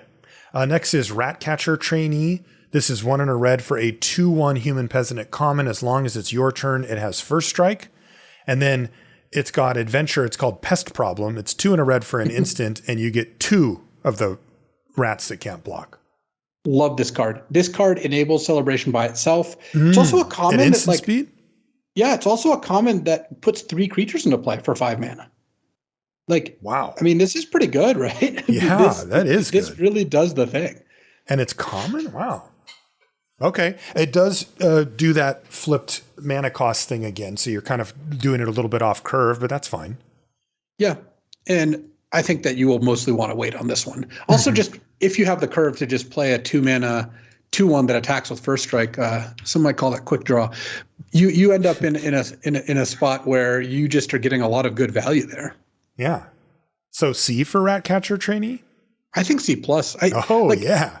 Look, your aggro decks are going to want it because it's a 2-mana 2/1 first strike attacker. Your celebration decks are going to want it. Your sacrifice decks are going to want it. Like, there's not that many decks that don't. Like, maybe red green isn't that interested, but like red white and red black both seem interested. Red blue, this also counts as a spell that later puts a creature into play. Like, that all seems fine to me. Very nice. Next is Skewer Slinger. This is 1 and a red for a 1/3 dwarf knight at common. It's got reach, and whenever it blocks or becomes blocked by a creature, it deals 1 damage to that creature. What a strange card. Yeah, this is a rare defensive red card, but reach. it does seem like it nugs faeries pretty nicely. Like, it does. It's a 2/3 blocker basically. Yeah, with reach. Yeah, this does seem like an anti-fairies card. Because I just don't, like, the aggro decks don't really want this, right? No, it's definitely not an aggressive card. I mean, and like blue-red doesn't want it. It is hard to beat it in combat, but like, I just don't think those decks are going to spend a lot of time wanting to attack with a 1-power creature. Yeah. So I think that this fits into like a red-green ramp deck that wants to live longer. Maybe a red-blue spells deck if it uses one of its like very rare non-spell slots. So I don't know that it's going to make the cut, but I could see putting this in your red-blue spells deck because it's a 2-drop that probably protects you from most 2s and 3s. And then it also combines nicely with like ping effects. Like if you have the Otter Steam Blast that deals 1, like imagine you block a 3/2 with this and then ping it like that. That's kind of nice. Yeah.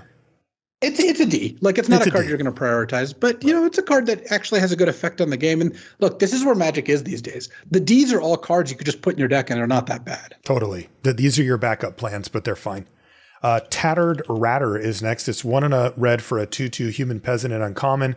Whenever a rat you control becomes blocked, it gets +2/+0 until end of turn. Well, there you go. There's a way to pay off for getting all these random rat tokens that don't do much else, because now you can jam with them.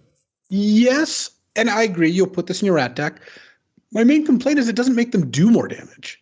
Like, they can just say take it. You play this in attack with 2 1/1 rats, and like, they're just going to take 2. You're supposed to be happy that your rats did anything other than got sacrificed. That's the problem. Yes. All right. So what do you want to give Tattered Ratter? It actually is a build around, right? Like, it's just a 2/2 for 2 that doesn't do anything otherwise. Yeah. I would give the Tattered Ratter probably like a build around C. It's just fine. You see the flavor text is good too. Oh man. Witch's Mark is next. It's 1 and a red for a sorcery at common. You may discard a card. If you do, draw 2 cards. And it says create a wicked roll attached to up to 1 target creature you control. That's again the one that gives +1/+1, and when it dies, they lose a life. I think this card's good. Like, my experience with like Quarrel's End, right, was like this card is quite strong. Mm-hmm. Tacking on anything onto the discard a card, draw 2 cards spell is pretty good. And this is 2 mana, so like, you're not even paying more for it. This is straight up Tormenting Voice, but you're getting to kind of do all the things you want. Yeah, you're getting a permanent, a relevant, sackable thing. Yeah, no, I could see running a Witch's Mark. Like, they tend to, get worse in multiples, but like, it's, the spells deck usually likes cards like this too, that, spin the wheels. It's good in the spells deck. The payoff, unfortunately, for the spells deck is a little weaker here because you are getting they may not even have a target. Roll that when you don't have a creature in play. Yeah. But on the other hand, in like an aggressive deck that has a low curve, I kind of do like how this would work out. C- for Witch's Mark? I like C. I think really? The card is. You're going C for it? Okay, I'm unwilling. I think the card's going to play well. I have it closer to D+ than C-. I mean, these cards are just okay. I mean, how good did you think Quarrels are when you first looked at it? Yeah, that's true. Didn't look very good, and that card ended up being really good. And this thing gives you like legit benefit. Like the Wicked roll, okay, on its own, it's just whatever, but like permanent, it matters. Yeah, no, you're right. C- for Witch's Mark for me. You can go up C. Belligerent of the Ball. This is 2 and a red for a 3/3 Ogre Warrior at uncommon. And it's got Celebration. At the beginning of combat on your turn, if you celebrated, target creature you control gets +1/+0 and Menace until end of turn. This is a beater. Like really good payoff for Celebration. A 3-mana 3/3 is pretty big, and then next turn you get to maybe attack as a 4/3 Menace, or just pump something else and attack. Like even late in the game, imagine you play this and a creature on turn 5 to give your like 3/1 4, make it into a 4/1 Menace when they have some 2/2s out. Now they have to like trade 2 cards for your creature. This is the kind of Celebration card I like. Yeah, this guy is a hammer, no doubt about it. B? I like B for Belligerent of the Ball. We have to trust them that we can celebrate in these decks enough to make this thing a thing, right? Yeah. Yeah. Next is Flick a Coin, which is different than flipping a coin. And it looks like, the artwork reflects that. 2 and a red for an instant at common. Flick a Coin deals 1 damage to any target. You create a treasure, draw a card. This is like my favorite card in the set. This card just spins all the wheels. It's 3 mana. You get 1 damage. You get a card. You get a treasure. You could just like. Are you ever cutting this card from a deck? Yeah, no way. This card's awesome. And it's very evocative. Flick a coin. Your little treasure just spins for 1. Hey, what are you doing? Yeah, yeah, that's great. How do you want to grade it? It's a C. Man, anytime you kill anything with it, it probably feels so amazing, right? But also imagine you don't do anything on turn 3. Just end of turn, you nug them for 1. You get your treasure. You get your card back. Like, it's so how great. Bad could that be? No, you're right. You're right. It's awesome. Realistically, you should not put this in your like red white or red green decks very often. Maybe red green to ramp. Mm-hmm. But in your like red blue spells deck, it's going to have some decent utility. It can enable bargain really nicely because it makes that treasure. Like, oh, I love this card. It's such an elegant card. It's really cool. That is great. That is great. C for Flick a Coin. Next is Frantic Firebolt, which is 2 and a red for an instant at common. It deals X damage to target creature, where X is 2 plus the number of cards in your graveyard that are instant cards, sorcery cards, and or have an adventure.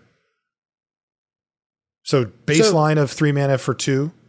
Yeah, and the thing is, it's really easy to imagine this doing like 4 damage in a random deck. Like instant sorceries and adventure cards is like a pretty broad brush. But the thing about this card is it doesn't pay you off for going up to like 10. It's not Gandalf Sanctions that's like, okay, this is a win condition because it only hits creatures. Yeah. So I view this as kind of red-blue would actually rather have the higher payoff, harder to enable version, because this even spots you 2 to start with. Mm-hmm. But because of the way it is, like I think your average black-red deck will probably just have one of these in their deck because it'll just deal 3 enough of the time, or 4. Yeah, that makes sense. So it's like a C. It's just a 3-mana removal spell. And in red-blue, sure, it's a little more reliable, but it'll work in most decks, I think. Should really hit Planeswalkers, right? I thought that was kind of the standard now. Yeah, I guess not. 9 Crescendos next. It's 2 and a red for an instant at common. Creatures you control get +2/+0 until end of turn. Whenever a non-token creature you control dies this turn, you get a 1/1 black rat that can't block. I don't like this card very much. No. Like, it doesn't even pay you off if your rats trade this turn. Right. And in general, I just haven't found the cards that trumpet blast your whole team to be very good. It's been a while. Yeah. It's like an F or a D. Can I just give it an F? Yeah, that's probably fine. It doesn't even work with rats the way you'd want. Imidane's Recruiter is 2 and a red for a 2/2 Human Knighted uncommon. When it enters the battlefield, creatures you control get +1/+0 and gain haste until end of turn. But it is also an adventure. It's Train Troops, which is a sorcery for 4 and a white that gives you 2/2 white knight creature tokens with vigilance. Yeah, I mean, we see the trend here, right? The off-color, more expensive ones, you definitely want to do the expensive adventure first and then cast a creature later.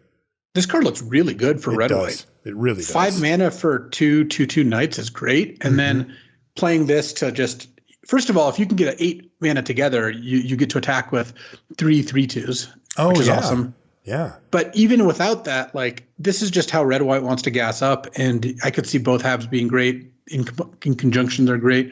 This looks like a B for red white. Like, it does to me too. Yeah. Little mini Grave Titan here. Really elegant, really elegant design too. Because you pay the 5 and the next turn you play your land, you play a 3-drop and then play the Recruiter and you're just jamming with everything. Next is Merry Bards. This is 2 and a red for a 3/2 human bard at common. When it enters the battlefield, you may pay 1. When you do, create a young hero roll. So this is another one of the 4 mana. Another one of the, like, you can play this or you can pay a little bit more and you get a roll. This one's okay. You get Celebration, right? Yeah, you get Celebration, which is nice. Also, turn 4 is not a bad turn to, like, give the young hero roll to something, but this looks pretty like replacement level. This looks like a C- D+ type card. Yeah, I agree. Next is Minecart Daredevil, 2 and a red for a 4/2 dwarf knight. But it's got Ride the Rails, which is a 1 and a red instant adventure. Target creature gets +2/+1 until end of turn. So this is very basic adventuring here, right? 2 mana combat trick into a Rimrock creature. Knight all over again. Yeah, exactly. So 2 mana combat trick that's okay, totally fine, and 3 mana creature that's approaching okay. A little less than okay. Yeah. I think this is probably a D combined. Really? Man, it's still a 2-for-1 though, right? Like a Ride the Rails is an actual combat trick and Minecraft Daredevil is an +1 actual toughness creature. is just not that good.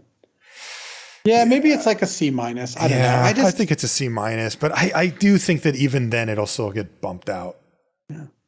Redcap Thief is next. It's 2 and a red for a 2/3 Goblin Rogue at common, and when it enters the battlefield, you get a treasure. All right, so yeah, celebration is happening, right? Red is very good at celebrating.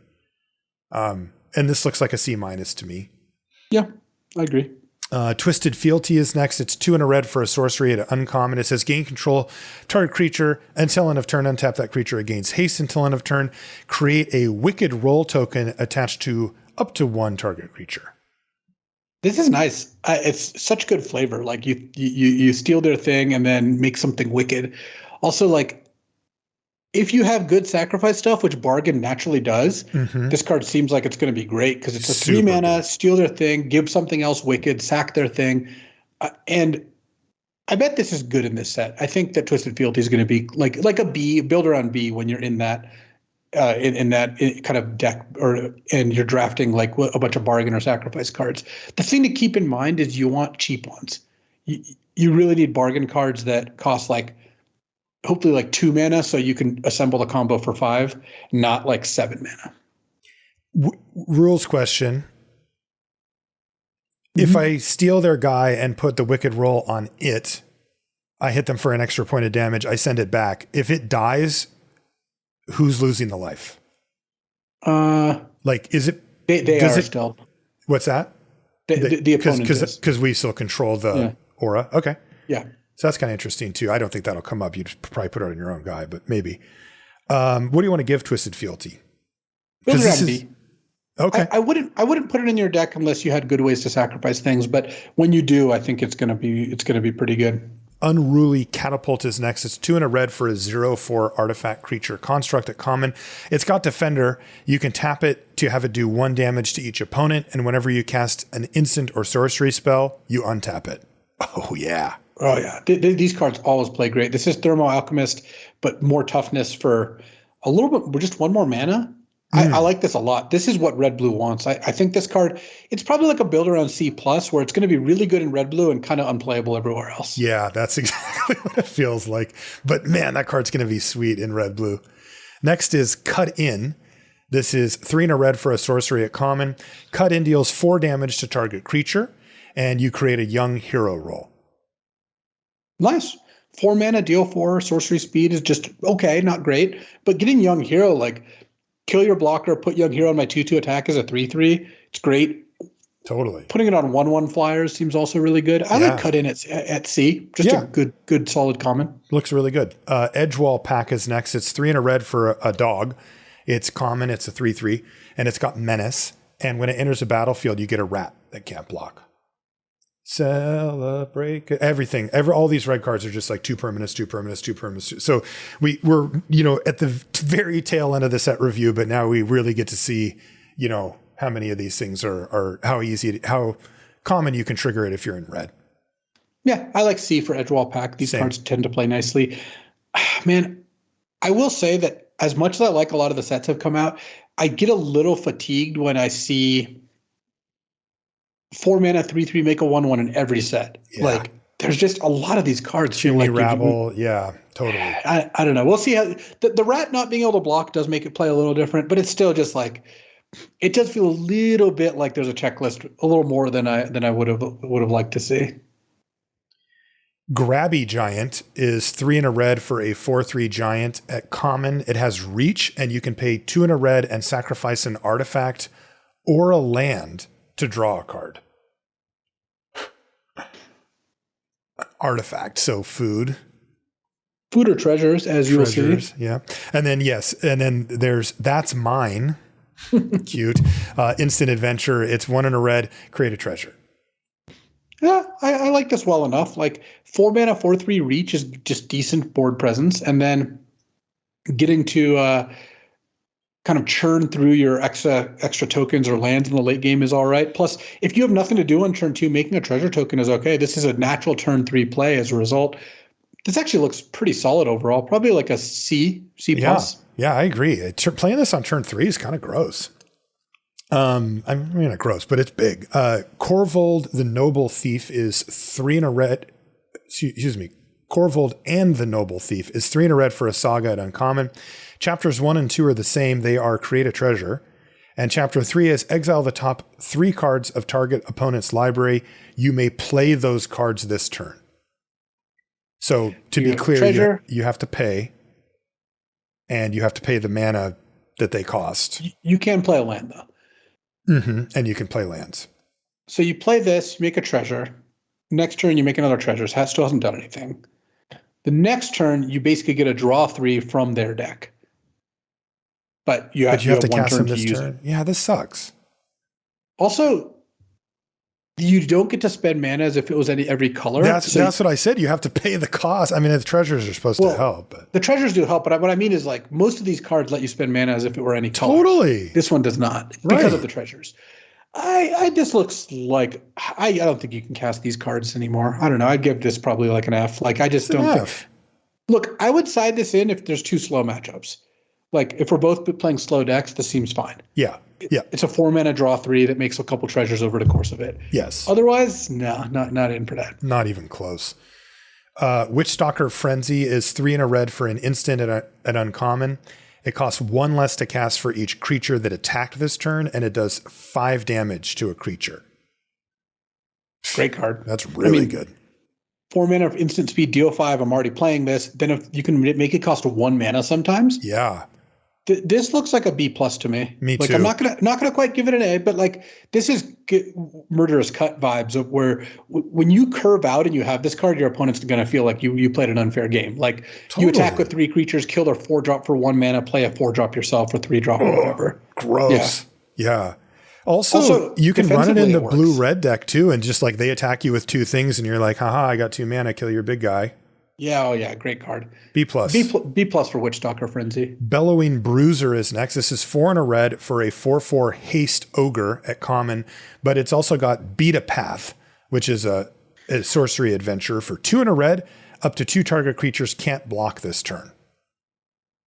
Nice. That's an effect that is usually not worth it when it's just on its own. But hey, if it gets tacked on to something you might want to play anyway, you can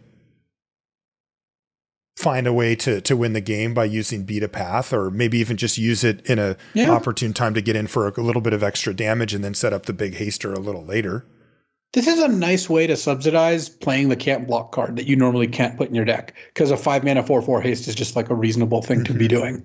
So I like Bellwing Bruiser. I would want to play like one of these in like an aggressive deck. It's probably like a C minus. You're not going to prioritize it. I was going to give it a D. Yeah, I mean 5 mana is a tough slot. Also, there is a downside, right? If you do play Beat a Path, they know that that the Bruiser's potentially on tap, and a 4/4 haste. Like a big part of why it's good is because it hits and they're like, oh crap, I wasn't thinking of that. Yeah, that's true. So it's a thing. Two-Headed Hunter is next, 4 and a red for a 5/4 Menace Giant, but it's also got an instant adventure called Twice the Rage for 1 and a red, and you guessed it, target creature gets double strike until end of turn. Whoo-hoo. This card is a way to pile on a heck of a lot of damage. Yeah, this is a B. Like, 5 mana, 5/4 Menace is just acceptable, and then getting to just use have a pretty solid combat trick to start out with, and then later you just get this is great. And there's just a lot of ways to set this up to do a ton of damage. And even if you don't, it's just a nice little 2-for-1 in a lot of cases. So definitely. I like B for Two-Headed Hunter, yeah. Last red card is Hearth Elemental. This is 5 and a red for a 4/5 elemental at uncommon. It says it costs X less to cast, where X is the number of cards in your graveyard that are instant sorceries and or have an adventure. And it's also got an adventure itself, a sorcery called Stoke Genius, which is 1 and a red for discard your hand, then draw 2 cards. All right. I mean, this is another expensive adventure card here. It's tough because Stoke Genius is not a card you can cast very early at all. No, this is a little awkward. Because like what happens? Like you get down to like 1 or 0 cards in hand, right? And then you cast Stoke Genius, you draw 2. And then you hopefully have like 3 or 4 cards in your graveyard that make this cost cheaper, so you cast it for 2 or 3 mana. Okay, sure. There's obviously a turbo version where you play Stoke Genius and discard 2 sorceries or something, but that's just like a way to lose a game. This is a tricky one. I think I need to see this one played before I'll really understand it. There's something here to this card. Like it doesn't seem like a bad Magic card to me. I bet this card's good. I think you need to have like there's two ways I think you can maximize this. The first and most obvious is put this in your red-blue spells deck that just can reduce the cost very effectively. Mm-hmm. And you get an undercosted creature, a Tolarian Terror-like card that sometimes you're in a position to cast 2 mana, draw 2, maybe discard a card.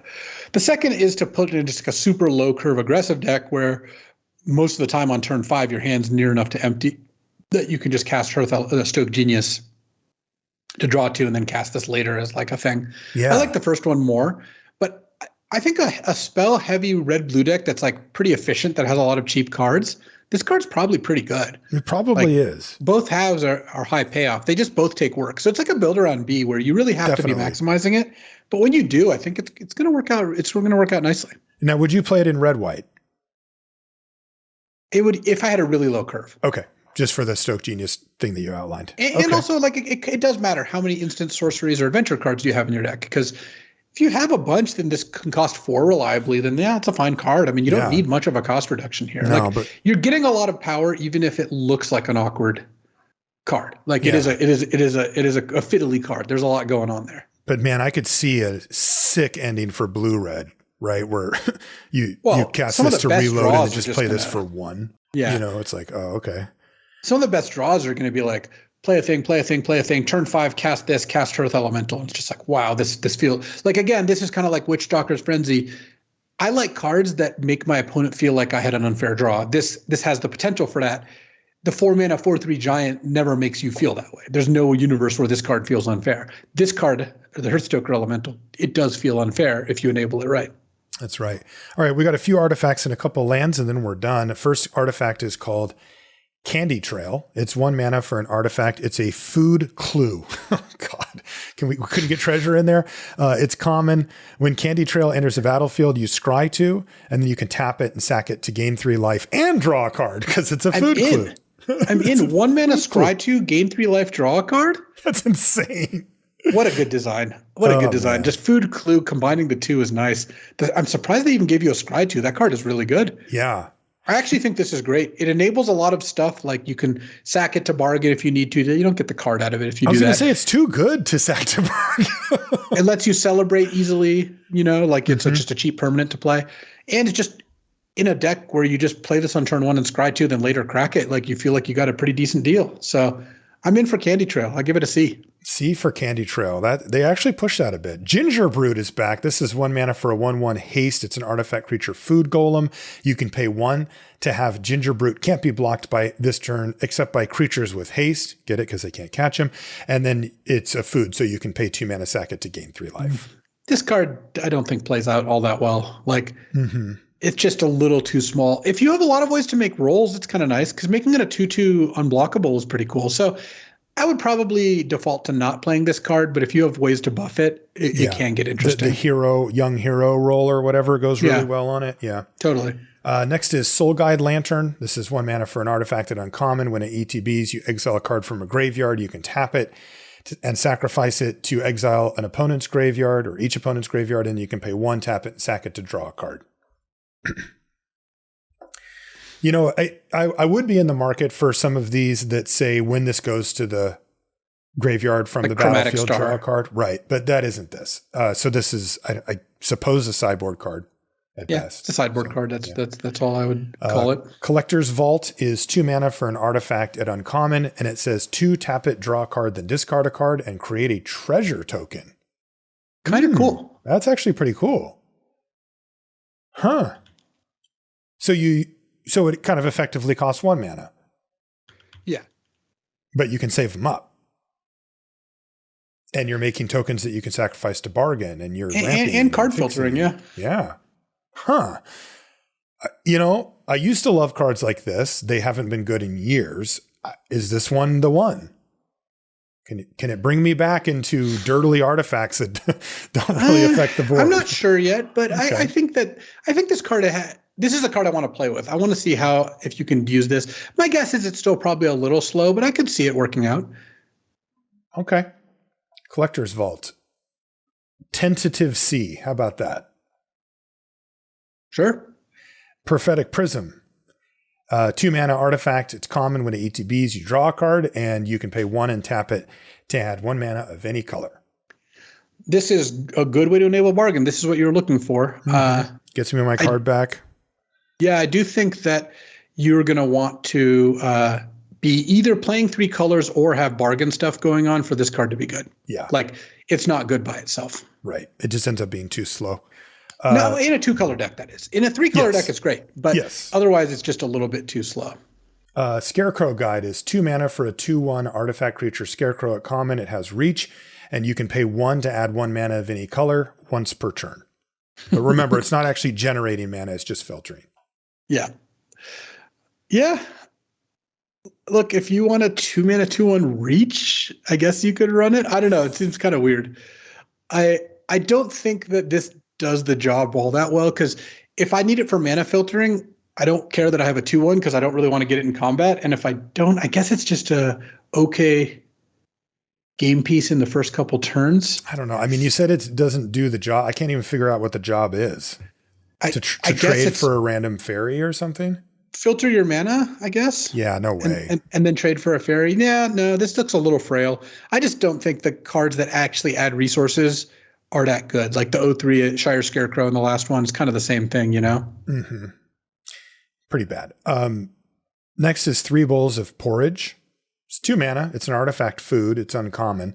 You can pay 2 mana and tap it and then choose one that hasn't been chosen. You can have 3 bowls of porridge deal 2 damage to target creature. You can have it tap a creature, or you can sack it and gain 3 life. What do you think about this design? I don't get it. The first one's too hot. Oh, that's the too hot one. So what's the tap one? Ice. The second one's too cold. Oh, God.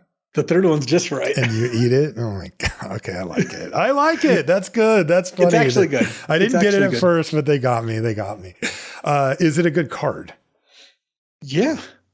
Two mana, 2 tap, nug for something for 2, then 2 tap something, and then sack it to gain 3. I think that you're not going to want to put it in like your red-white aggro deck all that much, but actually getting to kill something, then tap something can be okay. Where I like it is you can use the first two modes, then bargain it away. Mm-hmm. You can tap something if you're in the tapper deck. Like, it's a way to gain life if you really need to. Like, I don't know. There's a couple things you can just get out of this. My guess is that you'll end up playing this more often than not. Okay. I'm really concerned just about the mana. It's like 4 mana to get that 2 damage in. You are getting other stuff after it, but it is a lot. Significant mana sink. The design is better than the power level. Yeah. The power level is not the highest. I think it's like a C-, but okay. I think it's a very funny card. I'll go D+, but that is funny. Ariette's Tempting Apple is next. It's 4 mana for a legendary artifact food, and it's uncommon. When Ariette's Tempting Apple enters the battlefield, gain control of target creature until end of turn. Untap that creature. It gains haste until end of turn. And you can pay 2, tap it, and sacrifice the apple to gain 3 life. You can pay 2, tap it, and sacrifice the apple to have target opponent lose 3 life. Yeah, a colorless threaten is wild. Weird. I like it, though. I think that at 4 mana, you're going to really need cheap sack outlets to make this card good, but it's kind of cool if you do. And then the whole part where the apple can make them lose 3 or you gain 3 is just kind of an additional bonus. It's better to have it than not, but it's not all that exciting. I think that the apple is going to end up playing pretty well in a sacrifice deck and not at all outside of one. Yeah, it is interesting to give you the threaten effect and then also some reach, like the way to have them lose 3 life, because oftentimes those threaten effects come close but don't quite kill your opponent. But I don't know, if you have this in your hand and you're looking at the board and you're like, well, I can steal that attack with everything and get you to 3. I mean, you've got a win con. Like you're set up to win. Yeah, I have no idea what home this has, though. 4 mana is just too much if you're planning on sacrificing the thing that you steal, right? Really tough to do that. It depends on what you have going on with it, but yes, I agree. I like that it's colorless, though. I like the idea of like a black-white sack deck, or something like that.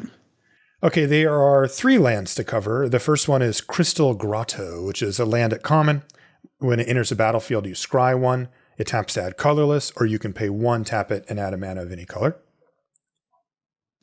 I generally don't like these lands all that much. The way that to play these lands, because it adds a mana if you're using it for colored mana, right? So the way to play these is going to be, am I splashing a bunch of cheap cards? Like, a 2 mana removal spell, for example, is a good card you cast with this.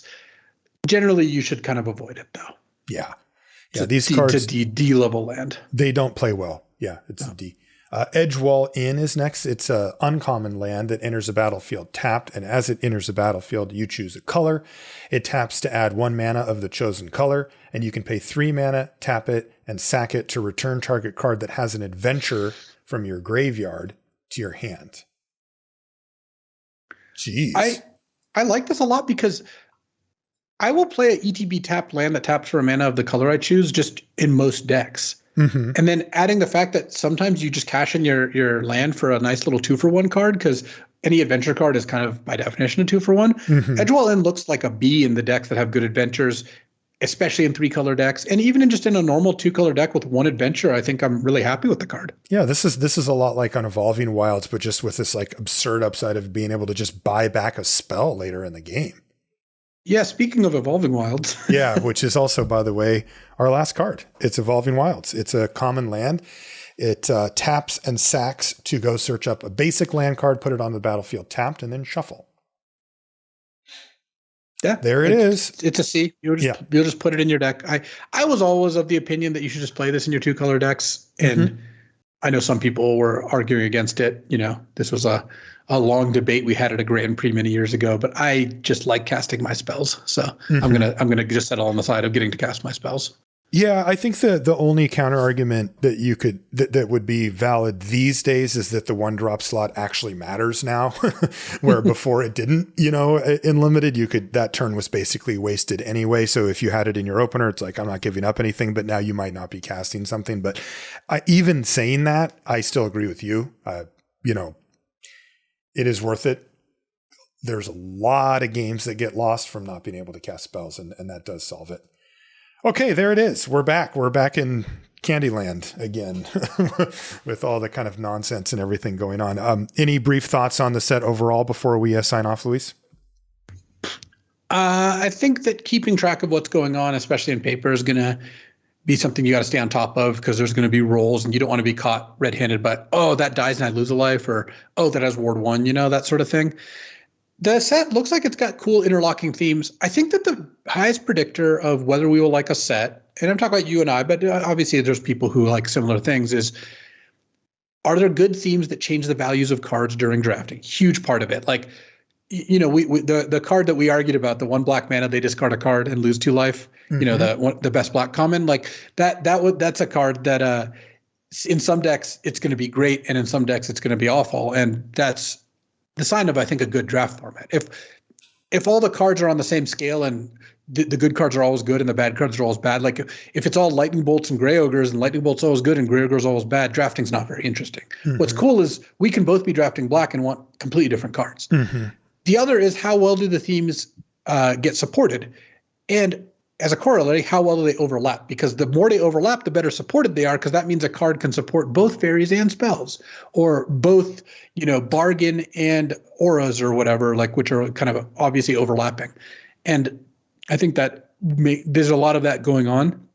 So my extremely too early prediction is this looks pretty cool.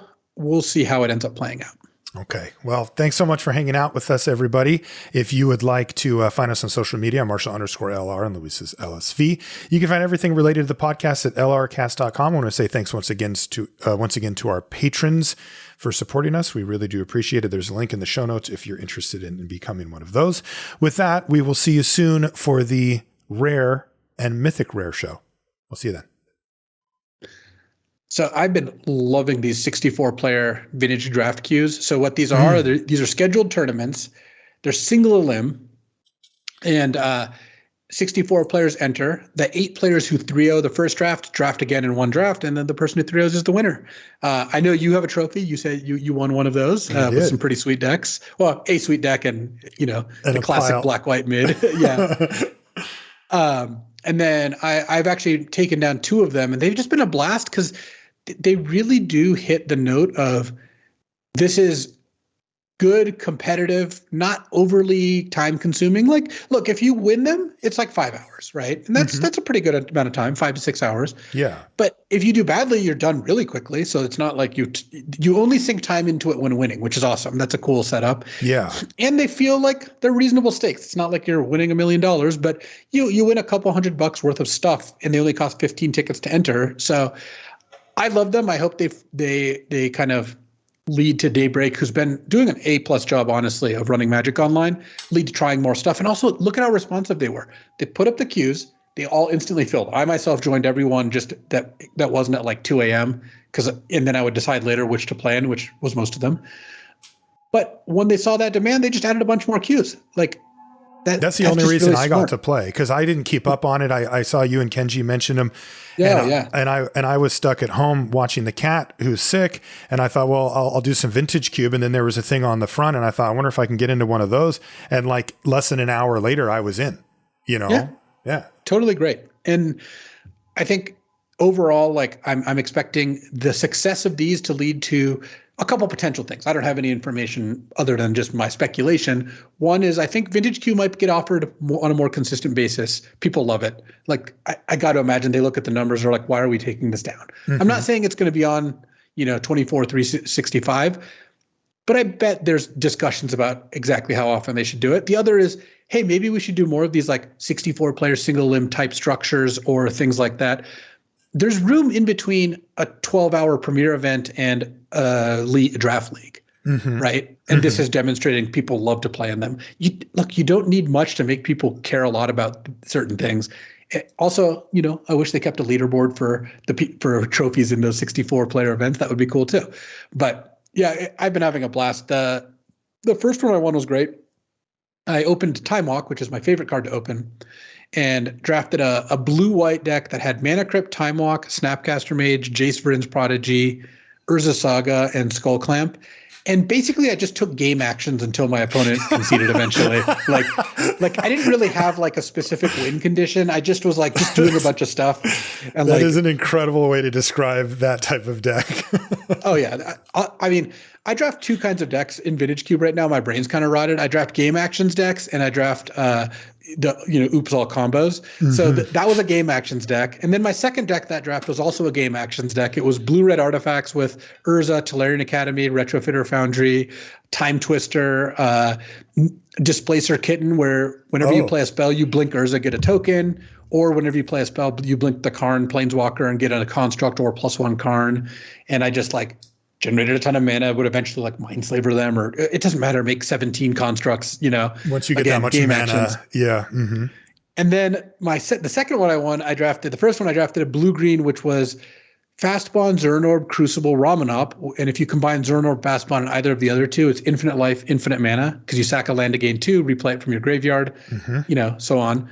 And then I also had Upheaval, so to reset the board, and then I end up all my cards in play again. They have nothing in play, or Time Twister, Time Spiral, Echo of Eons, and Sail to the West. So all draw 7s with these fast bonds. So this was just all draw 7s until I eventually upheavaled. I did have a Brain Freeze in that deck, but it honestly didn't even really matter.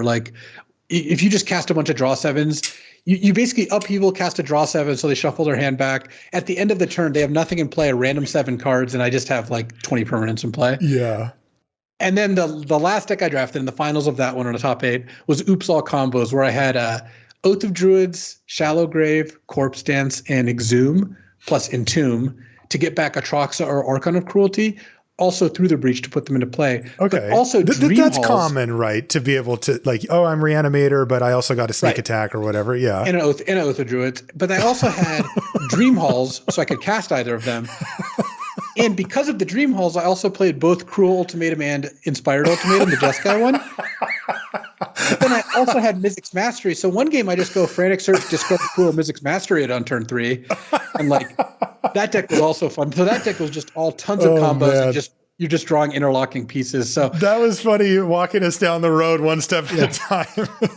So crazy. In summary, Vintage Cube is the best ever. My only concern is once I get back to the team draft server's kind of dormant right now because people are playing all the 64 player events. Once I get back to the team draft server, I don't know if I can go back to taking, Hymn to Turok and Tide Hollow Skull, or I'm just going to be chasing the Lion's Eye Diamonds all the way.